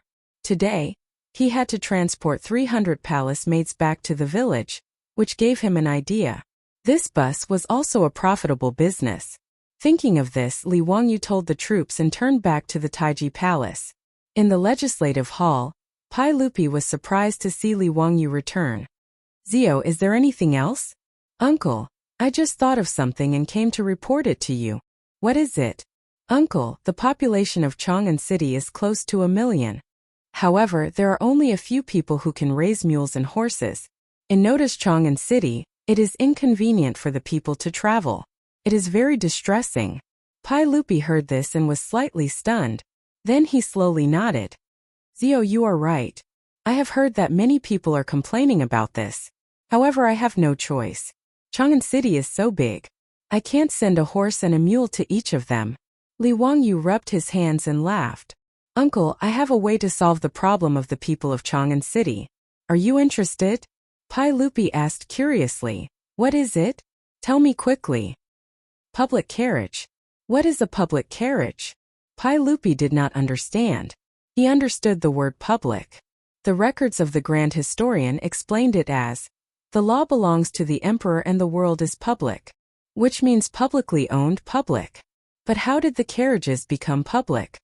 Uncle, I plan to build a batch of carriages with built-in benches for people to sit in. They will follow a fixed route in Chang'an City. When the people need it, they can raise their hands and call for a stop. When they reach their destination, they can get off at any time. The fare is also very cheap. I think 2 coins per person will be enough. In this way, the problem of the people of Chang'an City being difficult to travel can be solved. Pai Lupi carefully thought about Li Wangyou's words. He nodded and then shook his head. Zio, your idea is very good. With this public carriage, the problem of the people of Chang'an City being difficult to travel can be solved. However, I don't think it is too little to only charge 2 coins for the public carriage. Isn't it too little? I am afraid it is not enough for the coachman's monthly salary and the horse's fodder. With only your subsidy, I am worried that the public carriage will not be able to operate for long. It is better to charge more. Pai Lupi's words made Li Wangyu roll his eyes. In the future, the public carriage was only $2. If he charged 2 coins, it would be equivalent to $8 in the future. Pai Lupi actually thought it was too little. He despised him. He could only patiently explain. Uncle, 2 coins may seem little, but sand accumulates into a tower. A 4-wheeled carriage can carry 10 people without any problem. In Noda's Chang'an City, investing in 200 public carriages is not much at all. In other words, these carriages only need to make 1 trip for 4 strings of copper coins. However, the passengers can get on and off at any time. Regardless of distance, it is 2 coins. In addition, the carriages will be on the road from the opening of the gate to the beating of the drum. I estimate that with 200 public carriages, the daily income will not be less than 100 strings of copper coins. It is enough to cover expenses. Pai Lupi was slightly surprised. He did not expect to earn so much. That's right. In that case, Zio, quickly build these public carriages. I am looking forward to it. Li Wangyu smiled and said, Uncle, I want to ask you for an imperial edict. What imperial edict? Hihi. Exclusive rights in Chang'an City. Chapter 567. Li Wangyu had asked Pai Lupi for exclusive rights because he was afraid that others would see the benefits and also build carriages to compete with him. This public carriage was the private land that he had prepared for the villagers of Dingzhou village. Naturally, he would not let others have a share of the profits. Not only the public carriages in Chang'an City, but also between Hu County and Chang'an City, he planned to open public carriages for the people to travel. Pai Lupi naturally saw through his thoughts. He could not help but shake his head and smile bitterly. Zio, you are really thinking about the future of your villagers.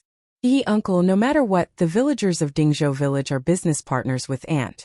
We should take care of them. Li Wangyu smiled slyly. He was not wrong.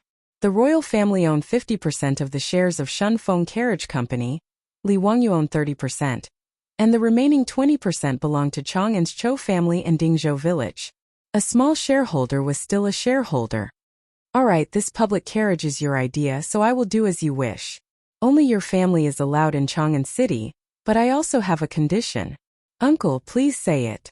Since you said that 2 coins is enough, then after the public carriage is put into use, the price cannot be raised. How about it? Are you willing to agree? Li Wangyu nodded repeatedly. Of course I can guarantee it. Pai Lupi nodded with satisfaction and agreed to Li Wangyu's request. Although he had never seen a public carriage before, he could imagine the many benefits it would bring to the city. It would be convenient for the people to travel, and the people in the city would come and go more frequently. The vitality of Chang'an City would also naturally increase. Pai Lupi thought about Li Wangyu's suggestion of a public carriage and secretly praised him. He felt that his nephew was indeed a genius. No one in the world could compare to his quick thinking. Chang'an City was not easy to live in, and it had been difficult for the people to travel for a long time. However, none of the civil and military officials in the court could think of such an inconceivable method like his 16-year-old nephew. Pai Lupi picked up a brush and wrote the words public carriage on the paper. He looked around and was very satisfied. Zio, I will give you this calligraphy. Don't let me down. Li Wangyu quickly took Pai Lupi's calligraphy with both hands. Uncle, don't worry, within 10 days, this public carriage will appear in Chang'an City. I can guarantee it. In fact, public carriages were not the ideas of Li Wangyu. Public carriages appeared in Paris as early as the 19th century. The appearance of public horse carriages also promoted the development of the city, shortening the distance between the city and the neighboring villages, and increasing the frequency of travel. After bidding farewell to Li Er and leaving the Taiji Palace, Niu Wu returned with several dozen carriages. With the help of Wuha's palace, Wuha Wuha Wuha Wuha Wuha Wuha Wuha Wuha and Wuha Wuha. Lai Hat's palace guards were even more attentive. They rode their horses around the carriages and chatted cheerfully with the Wuha maids. It was very lively. Li Wangyu shook his head. This group of old bachelors was really too unreserved. After the carriages returned to Dingzhou village, the beautiful superior asked Li Heng and the palace maids to settle down the 300 Wuha maids. She pulled Li Wangyu to the side. Wangyu, why did you bring so many Wuha maids back? The beautiful superior's face was slightly ugly. Li Wangyu hurriedly explained the matter. In the end he sighed and said, it's really too difficult for me to be the master. I have to worry so much about the marriage of the palace guards. Of these 300 wuha maids, I'll see who is willing to marry those old bachelors and let them stay. I plan to let the others rehearse a program. In 2 months on Li Shimen's birthday, I'll send them to celebrate his birthday. After figuring out Li Wangyu's plan and knowing that she had misunderstood him, the beautiful superior stuck out her tongue in embarrassment. She thought that Li Wangyu felt that there weren't enough women in the palace and asked Pai Lupi to expand his harem. When Li Wangyu saw the change in her expression, he knew that the beautiful superior had misunderstood. He couldn't help but feign anger and said, F***CK. Chongqing, you don't think that I plan to bring these 300 wuha maids back to enjoy myself, do you? You're too evil. Bah, I don't think that way. Don't talk nonsense. The beautiful superior's face reddened. She quickly changed the topic. Wangyu, your idea is pretty good. But these wuha maids aren't people that you can privately keep, right? Aren't you afraid that Li Shimen will settle accounts with you? I've already thought about it. I've asked him before. If these wuha maids are disobedient, will they be at my disposal?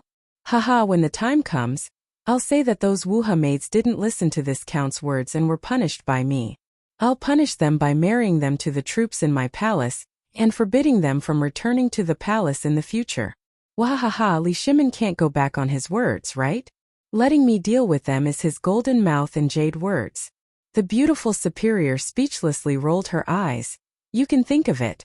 You see, Li Shimen will definitely settle accounts with you. Who cares about him? Anyway, when the time comes they will be married.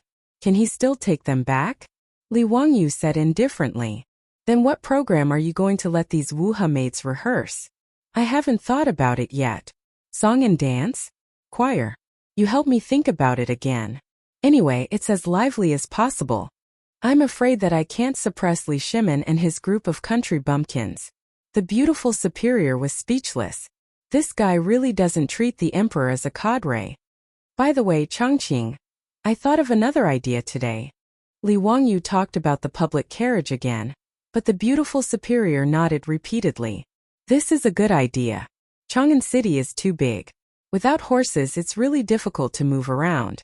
I think the public carriage will work. Are you going to let the villagers of Dingzhou village drive the public carriage? Well, I think so. Now they often have to run long-distance transportation. Once they go out they can't go home for a few days. It's very hard. It's far better to drive the public carriage in Chang'an City. It's close to Dingzhou village and can go back and forth every day.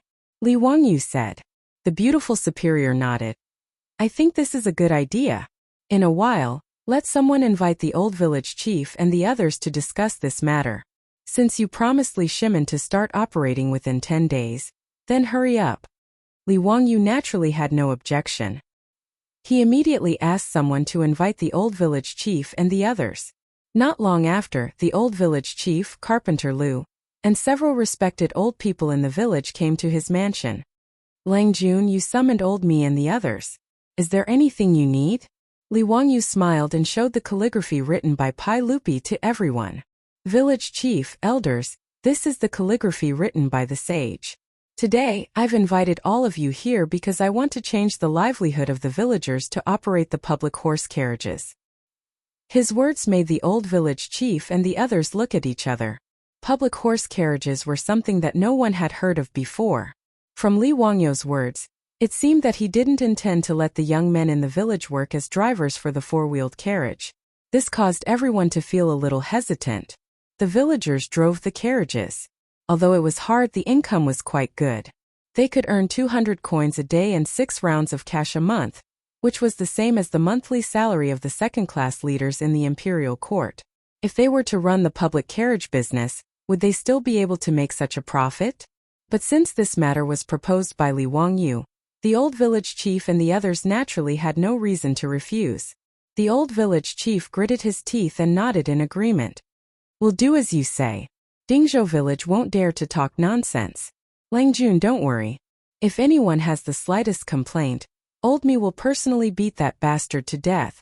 Yes, the village chief is right. Whoever has complaints will be driven out of the village. We don't want such an ungrateful person in Dingzhou village. A group of old people in the village echoed. Li Wangyu was stunned at first, then he laughed loudly. Chapter 568. Li Wangyu's laughter made the old villager and the others confused. They didn't understand what was so funny about what they said. Their beautiful boss also covered her mouth and chuckled. Old men, you don't think that operating this public carriage is not profitable, do you? The old villager and Carpenter Lu looked at each other, and felt that they might have misunderstood. The old villager hurriedly cupped his hands to Li Wangyu and said, Old me and the others are slow-witted. Please enlighten us. They really didn't know what Li Wangyu meant by public carriage. Li Wangyu reached out and handed over a drawing. It was a simple sketch that he had just drawn. The drawing was still a four-wheeled carriage. The difference was that the carriage was very tall, enough for a person to stand in. There were 2 benches on both sides and some wooden poles in the middle of the carriage. Carpenter Lu looked at it for a long time and didn't understand. This carriage was obviously not used to transport goods. However, it was completely different from the luxury carriages that Li Wangyu had asked him to build. Not only was it very simple, but he also didn't understand what the wooden poles in the middle were for. Lang Jun, what is this public carriage for? Old me is slow-witted. I don't understand, the old villager asked. Li Wangyu smiled and said, It's for transporting people. The seats on both sides are for passengers to sit and rest. The wooden pole in the middle is for people to stand in the carriage and hold on to it to avoid falling. Carpenter Lu finally understood after Li Wangyu's explanation, but he still asked doubtfully, Lang Jun, this public carriage is used to transport people? What is it used for? Li Wangyu smiled and explained the concept of the public carriage to the old villager and the others. They finally understood and couldn't help but applaud. Good, this idea is really good. Old me has been to Chang'an City several times. It is really too big. It takes a few hours to walk from the city to the East City. Lang Jun's idea is really good. This public carriage will definitely be popular. Yes, that's right. Lang Jun is indeed a literary star that descended from the heavens. You can even think of such a method. TSK. This public carriage is really something. The old villager was a little confused. Lang Jun, isn't it too cheap to only charge 2 copper coins each time? Li Wangyu was speechless. Why was this old man the same as Pai Lupi? They all felt that 2 copper coins was too little. He could only calculate the expected income of the public carriage for the old villager and the others. Only then did these old men become happy. As long as this public carriage could make money, they believed that Li Wangyu would definitely not mistreat the farmers. In the end, Li Wangyu said, The public carriage in Chang'an City.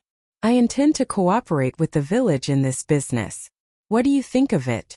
Lang Jun, you are flattering us. How can we refuse? Old me and the other 127 villagers thank you for your kindness, Lang Jun. The old villager hurriedly bowed to express his gratitude. He naturally knew that Li Wangyu was giving money to their village again. That's good. In that case, the cost of building the carriage and buying the horses will be paid by me.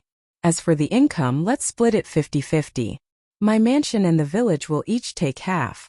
As for how much the villagers who drive the carriage will take, I'll leave it to you to discuss. Li Wangyu's words shocked the old villager. He hurriedly stood up and waved his hands to refuse. Lang Jun, we can't do that. We can't do that. The village can take 10%. How can we share it 50-50 with you? It doesn't make sense. Yes, Lang Jun, it's too much. We can't do that. Lang Jun, how can we just sit back and reap the benefits when you pay all the capital? We can't do that. Li Wangyu rubbed his temples. This group of old men was too stubborn. Well, the village will also pay half of the capital, and then we'll split it 50-50. That's it. If you say one more word, I won't do this business. Dingzhou village was not short of money now. Back then, the Chiu family took out a large amount of copper coins to buy 10% of the shares from the old villager.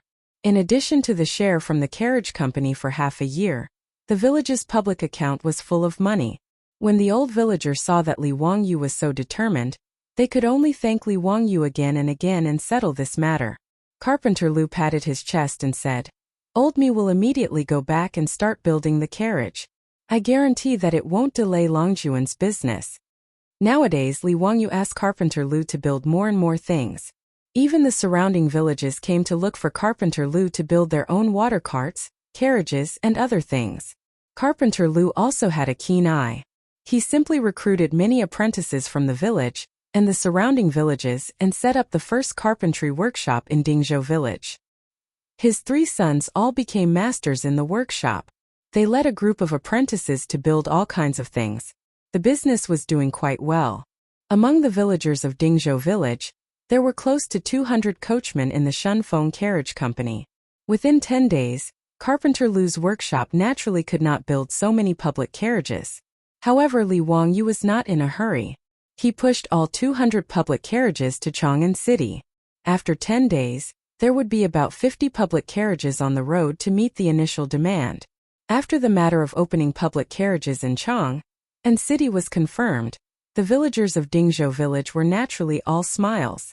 Driving a public carriage in Chang'an City was much better than running on the road in the rain and wind every day. Moreover, they did not have to travel far. They could drive the carriage back to Dingzhou village after getting off work every day. Why not? Li Wangyu also went to Chang'an City a few times in the past few days. He found Cui Zhuo and Lu Deheng.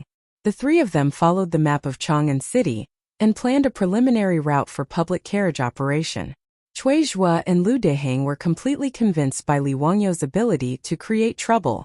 These things happened one after another. The storm of building toilets in Chang'an City had just passed a few days ago. This county earl who created a public carriage. However, Cui Zhuo and Lu Deheng, the 2 county magistrates of Chang'an City, had to admit that Li Wangyu created good things. Not to mention the toilets. Since the 300 toilets were put into use, and with the supervision of the yamen runners and the marquis, the situation of people urinating everywhere was no longer there. There were no yellow and white things in the streets and alleys. Even the flies and mosquitoes had decreased a lot. This public carriage was even better. It only cost 2 coins to make it convenient for people to travel. Naturally, it was a good thing for the country and the people. However, the 2 of them did not understand why Li Wangyu had to define the route of public carriages with such strange names as First Road Public Carriage and Second Road Public Carriage. Li Wangyu was too lazy to explain. Of course, this was just his bad taste acting up. Li Wangyu was never tired of being able to bring about all kinds of shadows of later generations in the Tang dynasty. Cui Zhuo and Lu Deheng did not delve into why these public carriages had to be called First Road Public Carriage. They just raised a question which made Li Wangyu depressed. County Earl who, most of the people here are illiterate. Even if you write Second Road on the carriage, I'm afraid it won't work, right? Not to mention the carriage stop you mentioned. No one will be able to understand the words on it. Li Wangyu was speechless. Damn, I forgot about this. Nowadays, illiterates were everywhere in the Tang dynasty. Chapter 569. The earliest tram in China was put into use in Tianjin in 1900. At that time, the literacy rate of the people in Tianjin was not much better than that of the Tang dynasty. Therefore, they did not use numbers to distinguish the lines, but instead used colors. Red, yellow, blue, green, white, flower, and purple. 7 tram lines ran through the main bustling roads in Tianjin. As for the term certain road that people in later generations were used to, it actually originated from England and was translated from English as route. In the face of Cui Zhuo and Lu Deheng's questions, Li Wangyu could only shake his head and suggest using colors to distinguish the public carriage lines. This made Cui Zhuo and Lu Deheng applaud. The people were illiterate, so colors were the most convenient way to distinguish. After the 3 of them discussed, they arranged 3 horizontal and 3 vertical routes in Noda's Chang'an City, and a circular route between West City and East City. There were a total of 7 public carriage lines, which corresponded to the 7 colors of red, yellow, blue, green, white, black, and purple. After the discussion, Cui Zhuo and Lu Deheng were responsible for arranging the bailiffs to post notices in each lane, informing the people that the public carriage was about to be put into operation and the route map of the 7 routes. This immediately became the hottest topic in Chang'an City. Everyone talked about the public carriage when they met. DeLang, have you heard? County Count who came up with something new again. I know. You're talking about the public carriage, right? This is something new. The county magistrate said that you can ride a horse carriage for 2 copper coins? Is there such a good thing? Won't county count who suffer a loss? Who knows? Anyway, county count who doesn't lack money. He can afford it. If this is true, I have to thank county count who. This is good for us. Of course. My mother has always wanted to go to Xuandu Temple to burn incense. I'm an unfilial son. I can't borrow a carriage and my mother's legs are inconvenient, so I haven't been able to go. If the public carriage is real, then it is the blessing of the Tao ancestor. I can bring me to the Xiandu Temple. Just wait. The bailiff said that the public carriage will be in operation in 5 days. I asked clearly. This blue plate carriage has to go from the Qixia Gate Street in front of our inner square to the Golden Light Gate Street.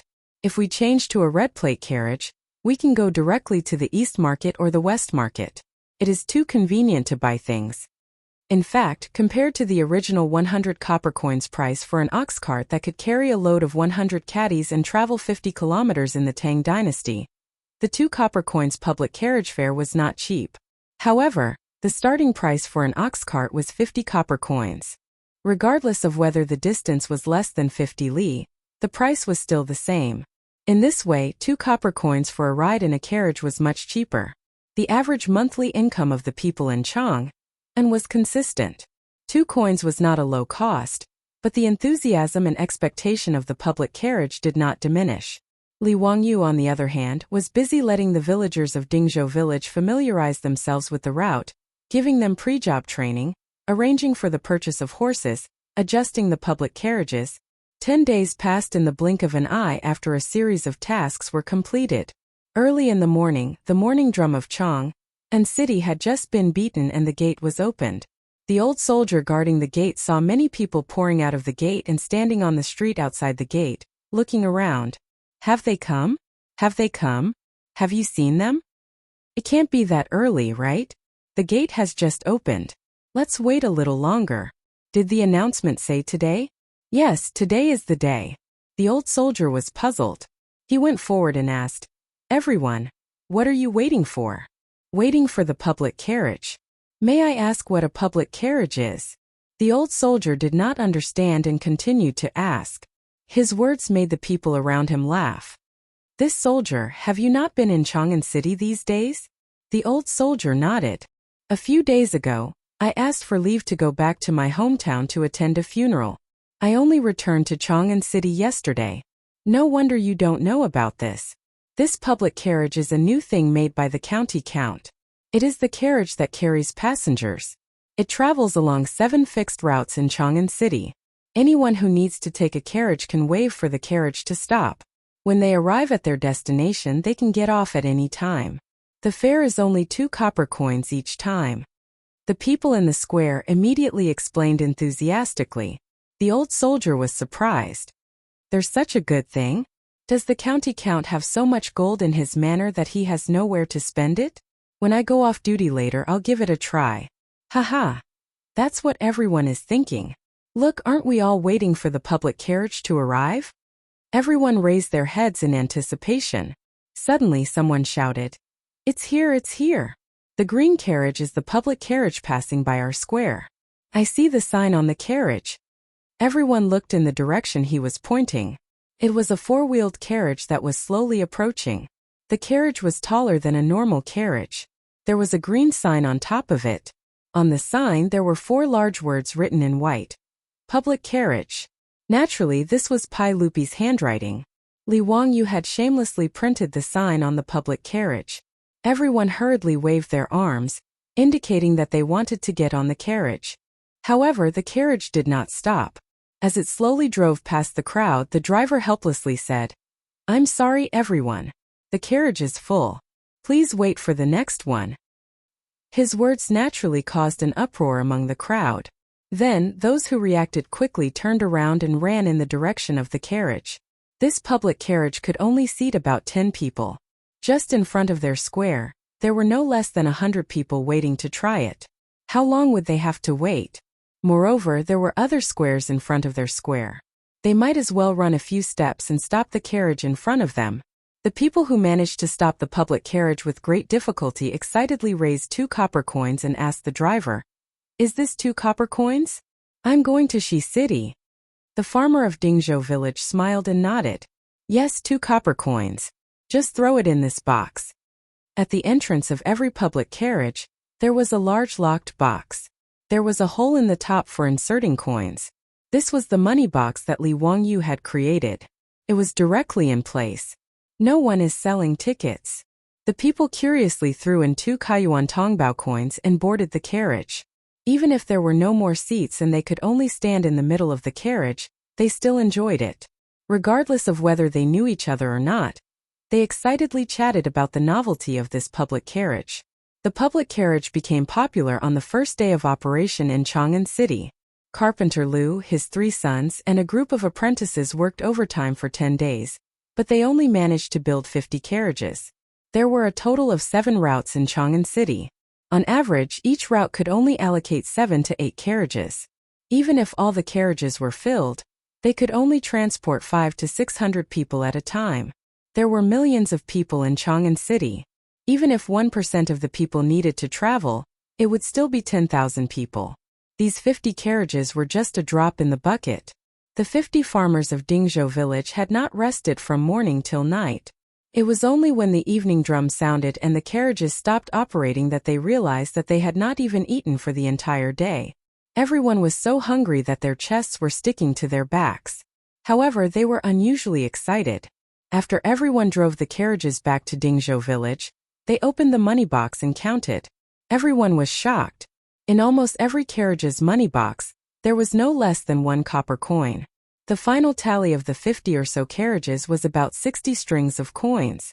Even Li Wangyu did not expect such a profit. It was more than double what he had expected. Chapter 570.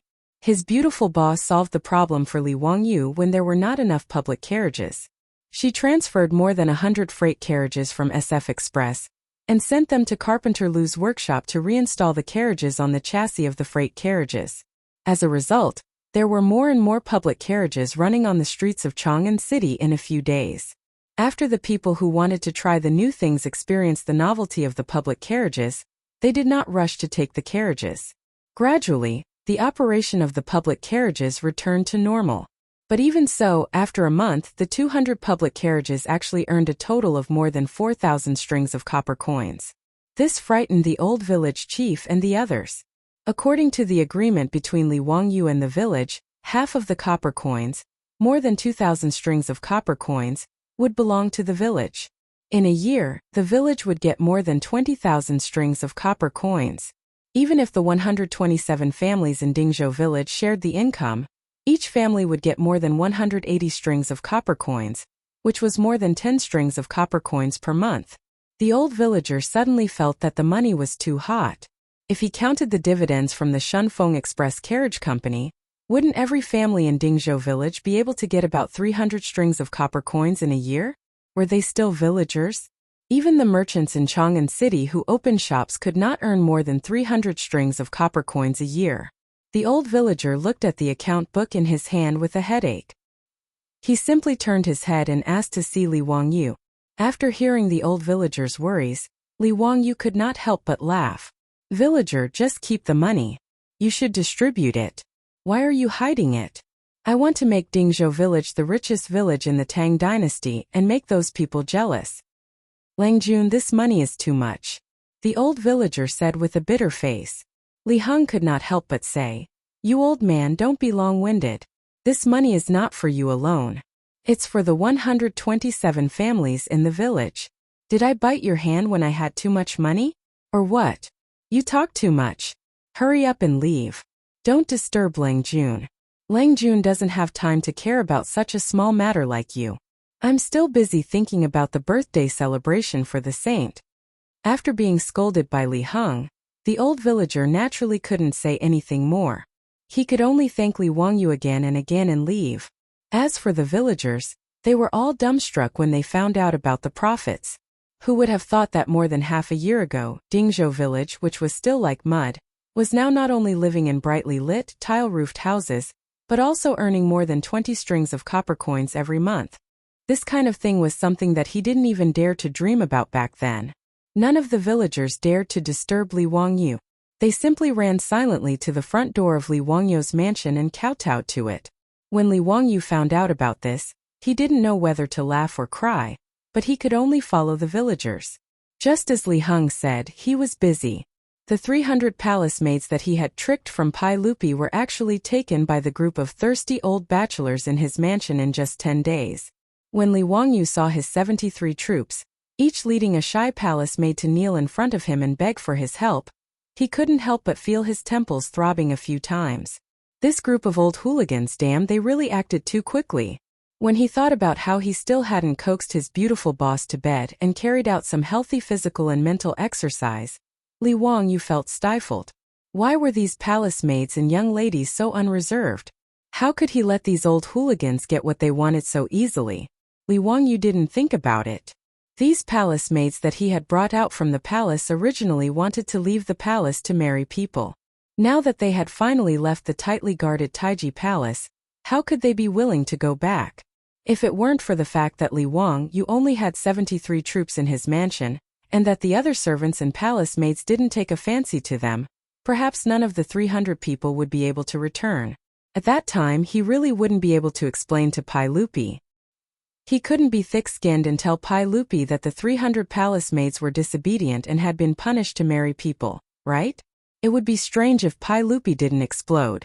However, these palace maids were originally tricked out by him, intending to find a groom for these troops. Now that other people were interested in each other, he naturally couldn't do something that would spoil the mood. Alright, all of you get up. I'll approve your marriage. As for the saint, I'll explain it to him. When the 73 of you sought refuge with me, I said that I would give each of you a house. This lord naturally can't go back on his words. Coincidentally, I built more than 100 houses in Dingzhou village, so I'll give them to your family. Li Wangyu's words naturally made the troops overjoyed, and they kowtowed again and again.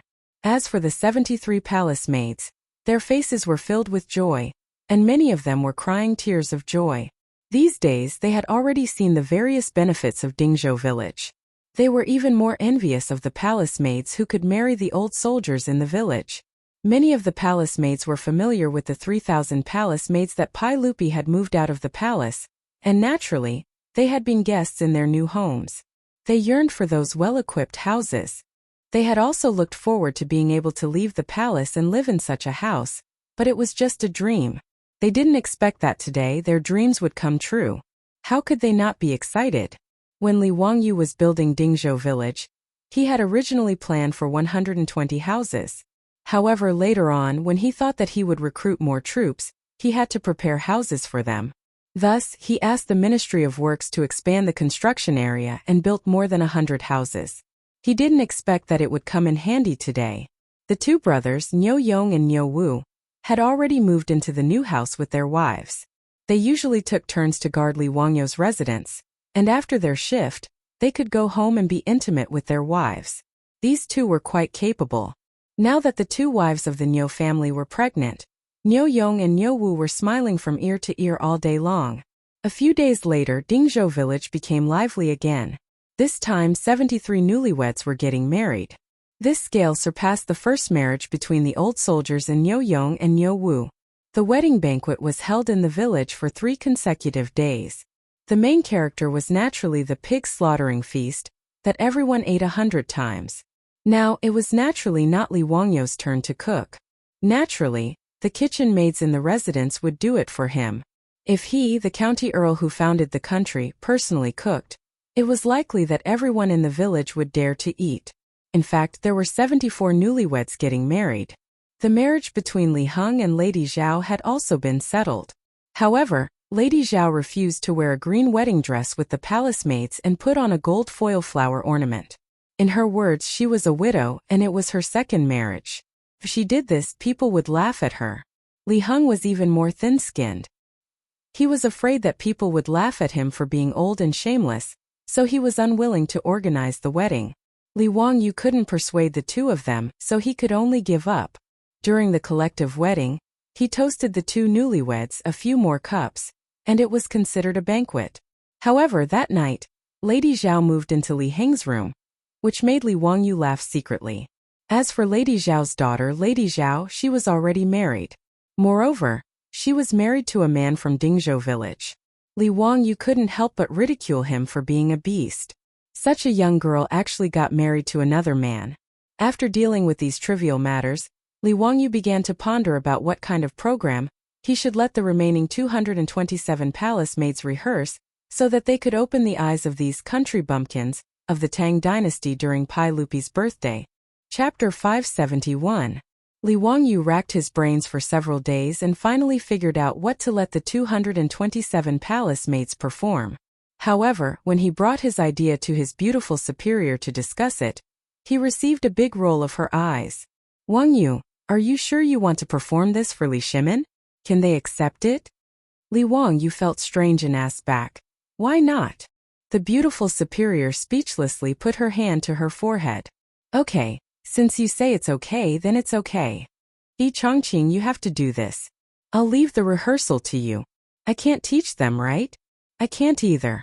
The beautiful superior glared at him angrily. "You only know how to be lazy. No, you've wronged me. Can't I prepare the ultimate weapon? When the time comes, I'll definitely shock these bumpkins." "Li Wang, you certainly wouldn't admit that he was being lazy." "Humph, I'd be a fool to believe you." It wasn't strange that the beautiful superior would think this way. Li Wangyu was indeed quite lazy. Although he came up with ideas one after another, this guy was only responsible for starting the fire and didn't care about the aftermath. The many things he created and the subsequent troublesome matters were all thrown to others to handle. The Shunfeng carriage company and the lingerie shop were managed by his beautiful superior. The brewery was directly handed over to the palace eunuchs, and he was only responsible for the dividends. The coining workshop and weapon forging workshop were given to Yin Liben. The beverage vending machine in Chang and was given to Cho Kuan. The winter rice planting in Hu County was given to Yang Zhua, and many of the troublesome matters were given to Yang Zhua. The matters of the charity hall and toilet cleaning were given to the playboys. Even the public carriage was given to the old village chief and the others, and he was too lazy to interfere. The beautiful superior was too lazy to say anything more about his laziness. She wrinkled her delicate nose and made a face at him. Then she went to find the palace maids. Li Wangyu looked at the beautiful figure of the beautiful superior as she left and laughed. He knew that the beautiful superior would definitely not be tired of this matter. Although the beautiful superior had always shown the image of a strong woman, she was actually very artistic in her bones. Otherwise, she wouldn't have learned belly dancing back then and could dance so well. Besides, if he didn't hand this matter over to his beautiful superior and went to rehearse the program for the 227 beautiful and charming palace maids, he was afraid that he would be hunted down by his beautiful superior. Besides, he was not idle. He planned to make a secret weapon during Pai Lupi's birthday to shock the country bumpkins of the Tang dynasty. This secret weapon was the fireworks. The earliest fireworks in China appeared in the Song dynasty. During the Xuanhe period of the northern Song dynasty, there were already large-scale fireworks. As for the explosive rods used in the Tang dynasty to seal saltpeter into bamboo tubes, they were still a bit far from fireworks. The word fireworks in the Tang poems did not refer to the fireworks of the later generations, but to the beautiful scenery or brothels. For example, Li Bai's poem, "My old friend left the yellow crane tower." Fireworks went down to Yangzhou in March. The fireworks in the poem were referring to spring. Tang Shi said, "There are no fireworks on the plug. Ning Si Chie's color." It was referring to the brothels. Fireworks were actually black gunpowder mixed with different metal powders. When the different metal powders burned and produced a chemical reaction, they would show different colors. Li Wangyu previously thought that the explosive rods were not lively enough. On a whim, he had already made black gunpowder. To make fireworks, as long as different metal powders were added to the black gunpowder, it would show different colors. However, the Tang dynasty did not have as many metal elements as the later generations. Li Wangyu could use them to make fireworks, so he could only make a few simple colors. For example, if iron powder was added, it would emit yellow fireworks. If copper powder was added, it would appear green. Even so, Li Wangyu felt that as long as he could make fireworks, it would be enough to shock Pai Lupi and the officials. However, how to make fireworks made Li Wangyu scratch his head. He only knew the general principle and had never really done it in the later generations. Fortunately, it was still early, so he was not in a hurry. He could slowly experiment. He led Niu Wu and Niu Yong to a secluded place in the mansion. After fiddling with it for a few days, Li Wangyu still could not make fireworks. This made Li Wangyu very depressed. Today, the fireworks experiment failed again. Li Wangyu simply gave up and ran to Dingzhou village to relax. He chatted and laughed with the villagers and ants along the way. He greeted them and chatted about daily life. He also taught the naughty children in the village a lesson. Li Wangyu's depressed mood improved again. He walked around the village with his hands behind his back. Unexpectedly, he saw his old butler Li Heng arguing with the old village chief. Li Wangyu was curious and secretly walked over. He wanted to hear what the two old men were arguing about. No, this is not negotiable. The manor's cowherd is lent to the village for farming. How can you use it to push the mill? Don't you have a dozen cows in your village? Why do you still want to use the manor's cows? Li Heng's loud voice did not wait for Li Wangyu to come closer. The old village chief laughed and said, "The cows in the village are all old. How can they do this kind of work? The cows will not break even if they are used. You old thing, why are you so stingy? Bah, you old fellow. The village has so many copper coins in the public account. Go to Chang'an City's mule market and buy some cows. Longjuan's manor has 20 cows. They are all raised in the village.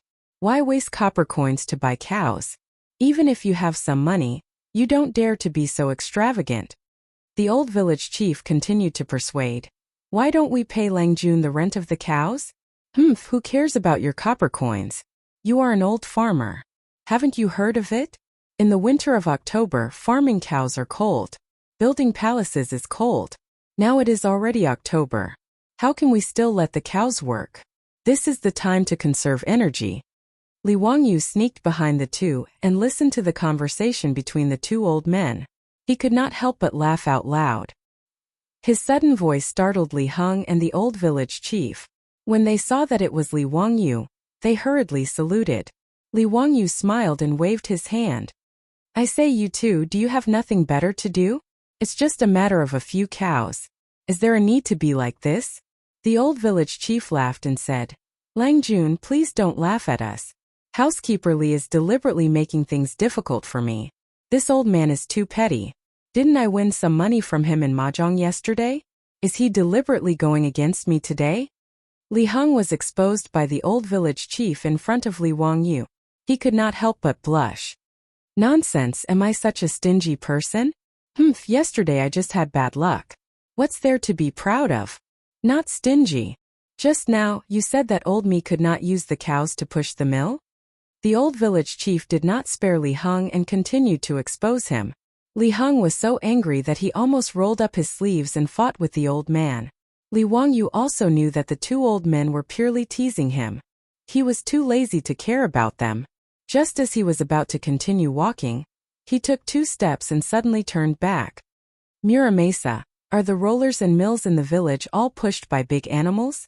The old village chief did not understand, so he nodded and replied, "Yes, this is thanks to Longjuan's 20 cows. Otherwise, the village's 10 old cows would not be willing to let them push the rollers and mills. In the past, when it was busy, the villagers pushed by themselves." Li Wangyu could not help but laugh. "So that's how it is. Li Heng, we will not lend our cows to the village to push the mill." His words suddenly stunned the old village chief and Li Heng. Li Heng quickly said, "Langjun, the village does not have big animals. How can we push the mill?" Old slave was just teasing the village chief. Don't take it seriously. The old village chief did not know what to say. He could only rub his hands and look at Li Wangyu. He did not understand what he meant. Now the village was naturally not as poor as before. They could not afford to buy cows. The old village chief just did not understand why Li Wangyu suddenly said this. Li Wangyu laughed and said, "Li Heng Muramesa, I have a way to grind rice and flour without manpower. Do you believe me?" His words naturally made Li Heng and the old village chief look at each other. They did not know how to respond. Chapter 572. Li Heng and the old villager naturally didn't believe Li Wangyu's words. Millstone can grind rice and flour by itself? Wouldn't that be like becoming an immortal? The rollers used by farmers to grind rice were all made of heavy, large stones. They were composed of a roller and a millstone. They were specially used to remove the husks of rice and wheat. The stone mill was composed of 2 round stones. The grain would enter the middle of the 2 layers through the hole at the top and move out along the grain. When it rolled through the 2 layers, it would be ground into powder. These 2 tools were not light at all. Without 7 or 8 strong men, they couldn't be lifted. Without the use of manpower or animal power, Li Heng and the old villager couldn't imagine how to move them. If someone else had said this to them, the old villager would have spat on that person's face. Was he dreaming? Was he talking in his sleep? But these words were said by their own Lang Jun. The 2 didn't know how to respond, so they couldn't help but keep quiet with a bitter face. When Li Wangyu saw the 2 old men's wrinkled faces, he knew that they didn't believe what he said. He couldn't help but smile even more happily. What? You don't believe me? Well, why don't we make a bet? If I can't make the millstone that doesn't need manpower or animal power, I will personally cook a delicious meal and treat you 2 to wine. How about it? But if I can make it, Li Heng and the old villager looked at each other and couldn't help but say, if you can make it, Lang Jun, what do you want? If you can make it, you old thing, obediently move out of the mansion and live in the courtyard. How about it? Do you want to bet? Li Wangyu gave the mansion to Niu Yong, Niu Wu, and a group of troops. Naturally, the mansion of the old housekeeper Li Heng was included. However, this old man was very stubborn. He said that he was the housekeeper of Lai Hot, so there was no reason for him to move out. He insisted on staying in the mansion. If Li Heng was not married, Li Wangyu would naturally let him be. But now, since Li Heng had become a good citizen, married Lady Zhao, and still lived in his own mansion, it didn't seem like a home at all.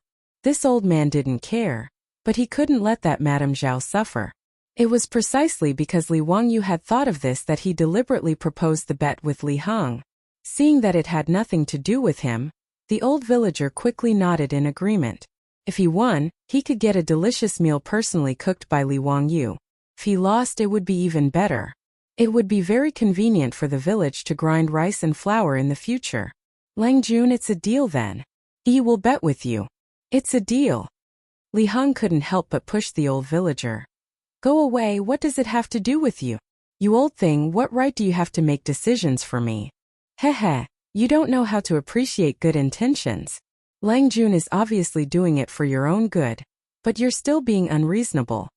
The old villager sneered and turned to Li Wangyu. Lang Jun, don't pay attention to this stubborn old man. We'll bet with you. I wonder how long it will take for you to make the mill you mentioned?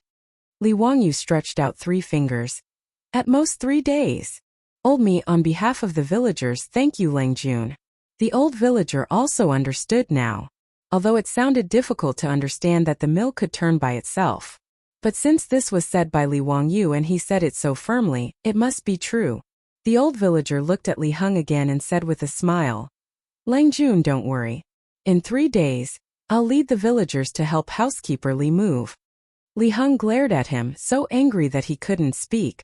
Li Wangyu laughed. That's good. In that case, I'll go to Carpenter Lu's workshop and ask him to start building immediately. After he finished speaking, he didn't wait for Li Heng to speak again. He turned and left, leaving the old housekeeper Li Heng in a mess in the wind. When Li Wangyu said that it didn't need to store up energy and could grind rice and flour by itself, he was naturally referring to the watermill and the watermill. He had forgotten about these 2 good things before, but after being reminded by the old villager and Li Heng's words, he remembered them. Building a watermill was simply a piece of cake for the current Dingzhou village. The reason why Li Wangyu said that 3 days would be enough was that Carpenter Lu's workshop already had water wheels of various sizes. The water wheel was the key to driving the stone mill. As for the other things, it was just a simple transmission device that converted the kinetic energy from the water wheel's rotation to drive the heavy stone mill. After carefully studying Li Wangyu's drawing of the water mill, Carpenter Lu couldn't help but slap the table in praise. Lang Jun, your water mill is too amazing. Why didn't I think that since the water can drive the water wheel to a high place, it can also drive the stone mill to rotate? Li Wangyu asked. How is it? How long will it take to build the water mill? Very fast. 2 to 3 days will be enough. The water wheel and stone mill are ready-made. We only need to build the transmission device. In addition, it's easy to build a watermill next to the Gone River. I'll let my 3 sons lead people to build the watermill now. I'll ride a horse to Hu County and find a blacksmith to build the rotating iron axes. Li Wangyu nodded and told Carpenter Lu to hurry up and build the watermill in 3 days. He didn't want to waste time and give Li Heng an excuse to refuse to move. With Li Wangyu's instructions, Carpenter Lu naturally didn't dare to waste time. He let his sons and apprentices put down their work and quickly built the water mill. The villagers didn't know what Carpenter Lu and the others were busy with by the Gone River. They only knew that they had taken away the large stone mill used by the village to grind flour, causing many villagers who were waiting to grind flour to complain. Some people even ran to the old village chief to complain, but they were scolded by the old man and told that they would know in 3 days. The villagers didn't know what was going on and discussed it. It wasn't until 3 days later that the old village chief knocked on the gong and loudly called everyone to go to the water mill that everyone gathered around. Muramasa, what did you say just now? What did Lang Jun build for us? Water mill. You idiot. It's a mill that doesn't need human labor and animal labor. It can turn on its own. The old village chief laughed. Everyone doubted their own ears. Muramasa, did you say something wrong? Don't joke with us. The mill is so heavy. How can it turn on its own without human labor and animal labor? That's right. How is that possible? The large stone mill in the village required 2 oxen to move. It doesn't need oxen to pull it or people to push it. Did Lang Jun cast a spell on the stone mill? The old village chief knocked a chestnut on the head of the youth in front of him. You idiot, how can Lang Jun be wrong? I went to take a look. It's a mill that uses a water wheel to move it. Despite his explanation, the villagers still shook their heads. It's good that the water wheel can carry water, but the stone mill is so heavy. How can the water wheel move it? That's right. The small stones by the river can't be washed away by the river. It takes 7 or 8 strong men to lift the stone mill. How can a water wheel move it? The villagers didn't believe him, but they still followed the old village chief to the watermill by the Gone River. When they saw the large stone mill that Carpenter Lu had taken away spinning under the water wheel, they were so shocked that their jaws almost dropped. Chapter 573. The water mill was installed with the stone mill that Carpenter Lu had dismantled from the village. The stone mill was huge, with a diameter of about 1.5 meters. Originally, it would have required 2 bulls to pull it. But now what appeared in front of everyone's eyes was a millstone that was constantly rotating under the push of the water wheel. Oh my god, so this water can really move the millstone? You idiot, didn't the village chief say it just now? This is something that Lang Jun made, so how can it be wrong? Bah, you seem to be doubting it just now, right? No, you heard wrong. How can I doubt Lang Jun's words? Tisk tsk, not using mules, horses, or oxen to pull the mill is really convenient and convenient. A villager immediately discovered the benefits of the water mill. Using animals to pull the mill not only required a lot of effort to drive the animals, but people also had to follow the animals and walk around the millstone. Grinding a dough of grain was not easy at all. Every time a dough of grain was ground, the animals had to rest. After all, even oxen would get tired. If they used manpower to move the mill, they could only move a small mill. This kind of large mill could not be moved by humans. Moreover, if they used manpower to move it, the efficiency would be even slower. With this water-powered stone mill, one person could grind grain. Moreover, there was no need to move at all. They only needed to continuously add grain to the stone mill. It was really much easier.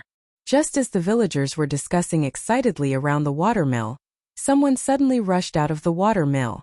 Someone curiously shouted, "Zhao Sanlang, why are you running? Go back and move the grain. Come and grind the flour." After being reminded by his words, the villagers immediately reacted. They stopped watching the water mill and all turned to run back to their houses. Not long after, there was a long line outside the water mill.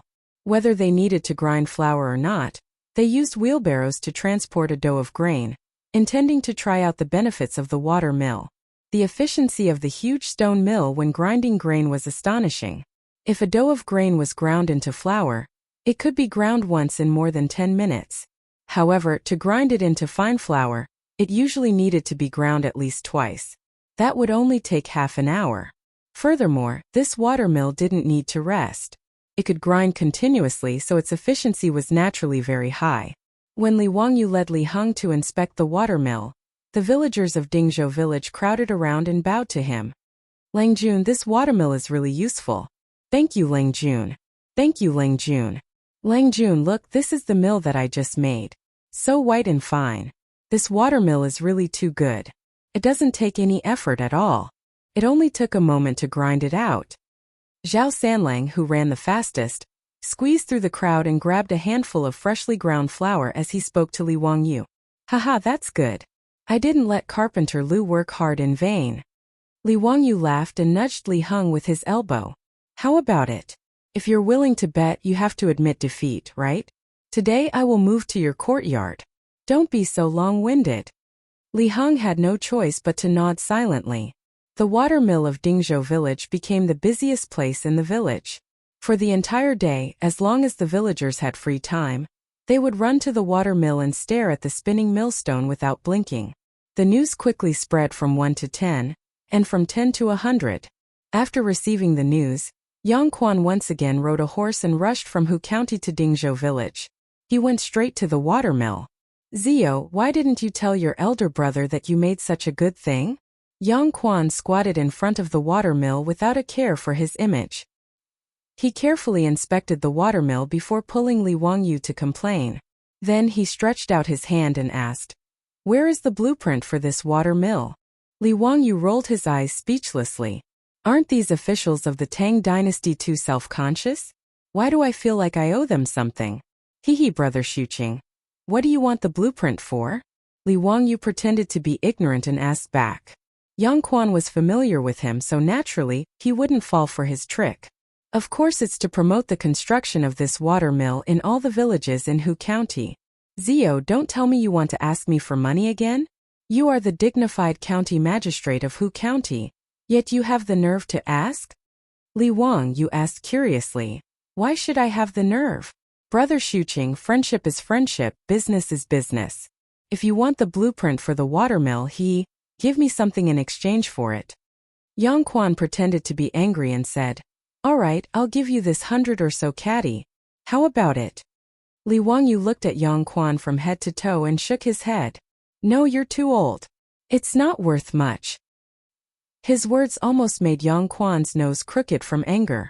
He breathed heavily and said, tell me, what do you want to do this time? Li Wangyu was waiting for him to say this.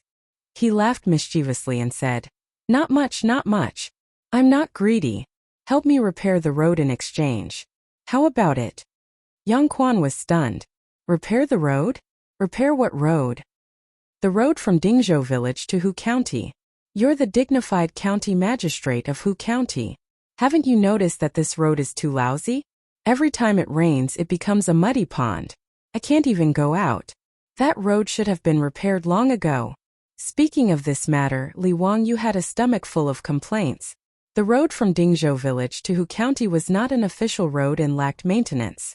Now it was already in tatters. Moreover, the road was narrow and could only accommodate one horse carriage. If there was a horse carriage coming from the opposite side, they had to find a wide place to pass. It was fine if they traveled on horseback, but if they sat in a horse carriage, they would feel dizzy from the bumps and it was really torturous. Now that Dingzhou village was getting richer and there were more and more horse carriages, it was time for the road to be repaired. Li Wangyu had been thinking about this for a long time. When he met Yang Quan today, he casually brought it up. Yang Zhua, on the other hand, was shocked by his words. Zio, you're asking for too much. You actually want me to build a road that's 20 li long for a watermill blueprint? Do you know how much it will cost to repair this road? Brother Xuqing, you're the dignified county magistrate of Hu County, the Ming House. How can you be so stingy? TSK, forget it. I know that you, the Ming House magistrate, are also poor. I won't bicker with you. I'll pay for the cost of repairing the road myself. However, you have to mobilize the laborers in the county to help me repair the road. Is that okay? When Li Wangyu ridiculed him for being poor, Yang Quan was speechless.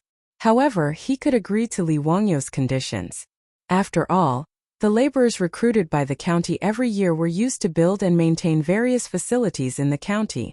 Of course, it was also okay to let these laborers repair the road. Moreover, since Li Wangyu said that he would pay for all the expenses, Yang Quan had no reason to refuse. He pondered for a moment and nodded. Okay, I can agree to this condition. Seeing that he agreed, Li Wangyu quickly added, I want to double the width of this road. The county will have to settle the land that the roadbed occupies. Yang Quan almost wanted to blow his beard again. However, when he thought about it, there weren't many farmlands on both sides of the road from Hu County to Dingzhou village. Even if the roadbed was doubled, he estimated that the compensation from the county would only be around 100 mu. After doing this calculation, Yang Quan decided to endure it. In any case, this road really did need to be repaired. Especially now that Pai Lupi came to Dingzhou village from time to time, the road was too bad. It really couldn't be justified. Seeing that Yang Quan nodded in agreement, Li Wangyu opened his mouth to speak again. This time Yang Quan couldn't hold back anymore. His saliva almost sprayed on Li Wangyu's face. Zio, that's enough. Li Wangyu shrugged. Brother Shuqing, why are you in such a hurry? I'll treat you to a drink. Chapter 574. At Li Wangyu's residence, Yang Quan drank and chatted merrily with Li Wangyu. After eating and drinking to his heart's content, he returned to the county office with the blueprints for the water mill. It was currently the slack season, so enlisting laborers wasn't too troublesome. Yang Quan didn't go back on his word. He quickly recruited 5,000 laborers from the county, and had the bailiffs and scribes lead them to begin repairing the road from Dingzhou village to Hu County. Although the laborers didn't need to be paid, Li Wangyu still had to pay for their meals. Li Wangyu naturally wasn't stingy with the copper coins. 3 meals a day, he provided the laborers with good food and drinks, including meat and fish. The laborers who came to repair the road were very grateful for County Count Hu's generosity, so they put in even more effort in repairing the road. 20 li wasn't very long. The 5,000 laborers were divided into 10 groups. Under the direction of the craftsmen sent by the county office, they started working in 10 different places. Each group of 500 people was responsible for repairing the road, and the distance was only 1 kilometer. In the Tang dynasty, the most physically exhausting part of building roads was tamping down the earth. It required countless strong men to continuously lift up heavy wooden stakes, raise them up high, and then drop them down, repeatedly smash them into the ground to tamp down the road, and then use stone rollers to roll them back and forth. Finally, firewood was placed on top of the road and the road was burned. This way, grass and insects wouldn't grow, and the road was sturdy and durable. According to Yang Zhua and the craftsmen sent by Hu County to direct the construction of the road, this 20 li long road would take 3 to 4 months to complete. A laborer's year of service was 20 days.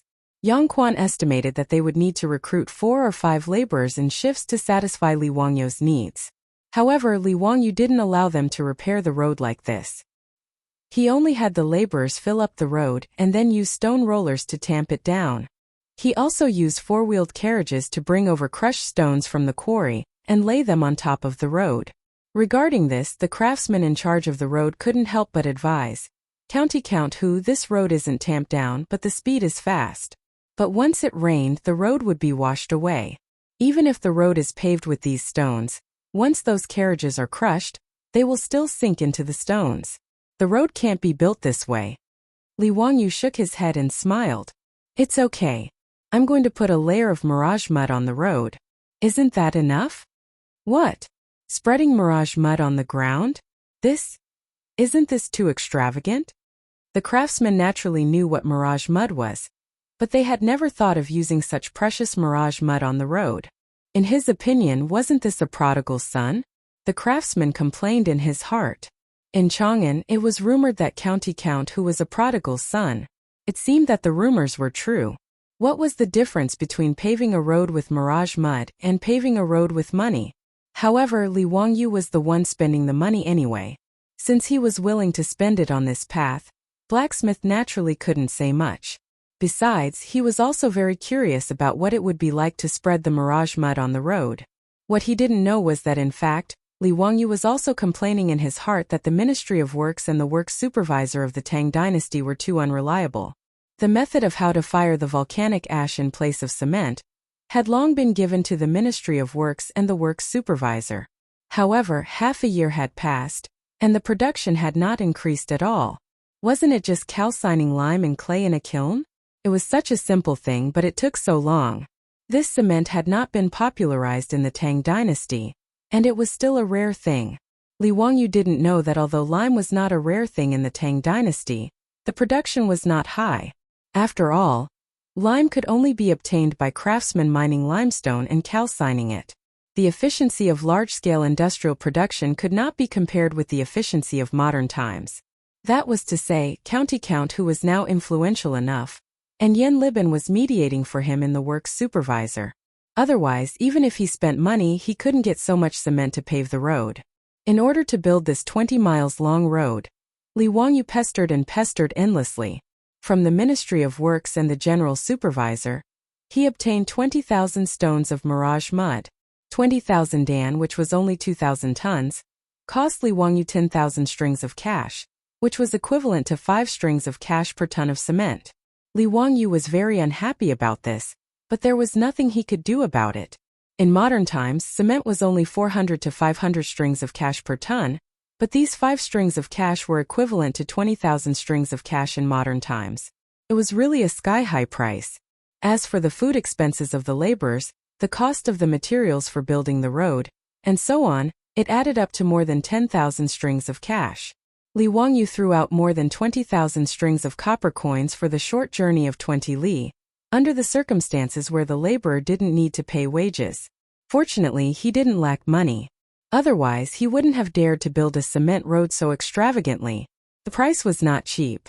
In modern times, building a 4-meter-wide village road with concrete cost about 300,000 strings of cash per kilometer, and Li Wangyu spent 20,000 strings of cash to build this 10-li road, which was equivalent to 80 million in modern times.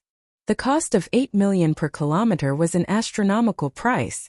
With enough financial support and the laborers' hard work, a never-before-seen cement road appeared in the Tang dynasty in a short 20 days. Huxian County Count Li Wangyu was squandering again. This news quickly spread through Hu County, and even into Chang'an and Pai Lupi's ears. Everyone had different reactions to this. Some shook their heads and sighed, some were envious, and some were expectant. On the day that the new road was completed, not only was Dingzhou village in an uproar, but the villagers of Hu County and the surrounding villages also flocked to see this squandering road. That's right, the 20-li road from Hu County to Dingzhou village was now jokingly called the Squandering Road by the people of Hu County.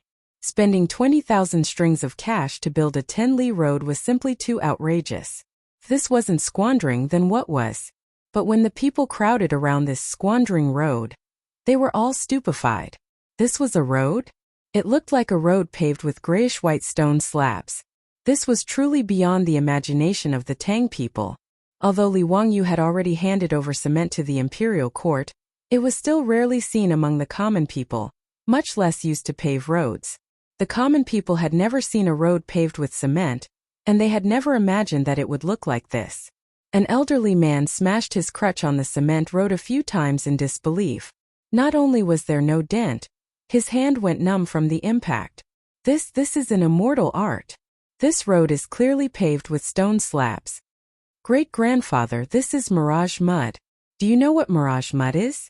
It was made by the Count of Hu County. After the mirage mud dries up, it becomes this kind of mud. It's incomparably hard and impervious to fire and water.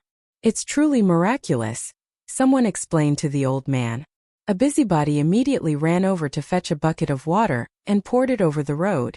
The crowd watched as the water did not seep into the road. Instead, it flowed to the sides of the road and into the drainage ditches.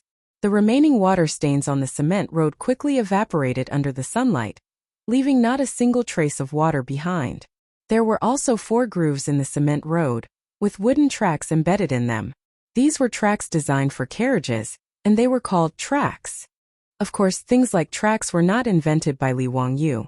Tracks had already appeared in the Qin dynasty. These wooden tracks would hold the wheels of the carriages. They were smooth and smooth, allowing the carriages to move very quickly. These tracks were similar to the tracks of the Tang dynasty, but they were smoother and smoother. While the people of Hu County were marveling at this squandering road, Another group of people had set out from Chang and was heading straight for this road.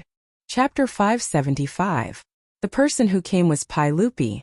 He led a group of civil and military officials to visit Li Wangyu's prodigal road. Li Wangyu had already mentioned to Pai Lupi and the others about using mirage mud to build roads. However, no one took it to heart. In the eyes of Pai Lupi and the others, such precious mirage mud should be used to build city walls and fortresses. Only then would they be impregnable. He didn't think it would be beneficial to use it to build roads. He even thought it was a waste.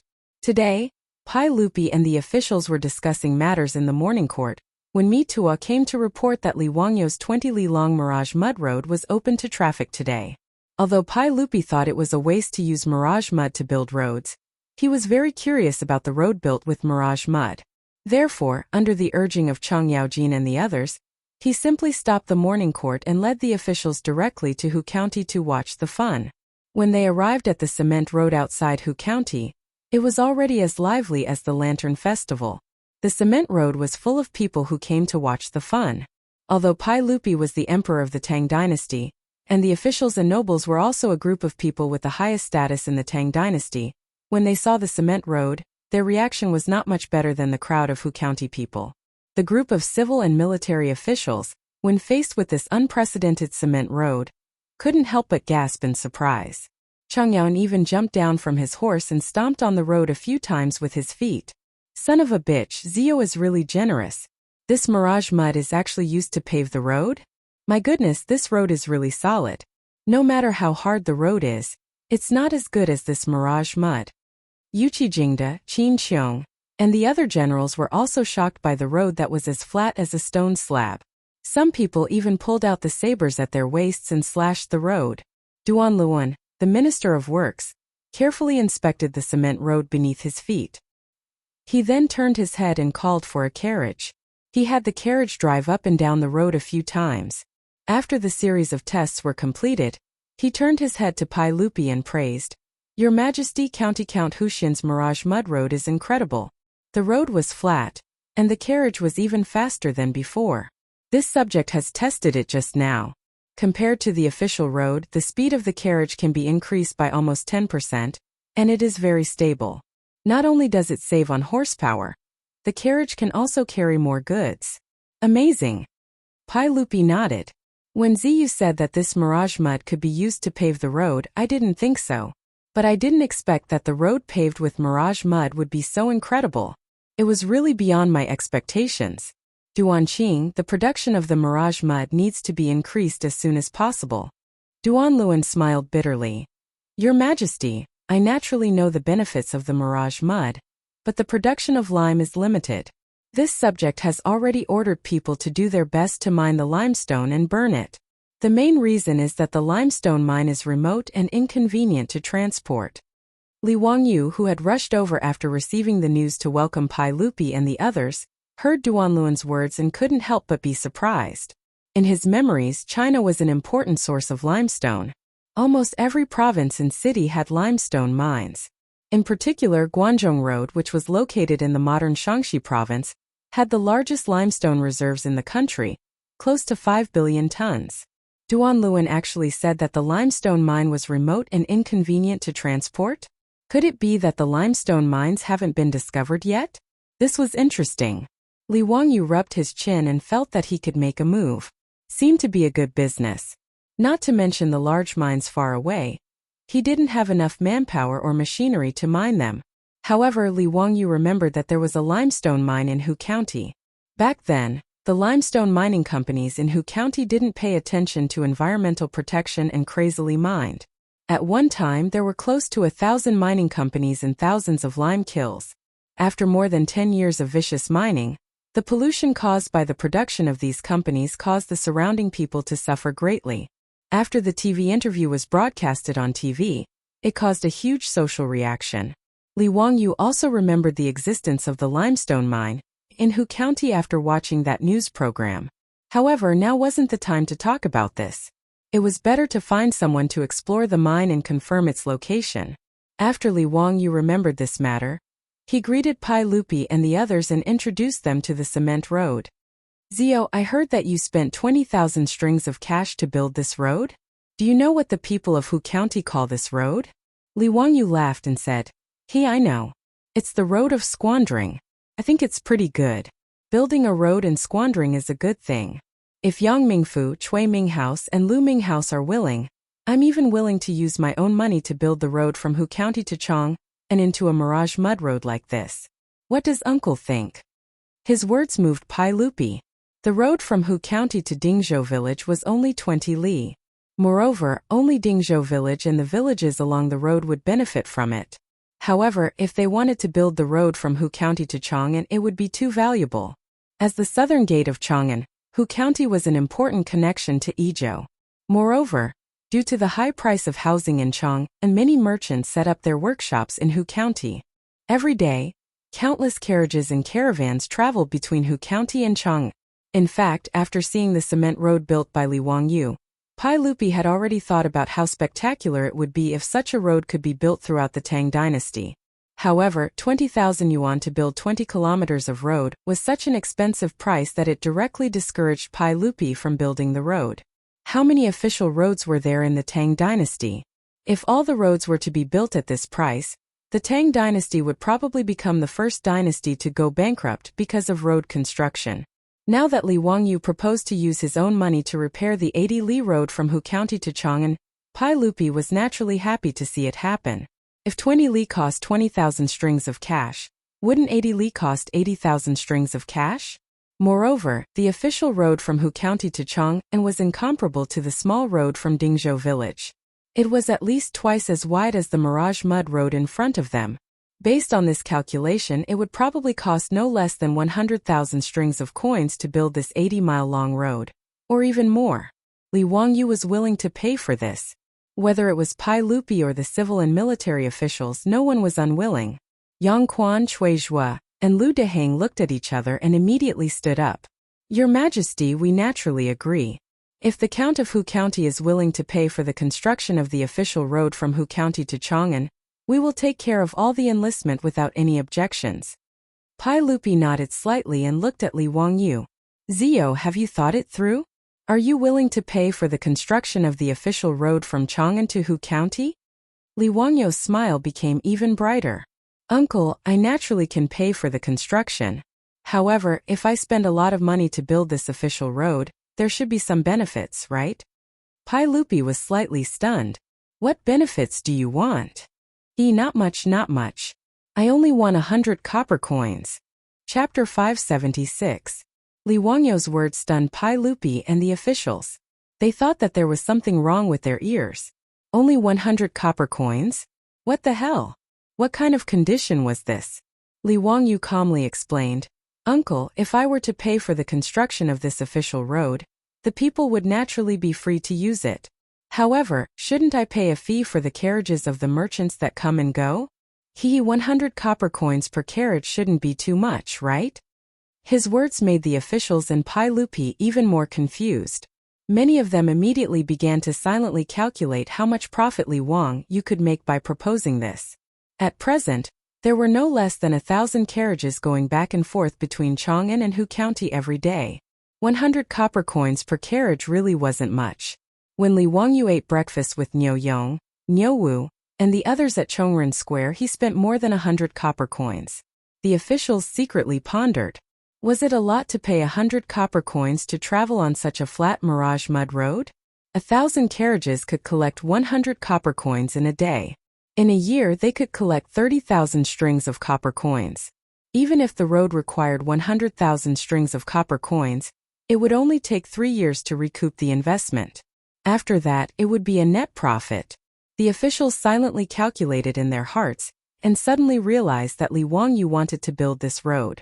The profits were too great. Wang Renyu, Zhang Yuanshou, and the other influential figures looked at each other and stood up to express their opposition. Your Majesty, you can't do this. How can the official road become a private road and collect fees? County Count, whose words are incorrect. Your Majesty, you can't do this. If the official road becomes a private road, what kind of scandal is this? If you want to collect 100 copper coins per journey for 80 li, Your Majesty, how is this different from highway robbery? Nowadays, there are no fees on the official road. That's right, Your Majesty. How can we let county count who exploit the people like this? The private road they were talking about was a privately built road. In the Tang dynasty, privately built roads had already been charged for the passage of pedestrians. Pai Lupi was originally somewhat tempted, but after being persuaded by Wang Renyu and the others, he couldn't help but hesitate. Zio, 100 coins seems a little too much. Li Wangyu had a very reluctant expression on his face. Then what about 50 copper coins? Can I charge you 50 copper coins? Wang Renyu and the others naturally shook their heads. No, 50 coins is still too much. The common people have worked so hard. It's inappropriate to exploit them like this. In fact, they didn't care how much they charged. In short, they couldn't let Li Wangyu build this road to make money. Even Wang Renyu, Zhang Yuanshou, and the others were already wondering if the counties where their families were located could use this method to build mirage mud roads and then charge a fee. This seemed to be a good deal. Although the initial investment was huge, they could reap rich returns for many years. Li Wangyu could only shrug his shoulders in response to Wang Renyu and the other patriarch's objections. If that's the case, then forget it. The money in my residence doesn't grow on trees. I can't just throw it into the water and listen to the sound. In fact, Li Wangyu didn't really want to build the official road between Hu County and Chang'an. Before the production of cement in the Tang dynasty increased substantially and the price of cement lowered, the cost of building cement roads was too high. It was simply a thankless act. The purpose of his words just now was to plant a seed in Pai Lupi's heart. He wanted to let him know that building roads wasn't just a matter of losing money, but also had great potential. As the saying goes, if you want to be rich, you have to build roads first. This saying was absolutely correct. Li Wangyu felt that as long as he found the location of a lime mine in Hu County, the production of lime would naturally gradually increase. As the production of cement increased, wouldn't it be logical to use cement to build roads? He didn't think there was anything wrong with charging for road building. Although free things were good, seeing the profits would make the Tang dynasty pay attention to road building. As for charging 100 copper coins for 80 li of road, it was indeed too expensive. In Li Wangyu's view, charging 10 copper coins for every 200 li of cement highway was quite reasonable. On average, 1 copper coin per kilometer was equivalent to 8 or 9 times the highway charging standard of later generations. Once several cement highways were built in the Tang dynasty, the economy of the Tang dynasty would inevitably become more prosperous and the national power would become more prosperous. This was all foreseeable. However, this matter wasn't urgent. It was better to take it slowly. Pai Lupi didn't mention the road building anymore. He and the other officials were in high spirits. They carefully observed the mirage mud road several times. They even pulled Cheng Yaojin and the others to gallop back and forth on the 20 li of cement road several times. The iron horseshoes collided with the cement road, constantly producing crisp sounds of hooves. It was very pleasant to the ears. After Pai Lupi had his fill, he called the officials to return to Chang'an. Although he didn't say anything before leaving, it was obvious that Pai Lupi had remembered this cement road in his heart. For a long time after that, the prodigal road built by Li Wangyu with a huge sum of money became the favorite place of the people of Hu County. Every day, many busybodies would go there to watch the fun. It was called the Internet Celebrity Road. Even in Chang'an, many people would ride horses to see it. Some people even used stones to knock on the road to test if it was really as indestructible as the rumors said. Yang Quan was afraid that people would destroy the road, so he had no choice but to arrange for the yamen runners to maintain order on the cement road every day. After more than half a month, it wasn't until the middle of the 11th month of the second year of Jingguan that the popularity of the prodigal road slowly dissipated. There were no longer many onlookers. Li Wangyu was living a carefree life now. He had already fiddled with the fireworks and was waiting for Pai Lupi's birthday to show them. The more than 200 palace maids also had their beautiful superiors to arrange daily rehearsals for them. He didn't need to worry about them. Things went his way one after another. Back then, he had impulsively submitted a memorial to Pai Lupi to have the 100,000 people of Hu County switch to planting rice. Originally he wasn't sure about this, but now there seemed to be signs of success. The winter rice that had been sown actually started to sprout in the winter. This made Yang Quan, the county magistrate, overjoyed. Every day, He would ride his horse to each village and personally go down to the fields to check on the rice seedlings. According to the estimates of the experienced farmers in the county, in another 40 to 50 days, the rice in Hu County would ripen and be ready for harvest. After receiving this news, Li Wangyu let out a sigh of relief. It was as if a stone had been lifted from his heart. To be honest, if these rice plants had failed, Li Wangyu really didn't know how to face the people of Hu County. It wasn't that he couldn't support the 100,000 people, but that he couldn't face the disappointed gazes of the people. However, Li Wangyu's leisurely days didn't last long. The old immortal son Simiao came looking for him. Trouble had come knocking. Chapter 577. On this day, Li Wangyu had nothing to do, so he led Niu Wu and a group of troops to watch the palace maids rehearse. Lang Jun, are you planning to let these palace maids perform this on the saint's birthday? I'm afraid it's inappropriate. Niu Wu didn't even blink as he questioned Li Wangyu's decision. Li Wangyu kicked him in the butt angrily. Please wipe the saliva off the corner of your mouth before you say something more convincing. Niu Wu hurriedly wiped the corner of his mouth with his sleeve, but found nothing. Lang Jun, you're lying to me again. Where's the saliva? Is that so? Then I'll have Xie Sanyang take a look and confirm whether or not you're drooling. The Xie Sanyang Li Wangyu mentioned was Niu Wu's beautiful palace maid wife. These two wives of Niu Yong and Niu Wu were born in Taiji Palace. Not only were they good at singing and dancing, but they could also write and draw. In this era where illiterates were everywhere, they were already considered high-end elites. Their beautiful boss was getting busier and busier, so she naturally needed people to help her. Strictly speaking, Perrin and Aphrodite were still in the category of illiterates. Needless to say, Perrin was naturally illiterate. When she was with Li Wangyu, she learned a little. If it was according to the standards of the Tang dynasty, Perrin was actually literate because she could write her own name. In the Tang dynasty, it was recognized that those who could write their own name were not illiterates. As for Aphrodite, although she could speak fluent Chinese, she couldn't write.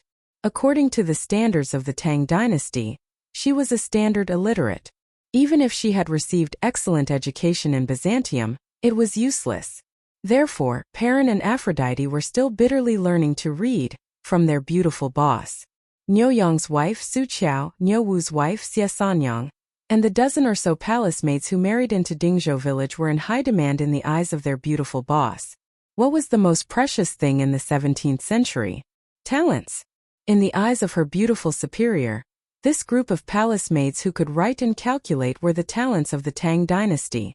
Under her persuasion, all the palace maids abandoned their families and husbands, one after another. They no longer stayed in the courtyard to take care of their husbands and children. Instead, they followed their beautiful superior and worked for her. These dozen or so former palace maids were all regarded as capable assistants by their beautiful superiors. Many palace maids were even appointed by their beautiful superior as stewards of the carriage business and lingerie shop. They helped their beautiful superior to manage these businesses. Every day, just like their beautiful superior, they took the carriage to and fro between Chang'an and Dingzhou village every day.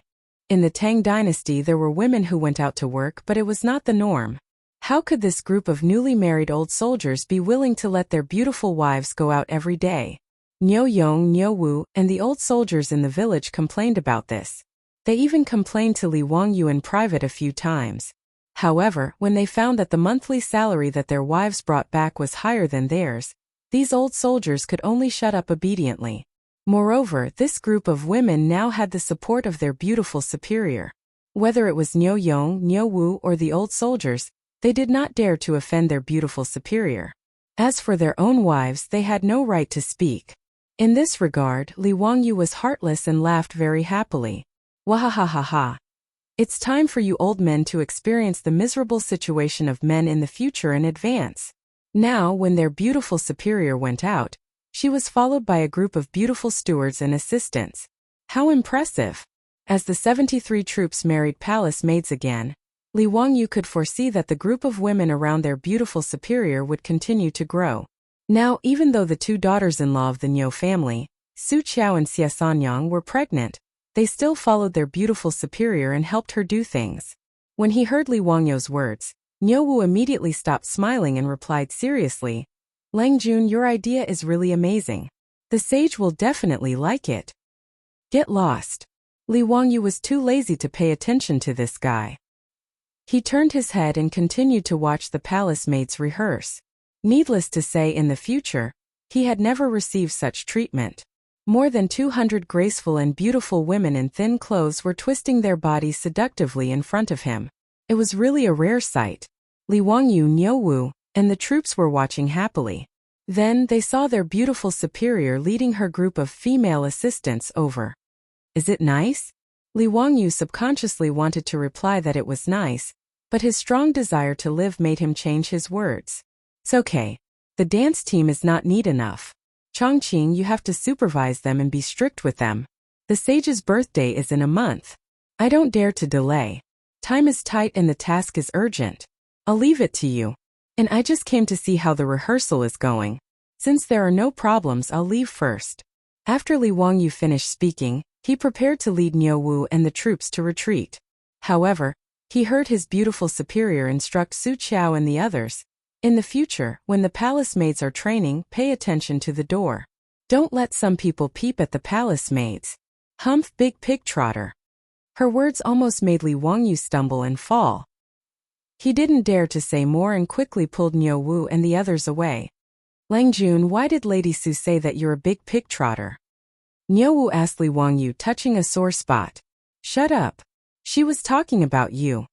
Li Wangyu was so angry that he kicked this guy twice to vent his anger. While he was playing with Niuwu, he saw the old housekeeper Li Heng hurriedly come over. Langjun, I saw that old immortal son sent someone to ask you to go to the Taoist temple. He said that he has something important to tell you. When Li Wangyu heard this, he felt that it was strange. Why was Sun Simiao looking for him? Li Wangyu had already asked the supervising craftsman to make the microscope that Sun Simiao wanted, and sent it to the Taoist temple. Although the magnification wasn't high, Li Wangyu estimated that it was at most 40 to 50 times magnification. It was similar to the simple microscopes used by elementary school students in the future to do scientific experiments. They could barely see the microorganisms in the water. Li Wangyu really didn't know how to make a lens with a bigger magnification. He could only ask the supervising craftsman to continue to study how to increase the magnification of the microscope. Even so, the simple microscope that was sent to the Taoist temple shocked Sun Simiao, and he treated it like a divine weapon. Especially when the old Taoist saw the magnified scenes in his hair, blood, water, and leaves under Li Wangyu's guidance, he became even more obsessed. He hugged the microscope every day and refused to let go. Recently, the old Taoist didn't find trouble with Li Wangyu. He spent every day in the Taoist temple doing his scientific research. Since Sun Simiao was looking for him, Li Wangyu naturally wouldn't delay.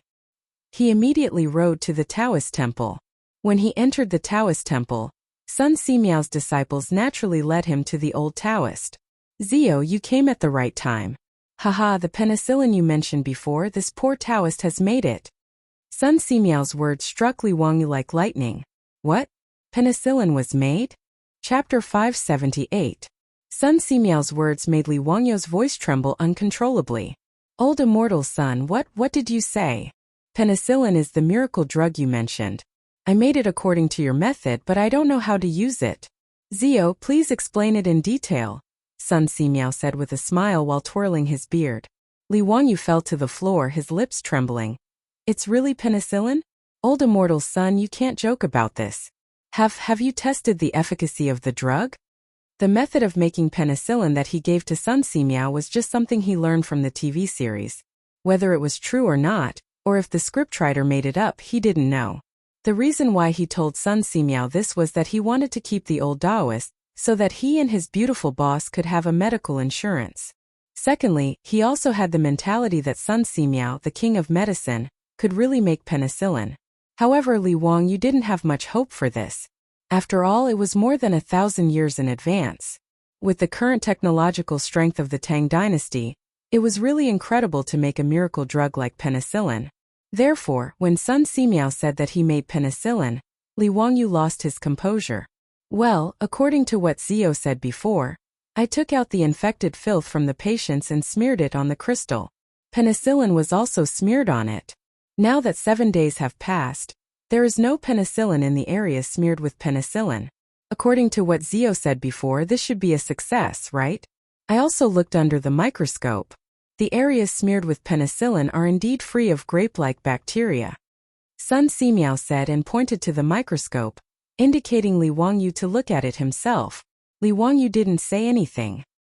He rushed in front of the microscope and adjusted the eyepiece. On the crystal that was used as the objective lens, he could clearly see the boundary. The areas smeared with penicillin were clean, but outside were piled up grape-like bacteria. Li Wangyu remembered that this was Staphylococcus, the most common type of pyogenic coccus. There was no doubt that Sun Simiao's penicillin was effective. Li Wangyu's fingers trembled.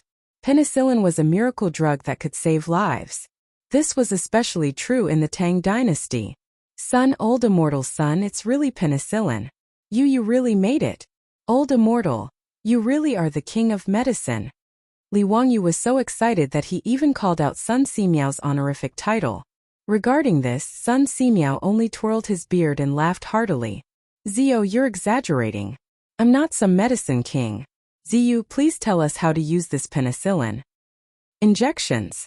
Li Wangyu answered matter-of-factly. Sun Simiao was puzzled. What is an injection? Li Wangyu was dumbfounded. Injection was to use a syringe to inject medicine into the body. But in the Tang dynasty, where would they find syringes and needles? The syringe was simple, so he could make do with a bamboo tube. Li Wangyu estimated that with Carpenter Lu's skills, it wouldn't be a problem to make some bamboo syringes out of bamboo. Although they wouldn't be as transparent as glass in the future, they could still be used. The troublesome part was the needles. This thing had to be hollow and so small. Li Wangyu wasn't confident that the craftsmen of the Tang dynasty could make such a delicate needle. He could only go to the construction bureau and discuss with the craftsmen to see if they could make the needles. Li Wangyu pondered for a moment and was about to explain to Sun Simiao what a syringe was, and what an injection was when he saw one of Sun Simiao's disciples hurriedly walk in. Grandmaster, there's a guest. Sun Simiao frowned unhappily. Didn't I say that there won't be any guests? Can't you see that I'm talking business with County Count who? The disciple hesitated for a moment before continuing. It's Mr. Treasure. He said that he wants to reason with Grandmaster and seek justice for his disciple. Li Wangyu was confused.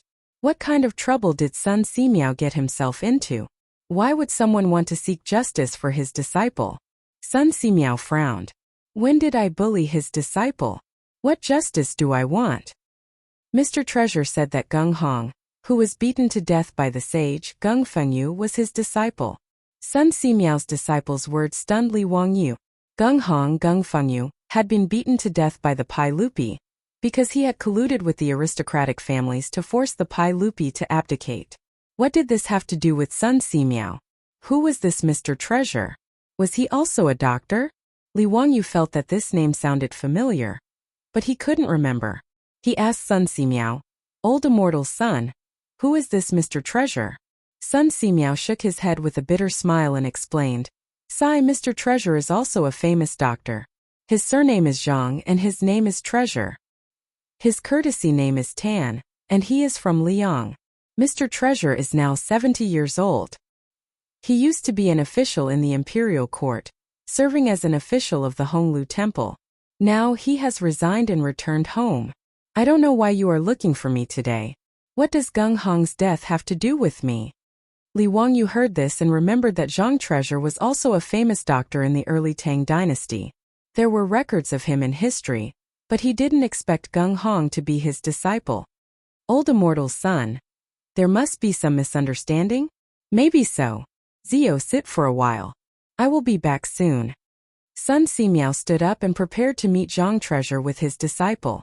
Li Wangyu thought that Gung Hong's death seemed to have something to do with him, so he stood up as well. Old immortal Sun, I will go with you. If there is any misunderstanding, I can help you explain. Sun Simiao didn't refuse. He nodded slightly and walked out. Li Wangyu quickly followed. Under the guidance of Sun Simiao's disciple, the two went to the Taoist temple's guest room. In the room sat an old man with white hair and beard. There were a few middle-aged men serving him. When the old man saw Sun Simiao appear, he coldly snorted. Greetings, Taoist Sunday. I came here uninvited today to demand an explanation for my disappointing disciple. Sun Simiao wasn't annoyed by his attitude. Mr. Treasure, there must be some misunderstanding. The death of your disciple Gung Hong has nothing to do with me. How can it have nothing to do with you? It was you who misled the saint. That's why he beat my poor disciple to death in anger. As an elder, how can you deny it like this? Li Wangyu was also confused. He couldn't help but interrupt. Mr. Treasure, Gung Hong's death was entirely his own fault. What does it have to do with old immortal's son? Even if old immortal's son cured the crown prince's intestinal blockage, it has nothing to do with Gung Hong's death. How can old immortal's son be blamed? Zhang Baozong was very unhappy with Li Wangyu's words. I'm talking to Taoist Sunday. Who are you to interrupt? Taoist son, is this how you teach your disciples? Sun Simiao twirled his beard and smiled. Haha, I can't teach a disciple like County Count who. Mr. Treasure, you have misunderstood. This is the founding County Count of County Count who Li Wangyu. Oh? You are Li Wangyu? That's great. I don't have to make another trip. Today I want to talk to you. After Zhang Baozong heard Li Wangyu's identity, he didn't change his attitude. Instead, he glared at Li Wangyu and became more and more impolite. Li Wangyu, on the other hand, was stunned. Wasn't this person taking him too seriously? What arrogance! Chapter 579. Li Wangyu naturally did not know that Zhang Baozong, as a famous doctor, was sought after by many. Moreover, he had once been an official of the Honglu Temple, a third-rank official who had retired. Naturally, he did not think much of Li Wangyu, a fourth-rank official who had founded the country. Zhang Baozong was now 70 years old and was known as a famous doctor, a godly doctor. This caused this old man to develop a bad temper. Li Wangyu was slightly startled by Zhang Baozong's words. Mr. Baozong, I respect you as an old man, but you cannot speak carelessly. Gung Hong clearly said that the crown prince had passed away in front of hundreds of officials and saints at the Taiji Palace. This angered the saint and caused him to be beaten to death. What does this have to do with me and old immortal's son? Zhang Baozong's temper was even worse. He slapped the table and said angrily, Nonsense! If you and Daoist's son did not purposely hide the crown prince's illness and mislead my disciple, how would he have angered the saint? The old man's words made Li Wangyu so angry that he laughed. This was really Zhu Beiji's way of putting the blame on others. Gung Hong's medical skills were not good and he was stubborn. He was not willing to cooperate with him to save Li Changqian. Now Zhang Baozong was actually using this as an excuse to criticize him and Sun Simiao. He was truly shameless. Not to mention that it was Pai Lupi who personally gave the order to seal off Li Changqian's illness. Even if he purposely did not let Gung Hong know, so what? What obligation did he have to explain Li Changqian's condition to Gung Hong, the imperial physician of the Shangyao Bureau? Who did this Zhang Baozong think his disciple was? Zhang Baozong was still unwilling to let it go. He pointed at Sun Simiao and impolitely criticized, Daoist's son, you only accidentally cured the crown prince's intestinal abscess. Why did you kill my disciple? Sun Simiao was a monk and could not be bothered to argue with him. He only calmly cupped his hands and bowed. Immeasurable deity, Mr. Baozong has misunderstood. Misunderstood? What did I misunderstand? My disciple is the Taoist of the Medicine Bureau. It is his duty to treat the crown prince. Even if you have cured the crown prince, you should still inform him. Daoist's son, do you dare to say that you didn't purposely conceal the method to cure the intestinal abscess and purposely seal the crown prince's illness so that my disciple Gung Hong would misjudge the crown prince's illness and ultimately cause my disciple's death? Li Wang, you really didn't know what to say. Was this old man crazy? Should everyone in the world follow his wishes? Why didn't he just ascend to heaven? Li Wangyu wasn't going to be polite either. He flung his robe and stood up. Since Mr. Treasure thinks so, then there's nothing more to say. If Mr. Treasure thinks that old immortal's son and I deliberately killed Gung Hong, you can go to the censorate to complain. You don't have to come here and show off your eloquence. Zhang Baozong was very old, and his temper was even worse. When he heard Li Wangyu's words, he was so angry that he stomped his feet. Young man, how could you not know how to respect your elders? Is this how you talk to this old man? Don't think that just because you're the founding uncle, you can be so unscrupulous. Li Wangyu ignored his clamor and turned to Sun Simiao. Old immortal son, let's go. There's nothing to say to this kind of person. Sun Simiao nodded silently and turned to leave. Stop. This old man hasn't finished speaking. Zhang Baozong was even more angry and raised his voice. This old man must seek justice for my disciple.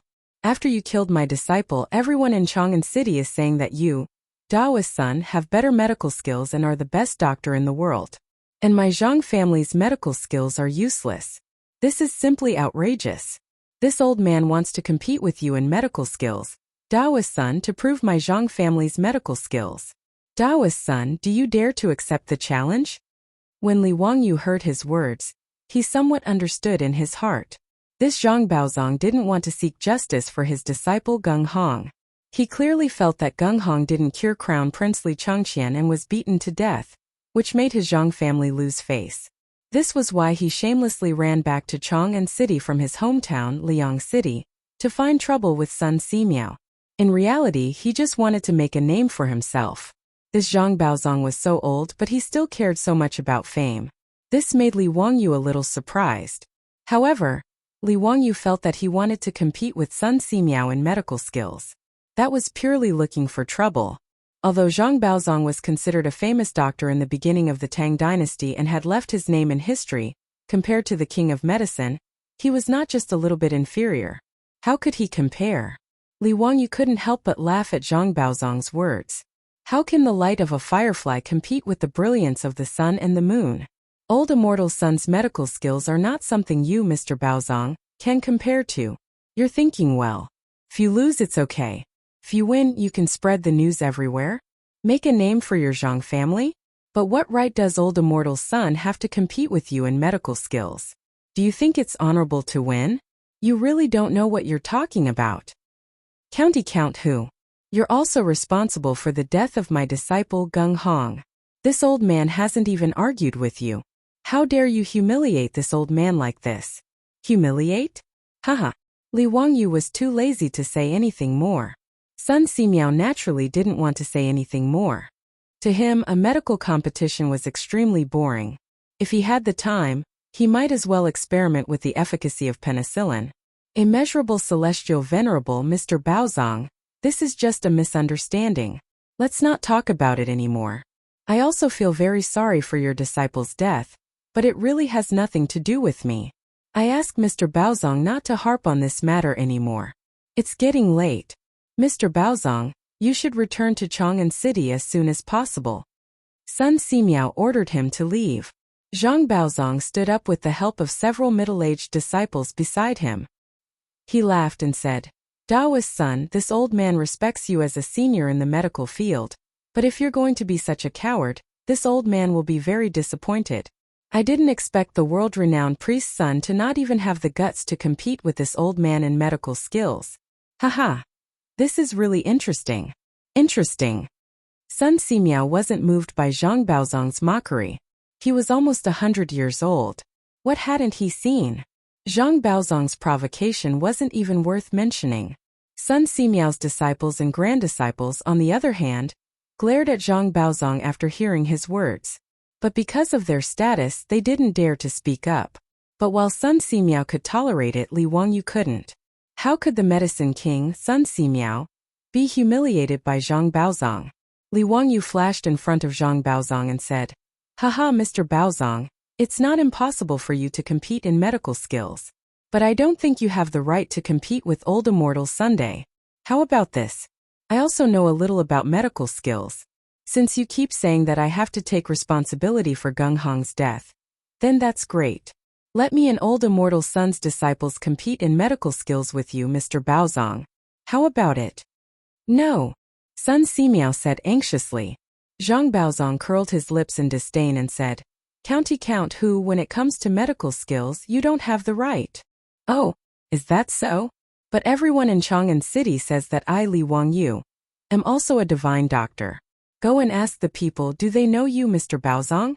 It seems like I'm at a disadvantage if I compete with you in medical skills. Li Wangyu said mockingly. He wasn't wrong. Zhang Baozong's reputation was mostly among the court officials and aristocratic families. The Zhang family had never treated the common people, so how could they have any reputation among the common people? Li Wangyu's words almost angered the old man to death. Zhang Baozong stared at Li Wangyu and panted heavily. Chapter 580. Li Wangyu's words infuriated Zhang Baozong. Good. Since County Count Huxian says so, then this old man will compete with you first. I'll send someone to inform the patient. In 3 days we'll take turns treating patients at the Imperial Physician Bureau. Whoever cures the most patients in 10 days wins. How about it? The Imperial Physician Bureau's Imperial Physician Medallion and Imperial Physician Deputy can bear witness. Li Wangyu naturally didn't object.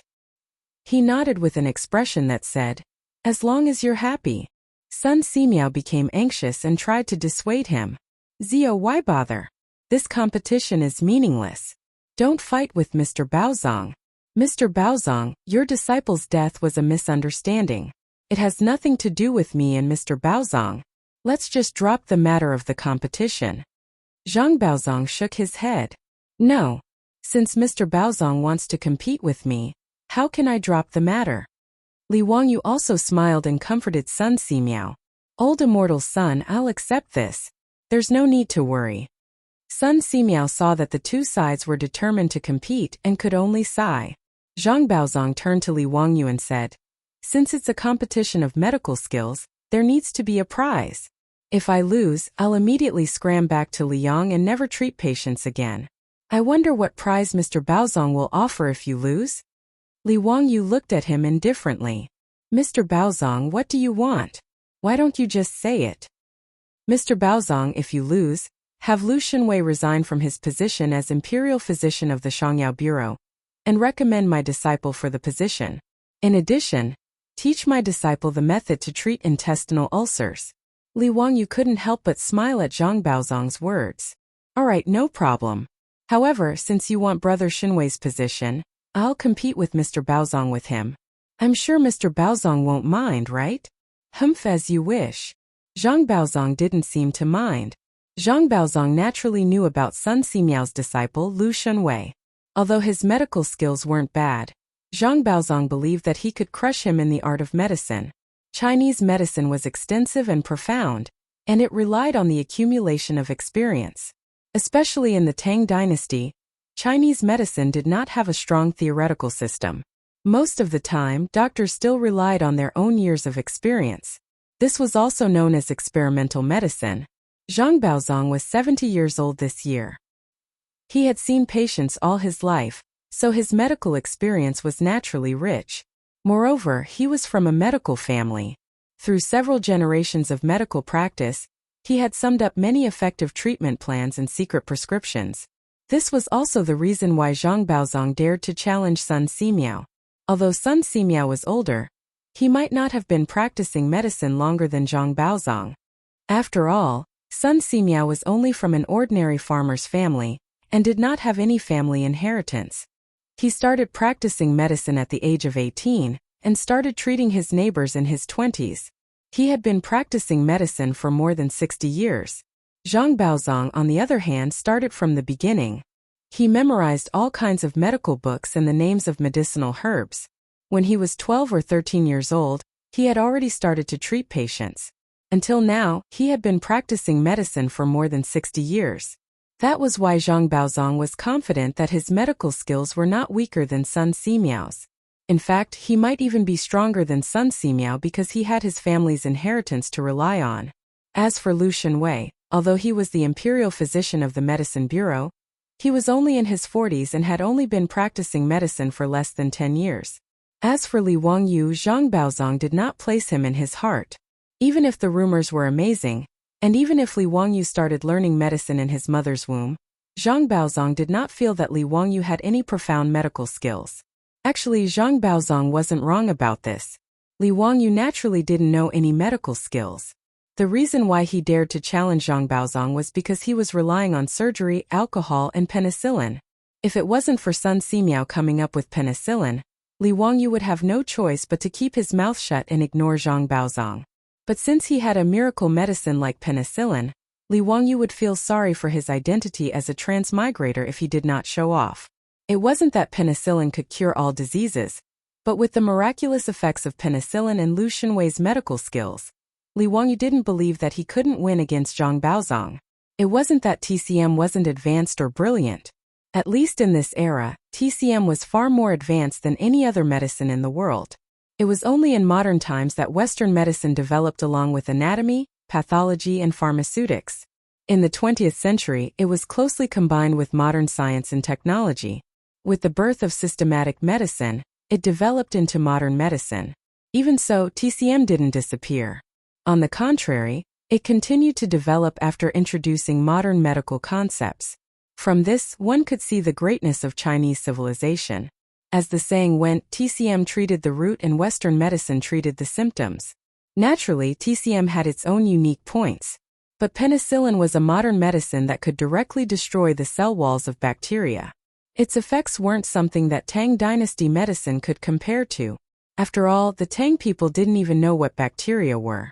It was unrealistic to expect TCM to be able to quickly kill bacteria and reduce inflammation. Li Wangyu's eyes darted around before he said, "But if that's all there is to this competition, then it's meaningless. Why don't we increase the stakes? If Brother Shenwei and I lose, I'll kowtow to Mr. Baozong in front of all the officials and give you 10,000 taels of gold as compensation. But if Mr. Baozong loses..." His conditions naturally made Zhang Baozong raise his eyebrows. Whether it was 10,000 taels of gold or Li Wangyu kowtowing in front of everyone, it was very tempting to him. Zhang Baozong subconsciously asked, "What if I lose?" If Mr. Baozong loses, you'll kowtow to Old Immortal's son and take him as your master. You'll serve Old Immortal's son in the Xianwei temple. How about it? Mr. Baozong, do you dare to make a bet? Li Wangyu's words made Zhang Baozong's teeth ache. He was already 70 years old and had countless disciples and grand-disciples behind him. Asking him to take Sun Simiao as his master? He couldn't bring himself to do that. Seeing Zhang Baozong remain silent for a long time, Li Wangyu couldn't help but chuckle. What? Does Mr. Baozong not have the confidence to win against Brother Shenwei and me? If that's the case, then let's just forget about this medical competition. Humph, County Count who, you don't need to use words to provoke me. I've lived for more than 70 years and have walked more bridges than you have roads. It's not up to a junior like you to tell me what to do. Since County Count who insists on giving this old man tens of thousands of taels of gold, how could this old man not agree? All right, we'll do as County Count who says. If I lose, I'll take Daoist son as my master. Seeing that Zhang Baozong had actually agreed to his conditions, Li Wangyu's smile grew even wider. That's good. Then let's write down the terms of the bet, so that no one will regret it in the future. That's how it should be. County Count who, you should prepare the gold early. Zhang Baozong didn't back down. Under Sun Simiao's witness, both sides wrote down the terms of the bet, signed their signatures, and slapped their palms together to swear an oath. They agreed to compete in the Imperial Medical Department in Chang, and 3 days later. Chapter 581. After Zhang Baozong left, supported by several disciples, Sun Simiao couldn't help but frown as he looked at Li Wangyu. Zio, why do you have to do this? Even I might not be able to beat Mr. Baozong with his medical skills, let alone Shenwei. How did you and Shenwei beat Mr. Baozong? Li Wangyu chuckled and said, "Didn't you lend me the courage, Old Immortal's son?" Sun Simiao was confused. What does this have to do with me? If it weren't for you, Old Immortal's son, how would I dare to make such a bet? Oh? Zio, you're so confident in this penicillin? It hasn't been used on patients yet. Sun Simiao still felt that this was inappropriate. Li Wangyu could only shrug. The Tang dynasty didn't have the conditions for pharmacological experiments, so there was nothing to say. They could just do clinical experiments. Anyway, it couldn't be too bad. Just like when Niu Yong was injured. If he didn't have the cephalosporin, wouldn't he have to watch Niu Yong die from inflammation? Besides, there was a penicillin skin test which could effectively prevent the patient from going into anaphylactic shock. Old Immortal's son, don't worry. I know how to use this penicillin. I'll go to Chang'an first and tell you the details when I come back. Li Wangyu didn't have time to talk to Sun Simiao. He just asked Sun Simiao to prepare the penicillin for him. He had to go to Chang'an immediately and find the craftsman to make the needles. Without the syringe, even the penicillin would be useless. After all, the penicillin produced by Sun Simiao was a medicine, not a pill that could be taken orally. There was no other way except for intramuscular injection. After leaving the Xianwei temple, Li Wangyu led Niu Wu and a few troops straight to Chang'an. He was now familiar with the Xianwei temple. The officials and craftsmen in the Xianwei temple naturally knew that County Count Hu was here to make something new. Sure enough, when Li Wangyu found the craftsmen and told them his request, all of them were depressed. Hu was confident that they could make such a delicate thing. An old craftsman pondered for a moment and asked, County Count Hu, can this item be made of gold? Gold? Making needles? Li Wangyu felt a headache coming on. However, as long as he could make a suitable needle, he didn't care too much. If it was gold, then so be it. But, can it be made of gold? Yes, I was thinking that gold is on the soft side. I will first beat the gold into gold foil, then wrap it around the copper wire and beat it into the needle-like shape you need, County Count Hu. Finally, I will take out the copper wire and form the hollow needle you need. Li Wangyu pondered for a moment. It was feasible, but he asked doubtfully, won't a needle made of pure gold be very soft? Can it pierce into the human body? I'll add silver to it later to strengthen it. That's good. Then start forging immediately. You must forge it for me within 3 days. This lord will reward you handsomely. With Li Wangyu's words, the craftsmen nodded and patted their chests, promising that they would make it within 3 days. Now, the craftsmen who were about to become supervisors were all willing to work for Li Wangyu. The biggest reason was that he gave them a lot of rewards. These craftsmen were all registered craftsmen and only had a meager salary every month. As for those craftsmen who helped Li Wangyu was never stingy with his money. He gave the craftsmen who helped Li Wangyu polish the microscope lens 100 strings of copper coins as a reward. With such a material incentive, these craftsmen were naturally willing to work hard for Li Wangyu. With the craftsman's guarantee, Li Wangyu was relieved. He ran to the Shangyao bureau and found Lu Shenwei, informing him of today's matter.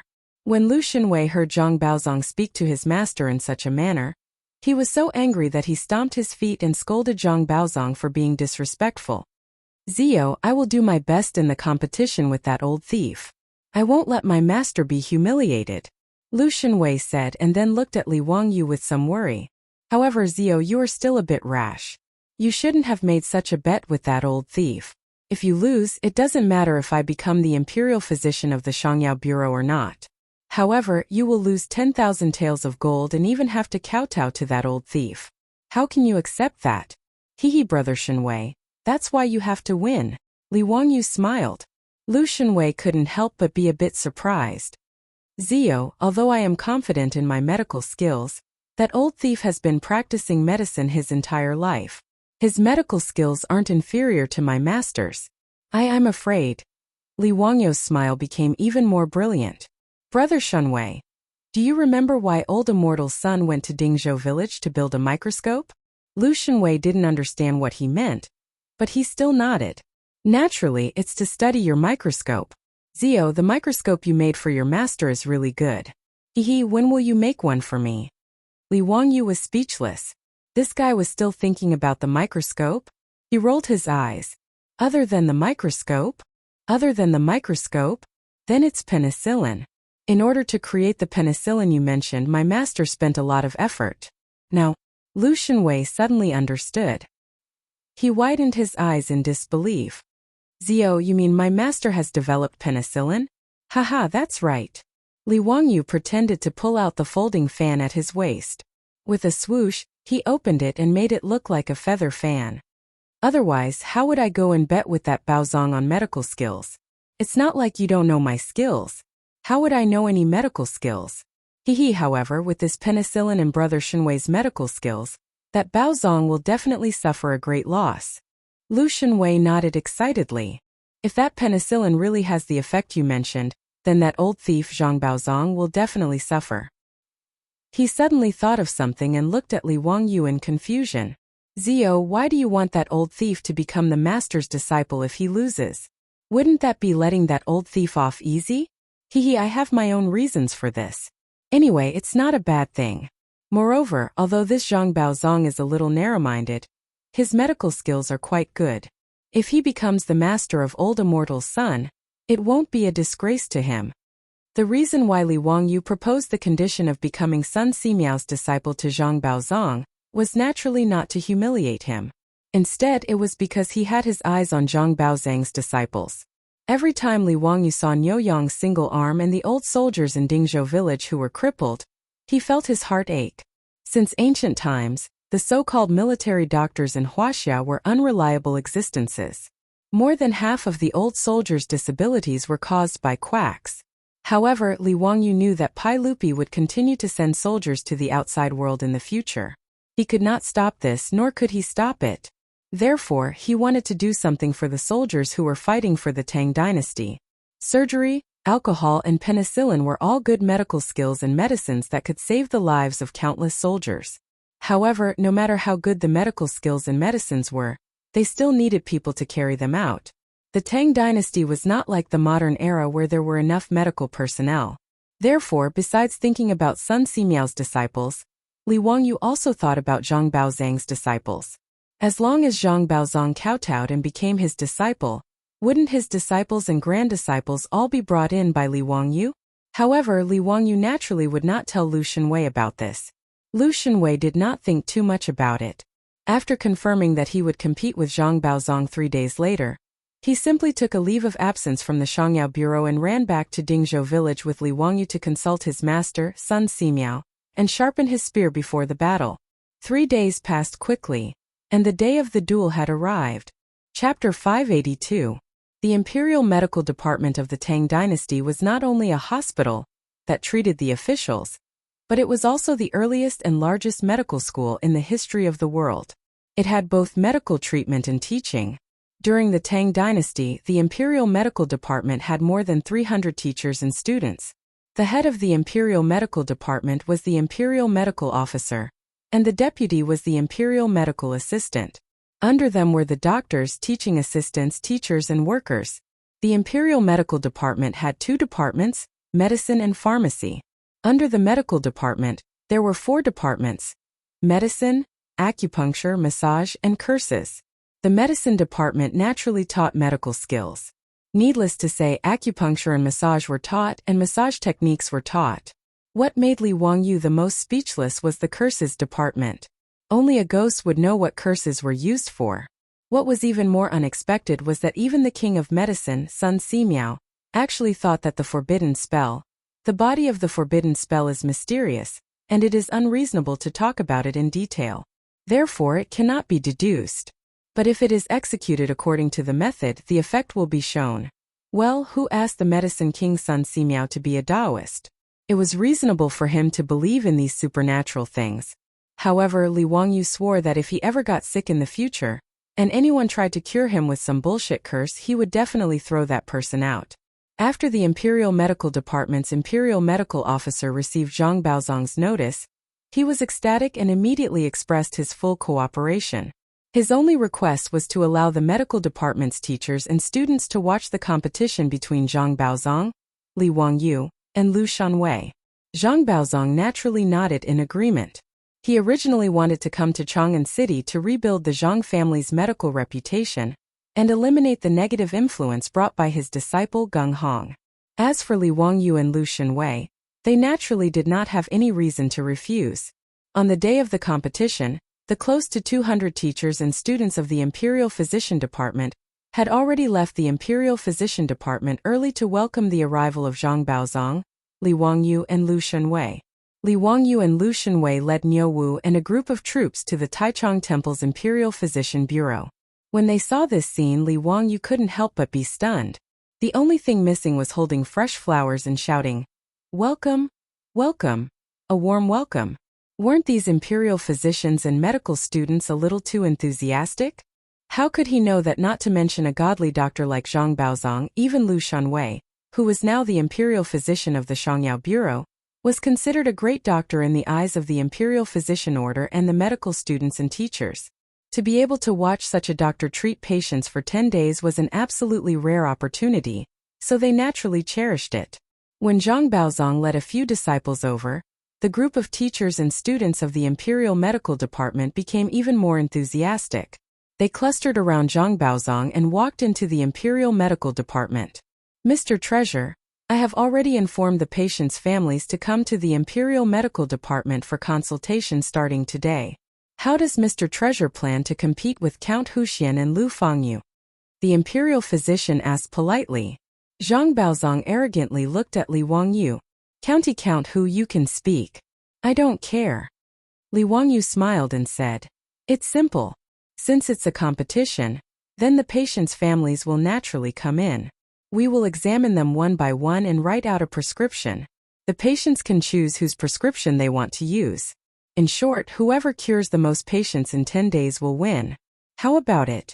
Does Mr. Treasure have any objections? Sure. Li Wangyu's smile became even more brilliant. Since it's like this, then let's begin. Mr. Treasure is the elder.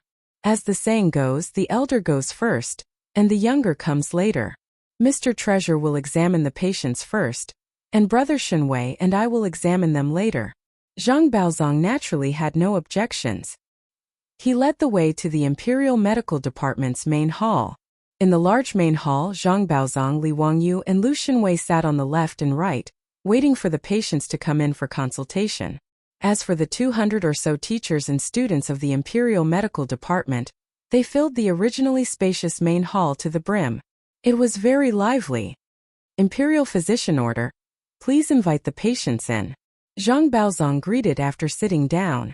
Immediately, a doctor from the Imperial Medical Department trotted out to invite the patients in for consultation.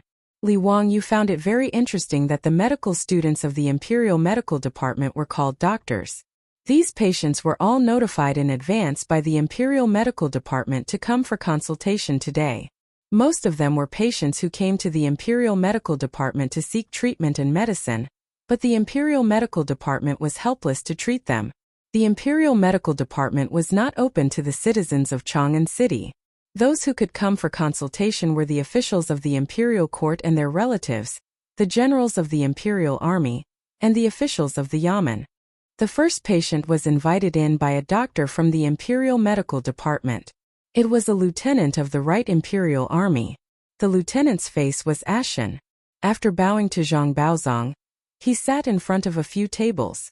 Zhang Baozong extended 2 fingers and placed them on the lieutenant's pulse. However, his brows quickly furrowed. He asked about the lieutenant's condition and shook his head helplessly in the end. Sigh, this is a dirty disease. There's no medicine that can cure this disease. This old man wants to help, but there's nothing I can do. Zhang Baozong's words made the surrounding teachers and students of the Imperial Medical Department shake their heads. Seeking prostitutes was the synonym for visiting prostitutes in ancient times. Sexually transmitted diseases in ancient times were also collectively known as prostitutes. It was rumored that Hua Tuo could cure this disease. It was even rumored that Hua Tuo could revive those who have fallen off.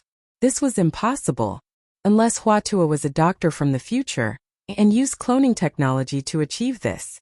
In short, other than the legendary Hua Tuo who could cure prostitutes, there was no medicine that could cure this disease in ancient times. In fact, the lieutenant had already sought out various doctors. Whether it was the Imperial Medical Department or the Luyan medical workers in the streets, he had received the same answer. Today, he had also heard that Zhang Baozong was coming to the Imperial Medical Department to treat patients. Thus, he came to give it a try with a sliver of hope. Hearing Zhang Baozong's words, the lieutenant's face became even more ashen. He stood up silently, bowed to Zhang Baozong and prepared to leave. Wait, Lieutenant, why don't you come to Lu Fengyu for treatment? When Li Wangyu saw that the lieutenant was about to leave, he hurriedly called out to him. When the lieutenant heard this, he couldn't help but reveal a pleasantly surprised expression. May I ask if Lu Fengyu can cure this disease? Before Li Wangyu and Lu Shenwei could speak, Zhang Baozong couldn't help but sneer. Haha, this old man has practiced medicine for more than 60 years, but I've never heard of this disease being cured. County Count, why do you have to be so stubborn and let this patient's family have hope and then be disappointed? This isn't something the School of Medicine does. Zhang Baozong's words made the Imperial Medical Department's Imperial Physician Order, as well as the teachers and students, nod inwardly. They felt that he was right. As the School of Medicine, a wise man once said, "As long as one is a doctor, one must be gentle and elegant by nature, humble and courteous by action, gentle by action, not arrogant and not pretentious." Since they knew that this disease couldn't be cured, they naturally shouldn't let the patient's family have hope and then be disappointed. This was truly immoral. However, Li Wangyu chuckled and said, "Sir Baozong, if you can't cure it, how do you know that Lu Fengyu can't? Don't make a fool of yourself because the disease is small, and don't shrink back because the disease is serious." When Sir Baozong heard that it was a disease of the School of Medicine, he shook his head and sighed. This isn't something the School of Medicine does either. His words left Zhang Baozong speechless. He could only coldly snort. "Humph, County Count, who you have a sharp tongue. This old man wants to see how you and Lu Fengyu will cure this disease of the School of Medicine." Chapter 583. In response to Zhang Baozong's words, Li Wangyu was too lazy to even lift his eyelids. He waved his hand at the military officer. The military officer held on to a trace of hope as he walked towards Li Wangyu and Lu Shunwei. He bowed and said, "Lu Fengyu, please diagnose me." Lu Shunwei gestured for him to sit down and took his pulse. After a round of diagnosis, he nodded his head and said, "There's no mistake. It's indeed a venereal disease." Lu Shunwei's words made the military officer's face turn even uglier. He silently stood up and cupped his hands towards the two of them before preparing to leave. Li Wangyu asked curiously, "Where are you going? Are you not going to treat this disease?" "What? County Count who, what did you just say?" The military officer, who was just about to leave, was stunned by Li Wangyu's words. He turned his head in disbelief and asked, My disease can still be treated?" "Yes." Li Wangyu nodded his head with certainty. Wasn't it just venereal disease? There was no syphilis in China in this era. It was probably gonorrhea, and penicillin was the cure. Li Wangyu was even secretly delighted. What a coincidence! He had encountered such a good start. Venereal disease was an incurable disease in ancient times, but an antibiotic like penicillin was the cure for it.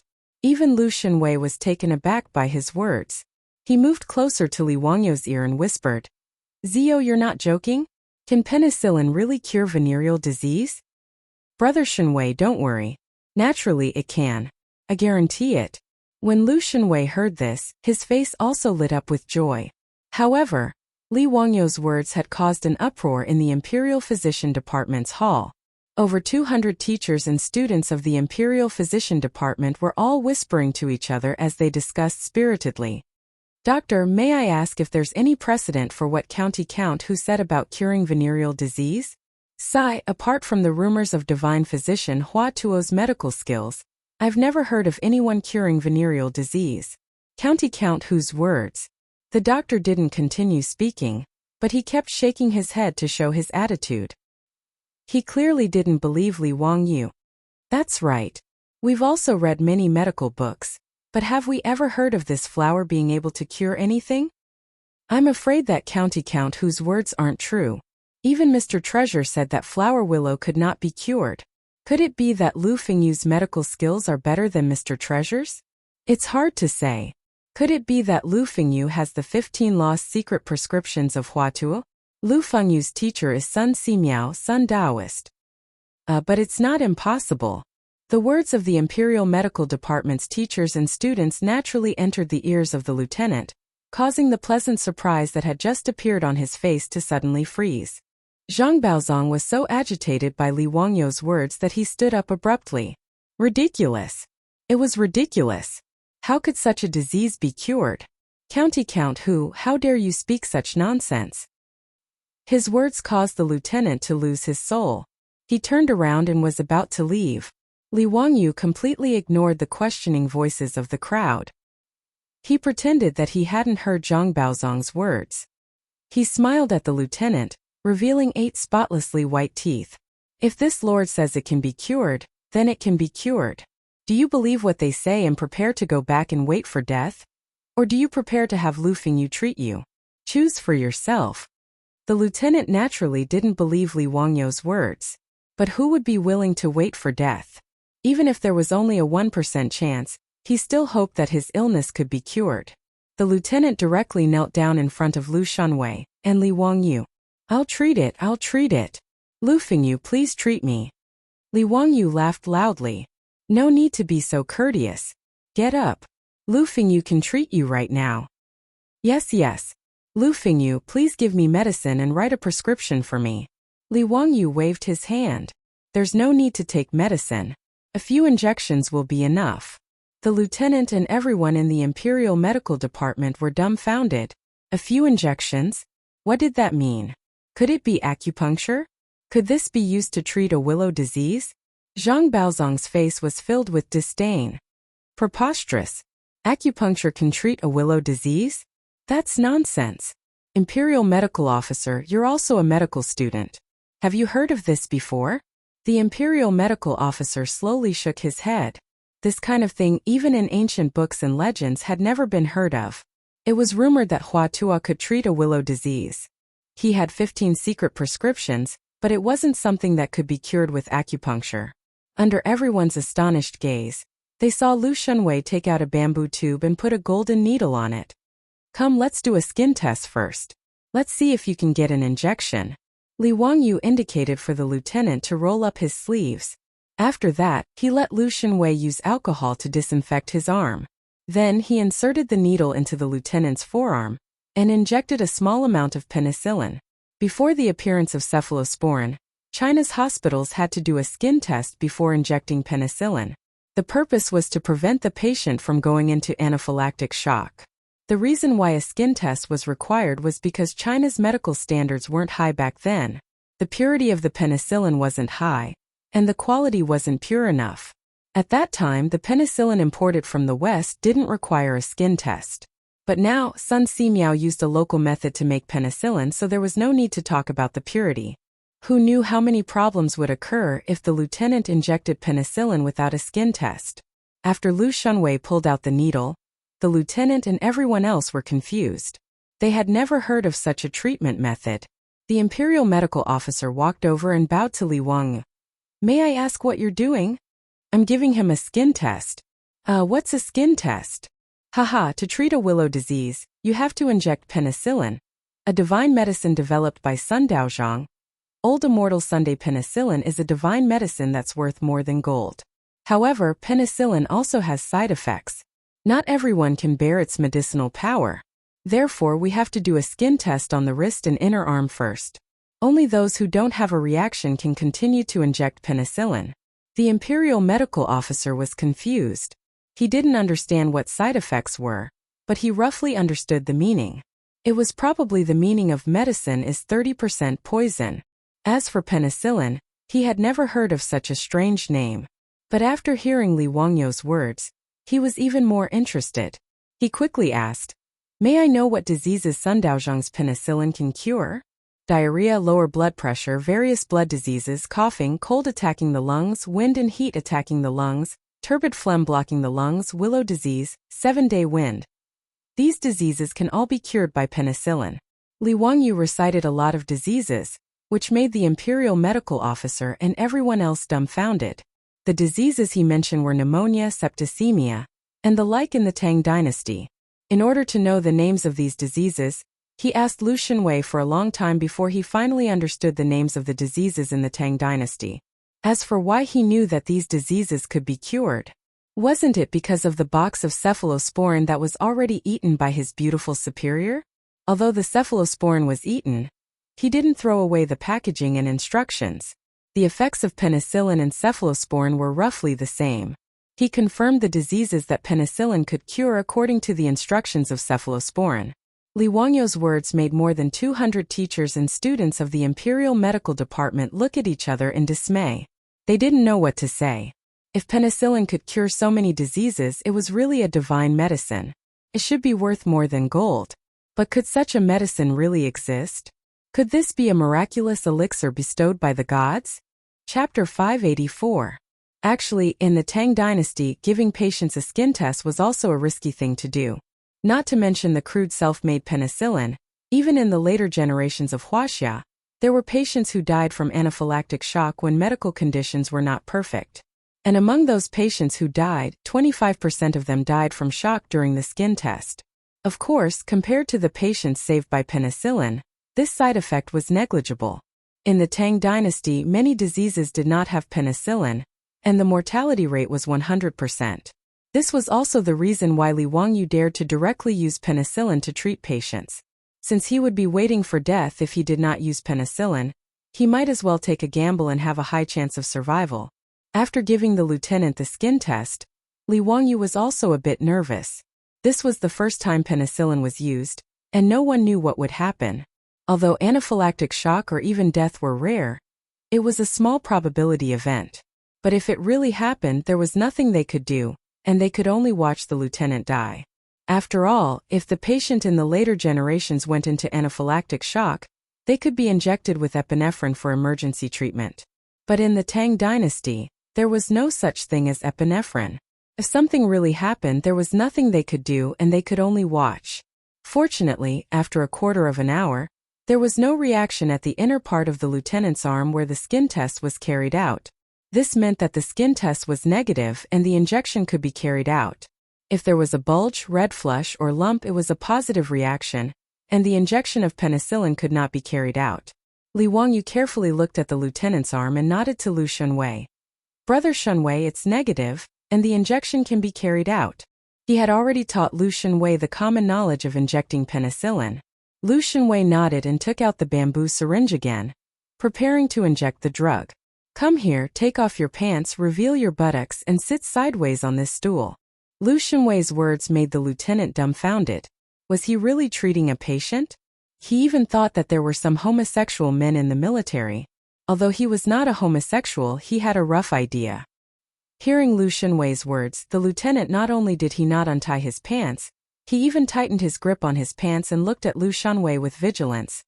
Lu Fengyu, I have to take off my pants to treat a patient? Not only the lieutenant, but also the 200 teachers and students of the Imperial Medical Department in the hall were dumbfounded, and Zhang Baozong was also confused. To treat a patient to take off his pants? Who had seen such a thing? But even if Lu Fengyu was gay, he wouldn't go so far as to display it in front of these 200 people, right? Lu Shunwei still hadn't realized what the captain and everyone else's gazes meant. Seeing the captain dilly-dallying, he impatiently shouted, "Hurry up, what are you dawdling for? Do you still want to treat the patient?" Lu Shunwei, Lu Shunwei, to Shunwei, Lu Shunwei, Lu Shunwei, Lu Shunwei. Lu Shunwei, Lu Shunwei were Shunwei and Lu Shunwei Lu. Shunwei. Although they were all men, the lieutenant's face immediately turned green when he exposed his butt to hundreds of people. But as a patient, he did not have any human rights to speak of, so he could only endure and close his eyes, pretending that he did not know anything.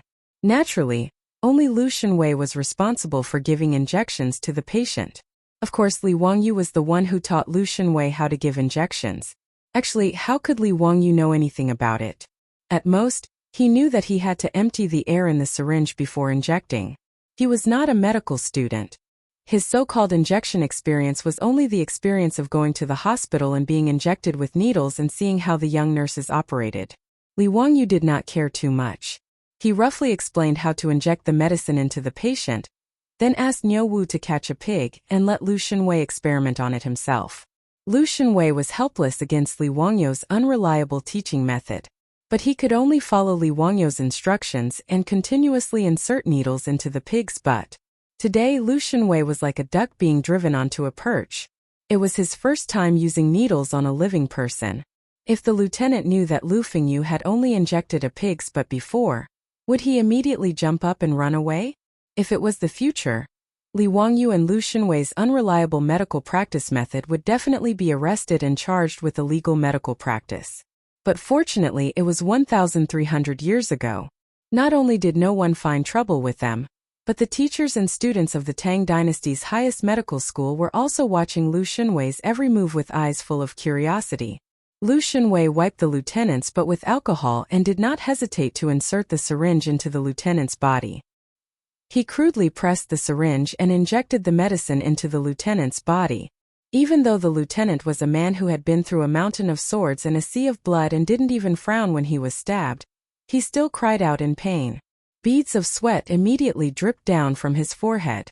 Li Wangyu watched Lu Xunwei's operation from the side and also broke out in cold sweat. If I get sick in the future, I will definitely not let this guy give me injections. It's really too scary. In the future, the nurses were very gentle when giving injections. Even the skilled nurses did not feel anything when giving injections. But Lu Xunwei's actions were so fierce that it was as if he had killed the lieutenant's father. It was too scary. Inside the bamboo syringe, Lu Xunwei pushed the medicine all the way to the bottom. Then he heroically pulled out the golden needle. Li Wangyu dared to swear that the lieutenant's butt was bleeding from the place where the needle had been inserted. Lu Xunwei followed Li Wangyu's instructions and took out the golden needle. He then threw it into alcohol to soak and disinfect it. There was no other way. In 3 days, the supervising craftsman had only made 3 golden needles. Moreover, this was made of gold. It was impossible to use it as a one-time use, right? He could only use it repeatedly after disinfecting it. As for the bamboo syringe, this thing was not rare. Lu Xunwei casually threw it to the side. Alright, come back tomorrow at this time. Inject penicillin for a few days and your flower will be fine. But remember, before you recover, you are not allowed to sleep together. Also, don't go to those brothels in the future. Lu Xunwei bluntly lectured him. The lieutenant naturally nodded. After thanking Li Wangyu and Lu Xunwei again and again, he limped out of the door. He had no choice but to limp. His butt was really too painful. After the lieutenant left, the group of students from the Imperial Medical Department immediately turned on their curious baby mode and continuously threw out all kinds of questions. Lu Fengyu, that's it? He doesn't need to take medicine anymore? Is this penicillin so magical? It can cure a flower in just a few days? Lu Fengyu, may I ask what this bamboo syringe is? Lu Fengyu. Facing this situation, Zhang Baozong's face was as calm as water. He only coldly snorted. Humph, you don't know what you're talking about. You actually believe such nonsense? This old man doesn't believe that penicillin has such an effect. That injection is even more inexplicable. When did such a treatment method appear in the medical records? Li Wangyu was too lazy to refute. Whether it was useful or not, they would know in a few days. After a long time, Zhang Baozong was finally dissatisfied and ordered the Imperial Medical Department to invite the next patient in for examination. Chapter 585. The next person to enter was an old man. Li Wangyu didn't recognize him, but from his robes, he could tell that he was a 6th-rank official from the Tang dynasty. Zhang Baozong checked the old man's pulse and confirmed that he had a disharmony in his spleen and stomach. It was dysentery. Zhang Baozong twirled his beard and smiled. Your illness is dysentery, but it's not hard to treat. You just need to take the milk decoction and you'll be fine. The old man thanked him again and again, but dysentery was not easy to treat. At the very least, many of the doctors in the Imperial Physician Bureau were unable to treat this illness. That was why he hurried over when he heard that Zhang Baozong and Lu Fengyu were in the Imperial Physician Bureau. Seeing that Zhang Baozong could treat it, he was overjoyed and asked Zhang Baozong to write a prescription for him. Zhang Baozong was not in a hurry. He twirled his beard and smiled. There's no rush. Today I'm competing with Lu Fengyu and Count Huxian. You should ask Lu Fengyu to treat you again. The old man could only listen to Zhang Baozong and ask Lu Xunwei to treat him again. Dysentery was not something that could be cured by penicillin. However, Lu Xunwei was not a quack. As Sun Simiao's eldest disciple, dysentery was not a problem for him. However, as mentioned before, there was only one patient. It was up to the patient to decide who would treat him. The old man hesitated for a moment before bowing apologetically to Lu Xunwei and Li Wangyu. He still asked Zhang Baozong to write down a prescription for him. It wasn't that he didn't trust Lu Xunwei, but that he trusted Zhang Baozong more. Although Lu Xunwei was a doctor of the Imperial Physician Bureau, Zhang Baozong was famous for being a divine doctor. His disciple, Geng Hong, was also a doctor of the Imperial Physician Bureau. Secondly, in the profession of doctors, especially traditional Chinese medicine, the older they were, the more popular they were. Even in the future, patients were still more willing to find an old Chinese doctor to treat them. In response, Li Wangyu could only shrug his shoulders helplessly and decline to comment. After sending off the grateful old man, Zhang Baozong twirled his beard in satisfaction. The teachers and students of the Imperial Physician Bureau were all busy writing down Zhang Baozong's prescription. What Li Wangyu didn't expect was that the following day would be the same. All of the patients chose to have Zhang Baozong examine them. This caused Zhang Baozong's expression to become even more complacent, while Lu Shenwei could do nothing about it. Zio, your idea is not reliable. All the patients have gone to that old bastard for treatment. If this goes on, the two of us will definitely lose in 10 days. Li Wangyu was also depressed. He really didn't expect this. He didn't expect that even though he had created a dragon saber like penicillin, it would be useless. Those patients would rather go to that old man Zhang Baozong for treatment than have Lu Shenwei treat them. Even if there were some patients who could recover in a day or two after injecting penicillin, no matter how much Li Wangyu tried to persuade them, it was useless.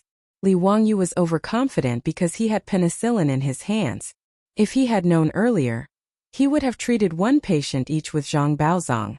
Then, he would not have ended up in this situation where there were no patients coming for consultation. For an entire day, he and Lu Shenwei could only watch as the patients ran to the old man Zhang Baokang to seek medical treatment. Even the teachers and students of the Imperial Physician Department gathered behind Zhang Baozong with pen and paper in hand. They earnestly took notes, afraid that they would miss the opportunity to learn from a famous doctor.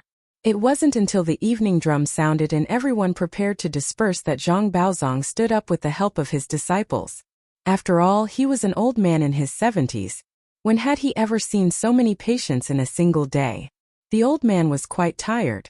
However, even if his body was tired, Zhang Baozong's mood was quite cheerful. He looked at Li Wangyu and Lu Shenwei and didn't forget to ridicule them. How are the results of County Count Hu and Lu Fengyu today? Oh, I forgot that the two of you only saw one patient today. Aha, this is quite interesting. Even a flower can be treated. I'm looking forward to that lieutenant's recovery. With regards to Zhang Baozong's mocking words, it was rare for Li Wangyu to not reply back. He only indifferently glanced at the smug old man, then pulled the indignant Lu Shenwei and quickly left.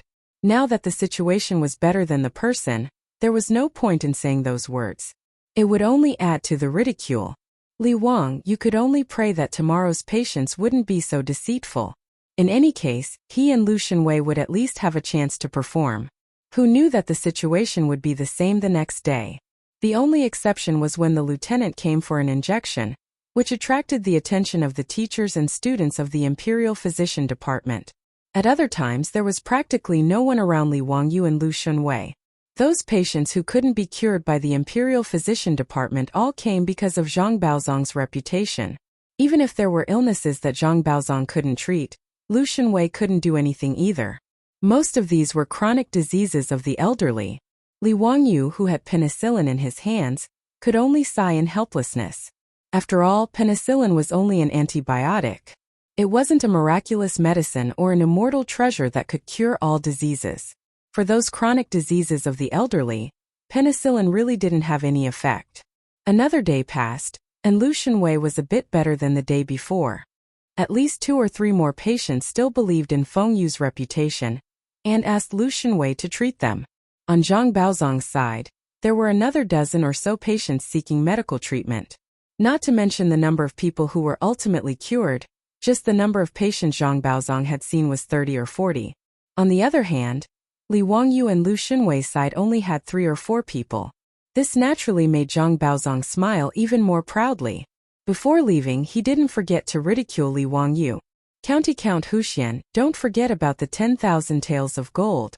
Although I'm not greedy for money, it would be disrespectful to refuse someone who insisted on giving me 10,000 taels of gold. County Count Huxian's family is large, and it's rumored in Chang, and that the County Count Huxian's mansion has mountains of gold and silver. Presumably, losing some gold to me is nothing to County Count Huxian, haha. Lu Shenwei was so angry at the old man's words that he almost wanted to roll up his sleeves, but Li Wangyu pulled him back and said indifferently, Mr. Baozong, have you never heard of it? As the saying goes, winning first doesn't count, winning later is gold. Everything will be clear in 10 days. Li Wangyu appeared very calm, but in his heart, he was extremely anxious. He was already thinking that if the situation was the same tomorrow, He would have to find Chang Chumo and the others and have them arrange for some patients to come in and treat as medical fraud. Otherwise, if he lost like this, not only would he lose his wife and soldiers, but his original plan would also be ruined. But no one expected that on the third day, when everyone once again gathered in the hall of the Imperial Physician Department to prepare for the day's treatment, a person would suddenly rush in from outside the doors of the Imperial Physician Department. As he ran, he loudly shouted, "Godly doctor, godly doctor! You really are a godly doctor in the world. Dao Zhu is in the world, godly doctor, please accept my bow." This commotion not only attracted the attention of the patients waiting to be treated in the Imperial Medical Department, but also the hundreds of teachers and students of the Imperial Medical Department in the main hall who heard the commotion. Chapter 586. The one who shouted, "Godly doctor," and ran in was the officer who had been injected with penicillin for 2 days. Li Wangyu and Lu Shenwei were also stunned. What did this guy mean by shouting that? Could it be that his disease had been cured? Under everyone's astonished gazes, the officer ran in front of Li Wangyu and Lu Shenwei and directly knelt down in front of them. Count who Lu Shenwei, the two of you are truly godly doctors. I've recovered. I've really recovered. Who said that there was no cure for this disease? I'll blind his dog eyes. After the officer finished speaking, he turned his head and glared at Zhang Baozong, his eyes full of disdain. Even Li Wangyu was stunned by his words. Sun Simiao's penicillin was so effective? Gonorrhea was cured after 2 days of injections? How could he know that even in the future, patients who had gonorrhea for the first time would recover after 3 or 4 days of injections of penicillin? And to the people of the Tang dynasty, who had never used antibiotics, the effects of this medicine were immediate. Its effects were completely incomparable to those of the future. When Lu Shenwei heard this, his expression also changed. He quickly pulled the officer over and checked his pulse. He even had the officer untie his belt and take off his pants to check. The teachers and students of the Imperial Medical Department were also shocked by the officer's words. Everyone knew that there was no cure for the disease of promiscuity. When Li Wangyu and Lu Shenwei said that it could be cured, no one actually believed them. Even though they had seen Lu Shenwei inject the officer twice, they still didn't believe that there was such a thing. As for Li Wangyu's penicillin, they were even more skeptical and felt that it was an exaggeration. The teachers and students of the Imperial Medical Department couldn't be blamed for thinking this way. If a doctor in the future claimed that he had a godly medicine that could cure cancer, and that he only needed a few injections, no one would believe him either. Not mocking him like Zhang Baozong was already showing respect to Li Wangyu, the founding uncle of the nation, and to Lu Shenwei, the Minister of Medicine. More than 200 people once again gathered around, surrounding the lieutenant so tightly that not even a drop of water could trickle through. Pairs of burning gazes, as if they were studying a rare treasure, were all directed towards the lieutenant's lower body. This time the lieutenant didn't feel embarrassed. Instead, he acted like a valiant soldier showing off his meritorious service. He proudly revealed his lower body and twirled it left and right to show off to everyone. Li Wangyu was speechless. He couldn't bear to look anymore and quickly turned his head away. However, everyone, including Lu Shenwei and the group of teachers and students from the Imperial Physician Department, was watching very carefully, afraid that they would miss a single detail. Tisk, there's no swelling, it's eroded. The eroded area has already scabbed off and new flesh has grown out. This flower is really cured. Unbelievable. Unbelievable. Doctor, how do you explain this? Isn't Hua Lu incurable? Perhaps it was a misdiagnosis? This person doesn't have Hua Lu's disease? The doctor from the Imperial Physician Department didn't know how to answer. Impossible. Mr. Baozong and Lu Fingyu both confirmed without a doubt that this person's lower body was red and swollen 2 days ago. If it wasn't Hua Lu's disease, then what was it? Could it be that Mr. Baozong made a misdiagnosis? Mr. Baozong said Hua Lu incurable. This lieutenant only had 2 days, so how did he recover from Hua Lu's disease? Everyone couldn't come up with an answer. They all turned their heads to look at Zhang Baozong.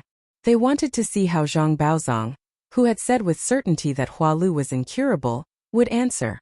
When the lieutenant rushed in, Zhang Baozong naturally heard his words. His heart couldn't help but thump as he felt that things weren't going well. At this moment he couldn't care less. With the help of his disciples, he stood up, separated the crowd, and squeezed his way to the lieutenant's side. The old man couldn't care about anything else. He pulled the lieutenant's hand over and checked his pulse. After a while, he squatted down and carefully sized up the lieutenant's lower body. "How is it? Zhang Baozong, 3 days ago you kept saying that I was incurable. What else do you have to say now?" "Ba quack." The lieutenant's saliva was about to spray onto Zhang Baozong's face. However, although his words were unpleasant, Zhang Baozong had no words to refute. 3 days ago, he was indeed the one who said Hua Lu incurable. He even mocked Li Wangyu and Lu Shunwei. If this lieutenant was serious and really beat Zhang Baozong up, others wouldn't be able to say anything. After all, it was fine if you couldn't treat the illness and couldn't cure it, but you even advised the patient to go to other people for treatment. You even mocked and ridiculed him. This was asking for a beating. If it was an ordinary doctor, this lieutenant might really beat him up. It was only because Zhang Baozong was old and was once a minister of the Honglu Temple, a major third-rank official, that he didn't beat him up. Zhang Baozong had nothing to say in the face of this iron-like fact. He still couldn't understand why Hua Lu's disease could be cured. He didn't say anything about the lieutenant's ridicule. He walked back to his seat with the help of his disciples. The teachers and students of the Imperial Physician Bureau were originally skeptical about penicillin, but now that the facts were in front of them, who wouldn't believe it? The lieutenant, who had been sentenced to death by Zhang Baozong, had miraculously recovered after just 2 injections. The mental impact of this was no less than an atomic bomb explosion. The lieutenant put on his clothes again and repeatedly thanked Li Wangyu and Lu Shunwei before walking out of the Imperial Physician Bureau's main hall with his head held high. "Everyone, don't believe that old swindler Zhang Baozong. Bah, he's a quack. I accidentally contracted Hua Lu, and that old swindler actually said that I was incurable. In the end, Lu Fengyu and the Count of Huxian gave me 2 injections. In just 2 days I was completely healed. Lu Fengyu is the divine doctor. Everyone, if you want to go in for treatment, you must open